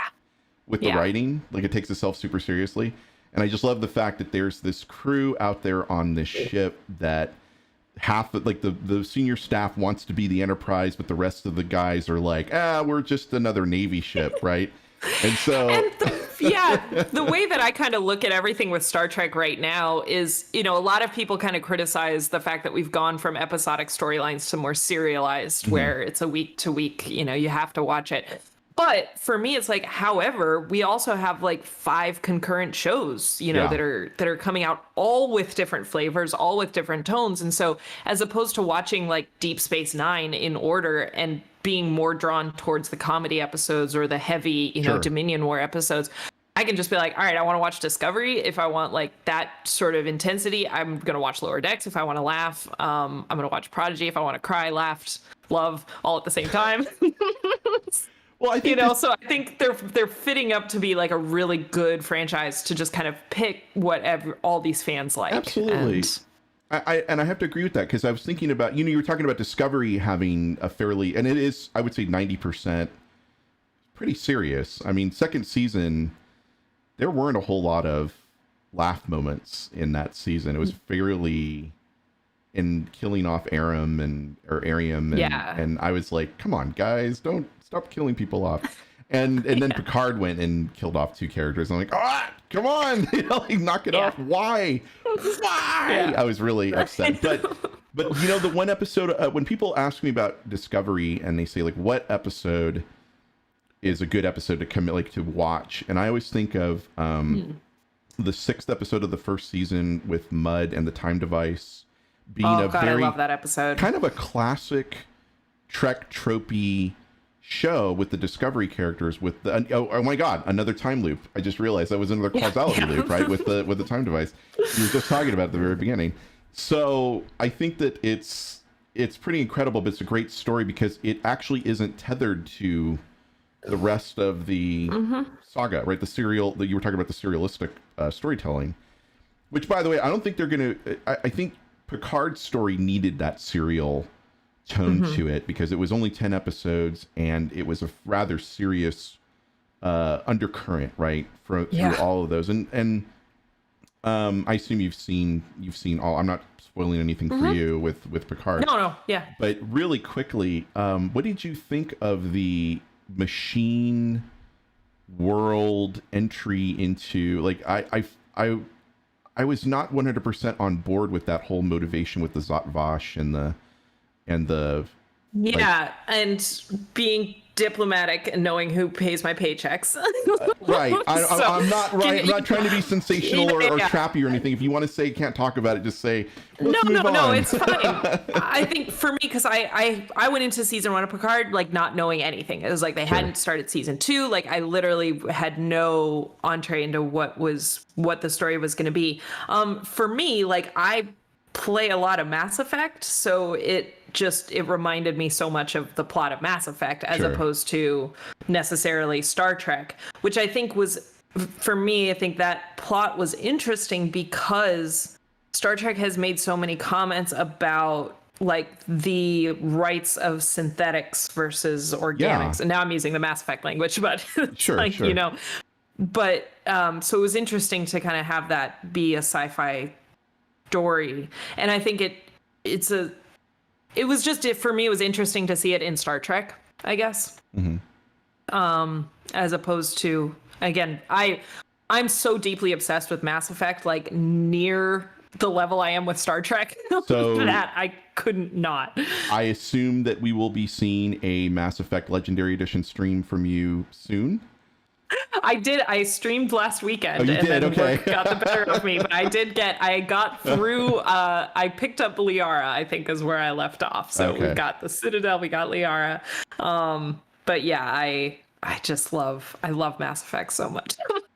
So on that note, we're here to talk about Star Trek. No, but, I yeah. know, but I when we diverged into Babylon 5 and The Expanse, Yeah, so that's you know true. that's no problem, and a little bit of Sequest. There are some Yeah. questions. I know we've got just 1 minute left, but do you still have time, or are you hard stop? Yeah, I've got some time. Yeah. Okay, because Go for it. I'm happy to go over. I'm fine. I was more worried about your schedule than mine. Works for me. Okay, Yeah. so fragrance-free Vaseline would like for me to ask you whether the whale probe from Star Trek 4 survived to the 32nd century. That's such a good question. Oh God, I love that whale probe. The one with the whales is my favorite Star Trek movie by a long shot. And I guess it did. I mean, it had to. I don't see why it wouldn't, unless, because we didn't really get to hear much about the lore of the whale probe. Yeah, that whole But I would conversation love- was done in whale, so we didn't really. Yeah. Right. Other than bye bye at the end, which I think was implied, right, with the tones. with the Yeah, whale song. exactly. I mean, certainly it was one of those things where it was like the probe came to have a conversation with its old bros from the past, and then they did, and then they left. And so, I don't know. I would love to see that show up again. Any other questions about whale probes? Because I feel like, Tuvik's question. Zeph, what's your Tuvik's question? I'm sorry, it's like totally. Damn it, Jim is asking.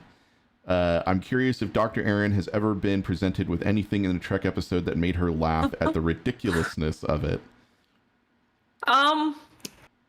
Maybe past episodes. Maybe stick with past episodes. Yeah.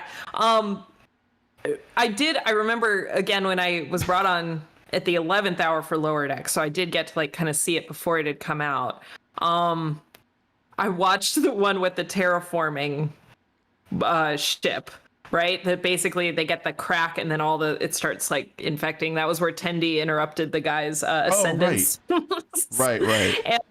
And they had all the plants growing and all over. And I basically just asked Mike, I was like, did you need any science for this? And he's like, no, we're good. It's like, okay, I'm good then. I just need to judge the tone. I just need to figure out the tone. So we let that one go. That's fine. And but honestly, there have been some points where there's a lot, you forget how many wheels are at work when it comes to these sort of development, Sure. right? There's you have the writers who are writing the episode, you have the showrunners, you have the producing, the Secret Hideout, Alex Kurtzman offices.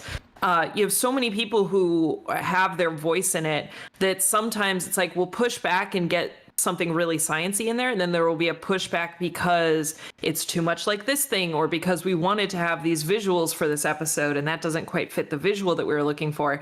And so when that sort of thing happens, then I take a step back and it's okay, then my role is just going to be let's not try to explain it. We've crossed over into non-scientific territory, so we're just not gonna explain it, and that's fine. Star Trek has done that all the time. They have crazy, ridiculous episodes, and they're like, well, that was a thing that happened. Yeah, that's pretty much their stock in trade if you consider, the original series and the animated series even. But once it leaves the scientific realm, it's not really in your wheelhouse, right? So at that point it becomes it's not like you can say no, right? If they decide to push it, you're just giving them advice or I can sleep at night knowing I've at least said my piece. Right.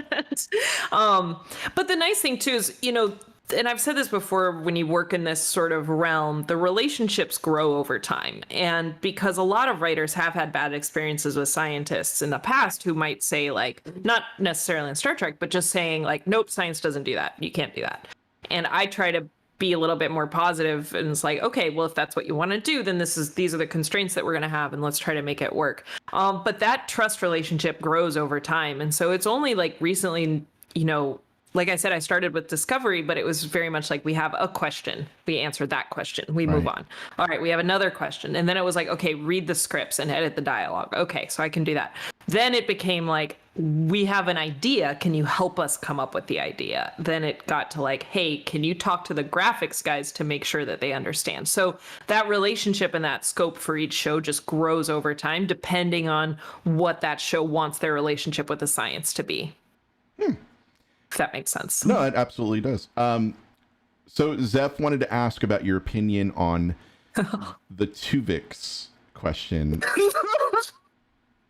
Being a Voyager fan, I'm sure you have an opinion, but whether you thought Are we throwing down? This is where it gets ugly real fast. I think it might, but he asked the question, so I'm passing it on to you, and then I'm just gonna tunnel under here and then let you let you take fire.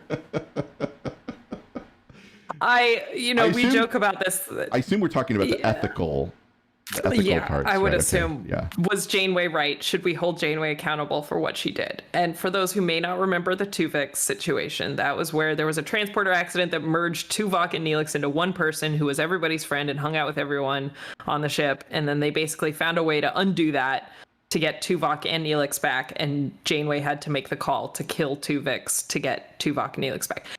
Brilliant ethical question. If I say so, this has become like the new, do you save one person you know and kill 100 people you don't know type philosophy. I get more angry about it the later it is at night and the more I've had to drink at conventions. So if you find me at Quark's bar at a Star Trek convention at 2 a.m. and ask me about Tuvix, my answer will be the same, but it'll be more heated. I think Janeway was right, although I don't envy the position she was in, but I respect the fact that she had to make the decision, and it wasn't right to rob Tuvok and Neelix of that choice either. That she had to make the call because they couldn't to get them back or not. She has no idea what they would have said. Maybe Tuvok would have been okay with Tuvok staying the way he was, but... Yeah, I was going to say a Vulcan perspective would be interesting on that dilemma, right? That would be a Tuvok question to Tuvok might question whether Captain Janeway's emotional or her sentimentality played a part because they were pretty tight, right? Her and Tuvok had served together on multiple ships before, and so it was probably a Kirk Spock dilemma, where Kirk risked everything to, get Spock back after he passed away, saving the ship. Yeah. So threw his career away, threw his command away, threw, just to get Spock back. So I'm wondering if maybe it was a similar, situation. I'm going to use that argument the next time Tuvix. Hey, it's free. It's free to use. I like it. It's fun. I love the debate. I love that the Tuvix episode has just turned. It's like, I think I saw John Van Sitters one morning, woke up and was like, happy not birthday to Tuvix. I was like, oh, John, you woke up and chose chaos today. I love that the fandom is just like, made Tuvix a thing. I just talk about a love shit it. stir. I mean, just exactly. What is your favorite class of Star Trek ship? If you were to command that ship, what would its name be? Intrepid class. I've got my Intrepid class Voyager. I know. Shock. Try to contain your amazement. I got my Intrepid class tattoo. Not just because of Janeway. Deep Space Nine is my favorite series, but it's just the little science ship that could. Absolutely. I mean, I love it. Honestly, would have been shocked if you had said Sovereign class, even though you have a tattoo of the Intrepid class on your arm. I'm like, wow, I did not expect that from you, Dr. Erin. Right. But what would its name be? What would the Intrepid's name be? Oh, yeah, I have thought about this a lot. And my tongue in cheek was like, I wanted it to be a Normandy because I just pretend to be Commander Shepard. But I think actually I want to name it the USS Glencoe because that's where my family is from in Scotland, quite famously. And I feel like that fits the theme with like how these, like, I feel like it would just fit in Star Trek that I would have the USS Glencoe be Captain Macdonald's Intrepid class science ship. Oh, that made me think of something else, and I thought maybe the mess hall would be a McDonald's, but No, the mess hall would be a pub, man. I'd have like the most Fairhaven style pub on board. There would be concerts every night. There would be like pints being poured. Yeah, it would be fabulous. So I missed this. Turquoise had a question follow up to the Tuvix. I missed this on you and your Sam's rewatch of, or I guess for Sam it's not really a rewatch, but your rewatch of Deep Space Nine, the ethical question of Cisco bombing a colony with the trilithium enhanced quantum torpedoes to make it uninhabitable as a response to what they did to the Cardassian colony. That got heated in the chat in the best way, in a similar way, where everyone kind of has like, was it a war crime? But he let them evacuate, but he still did it. And it was like one of those eye for an eye things. And I think similarly, the diplomatic way to think about it is similarly, it's like he had to make a call. And like Janeway, you can't really factor in all those extra stressors that they have. And I think that episode particularly, because that's where that Maquis line starts to get kind of wrapped up. And he's like, the Dominion War is ramping up in a really intense way. And I think Cisco's kind of reaching that point of like, I don't care anymore. I just want people to be safe. I want people to stop dying. And if this is the only way, it's like, Maquis, just go away. Just go away. I don't want to deal with it. I've got too many other problems going on right now. And I just want the Maquis to go away. Are you aware of these people? Don't worry about the Cardassians. Listen. I've got this like cloned Vorta that keeps showing up every day. Like, not to mention the founders. Exactly. Oh my God. Yeah.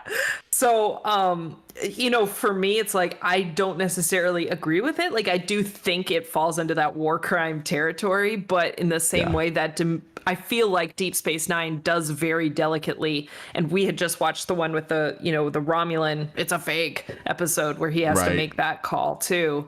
And in the Pale Moonlight, which is probably one of the quintessential so good counter Star Trek culture episodes.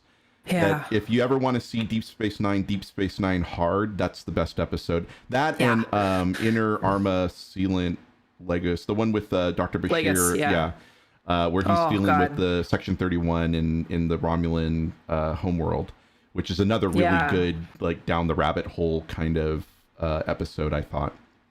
But, and I think like in the Pale Moonlight kind of it doesn't make up for, but it gives us a glimpse into Cisco's thought process that we didn't get in that other episode where he bombs you could almost kind of see them as two halves of the same story if you think about how I said this in the chat this on Sunday. His ruthlessness wasn't really spelled out until these episodes started coming out. Like even when he was dealing with the Maquis and his friend, Lieutenant Commander, I don't remember his name, the one that Ben Casey played, the late great Ben Casey. I forget the name. Cal Hudson. Oh yeah, Hudson. And he was caught between, right? You could see that dichotomy kind of working against him, where he was trying to see it in one way, and then with the Maquis, the one thing I really loved about the Maquis was it actually spelled out the mission statement of Deep Space Nine. If you think about it, every time Eddington, because Hudson said the same thing, and then Eddington basically followed that line right after the whole Hudson, or after Ben Casey left the show. He was only there for 2 episodes, so Eddington had to pick up the standard, right, and then walk with it. And so he was basically saying, like, it's so easy to be an angel in heaven, but once you're removed from that environment, you don't know. And I mentioned this only because we were talking about the Siege of AR. I forget the numerics for it, but where 115, I think. Where Quark was telling Nog that once you remove humans from their creature comforts, that they become as savage as Klingons. Because of how they were treating the Jem'Hadar, and they were wearing the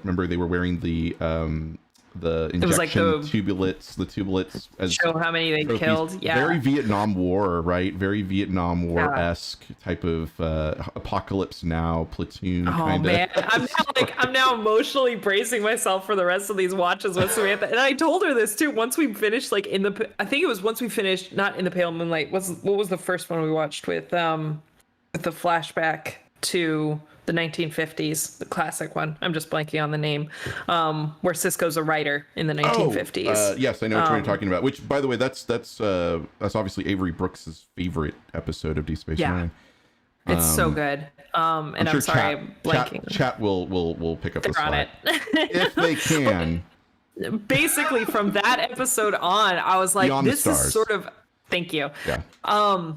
It's like Far Beyond the Battlestar Galactica reboot. It's like I get to like halfway through season 3 and I'm like, oh yeah, everything about this show is sad and I don't think I want to keep watching it. And like that's kind of how I feel at this point with Deep Space Nine, where I'm like, oh man, there's a lot of heavy stuff coming, but I think there is a payoff. There's a payoff with Deep Space Nine that, if I may interject a personal opinion, that we never got with Battlestar Galactica. I agree. I do agree with that. Yes. Yeah, and that was my problem with Battlestar Galactica. I was watching the miniseries with Ziff, who's in the chat right now, and we were on the couch in our apartment. And I turned to Ziff as soon as the miniseries was over, and I said, "I will bet you anything that this takes place in the distant past. And when they get to Earth, it's going to be like a prehistoric civilization, and that's how they integrate themselves into Earth." And he was like at me like, "What?" And so I was like, "No, I think that's how they're going to do it, because it's Ron Moore, and I think I know how he thinks now after 7 years, 7 years plus 5 on Deep Space Nine Deep Space Nine, Voyager, and TNG. I think that's what he's going to do." And sure enough, that's exactly what happened. So I was like, "Oh, I called it. That's awesome." But I think the Deep Space Nine payoff, honestly, it's that 10 to 12 episode finale. 9. It was literally 9, but it felt like 12. So I'm with you on that. It may feel like 12. Yeah. It's so good. It's so good. That whole final arc. It's like, that is how you end a show that has brought you so much heart and pain and characters and development. And I love the Deep Space Nine finale. That I'm very excited. And I'm very excited to see how Samantha thinks of Kywin and Golden Cut. So I will say, without any sort of compunction about the reaction, that I still feel to this day that Deep Space Nine's ending, the way that they ended it, that is the bar now. Like, that all the other shows, let the Discovery writers room know, like, go over there with the bell and ring it on high, like Game of Thrones, just like ring that bell and just let them know this is your target. If you're going to end this show, if you're going to end Picard, if you're going to end Discovery, if you don't clear what you leave behind, you're done. But don't aim for these are the voyages. Try to clear, if you can, these are the voyages at the very least. Because even All Good Things wasn't all that compared to. But All Good Things as well knew that they had movies. I feel like that always lessened that impact, was that they knew we would see Picard and Riker and all of them again, because they were already. Yeah, you are gonna break me, Q. I'm trying not to, because I want to invite you back. So I'm happy to break out the season 1 Dustbuster and pick up the pieces if I do break you. Oh yes. And put you back together if you need help. But I'm sorry guys, I'm not gonna ask her about Strange New Worlds, because I'm absolutely positive she can't talk about it. Yeah. Absolutely positive. This is a thing that's happening. Yeah, Strange New Worlds is a thing that's happening. Okay, I'm not gonna put her on the spot and ask her that. So I will take the hit and say, I'm not going to ask you. I'm not going to ask you about that. Okay. But are there any other questions that are on the chat? That was it? I don't think so. I think we're good. Oh, awesome. I'm sure we could go on, but I was happy to go over. Oh my God, dude. You and I could probably talk for another 3 hours about Star Trek. That was, are you going to, fun. I'm so sorry. There was a question, and I have a personal interest in this question because I'm going to be there. Are you planning on going to Mission Chicago in April of next year? Okay. I haven't, but thank you for reminding me, because that's been on my to-do list, is to figure out if I am going to go or not. I would like to, but hopefully CBS would I mean, it's a new. Obviously, I think people have followed that Creation is no longer doing the official Star Trek convention. It's a Right. new organization, so it just depends on how that's structured, what CBS is planning for their programming with it, Right. what the convention itself is planning. But I would certainly like to, so send that out into the universe, people. Tell them you want science talks, because I would be happy to be there. Well, and science if talks any and- of you are there, Well, I yeah. think they were more interested in the gin soaked 2 a.m. conversation that you were mentioning. Oh yeah, well in that case, yeah, I'll go. Maybe not gin, but your poison of choice, obviously. And No, you channeled that really well. That was definitely my poison of choice. So yeah, All right. I'll see you in Chicago. I don't want to turn this into an epic miniseries, but I'm gonna let you go here with the proviso that I will definitely invite you back for another round. We've already gone like I think is it already 2:30 here? It's almost. It's 2:20, 2:30, yeah. and I think 2:30 is your actual like hard stop, so I don't want to take up to your so thank you so much for coming out and sitting with us. This was it was everything I thought it could be and more. Yeah, me too. This was really fun. Yeah. So your next show on Twitch is not Sunday, right? You guys aren't doing these every week, I think, right? No, we do them every week. You are It'll be doing them this every Sunday. week, okay. We took a little hiatus at the beginning of May when we were going Okay, into that's what it when we were was. wrapping up season 6. But yeah, so I'll be back with Samantha on Sunday to talk about the end of Twitch. season 6 on Twitch. On Twitch, because So we're if you on want to YouTube right see now. her reaction, if you want us to see her reaction to the end of season 6 of D Space Nine It's Sunday morning at 8 o'clock. Is that right? at 10 o'clock 10 Pacific. o'clock. Okay. 10 Pacific. Yeah, 10 o'clock Pacific. I'll be on then. I may be on before then, just a personal schedule up in the air to stream some more Mass Effect, but that just depends workload and if I'm in the mood. But otherwise, you'll definitely see me Sunday at 10 o'clock Pacific on my Twitch channel, which is Dr. Erin Mac. Right there. There you go. Other side. I got it.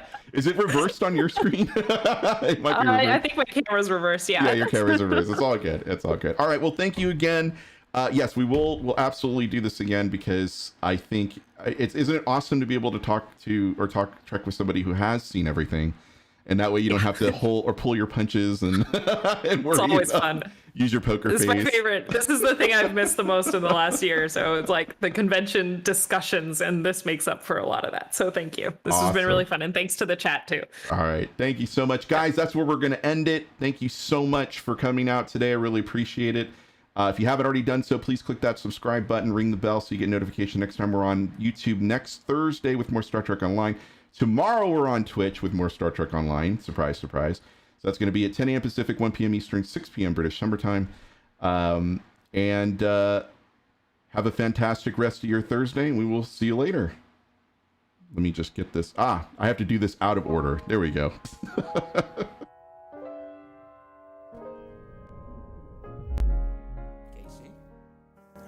Jeff, where's Max? It's the end of the line. We've run out of time. Oh, yeah. Our story is gone the distance, but here's one final rhyme. A little song for the road. Don't wanna say goodbye, But we've reached the end of the line. At the end of the line, like the end of DS9. We remember what we left behind. From Cardassia Prime to that wormhole divine. We remember what we left behind. Here's one for you. Okay, go ahead. What? We've traveled through time. Oh, yeah. Yes. Taking you all along. It's hard to express how we feel in one simple song.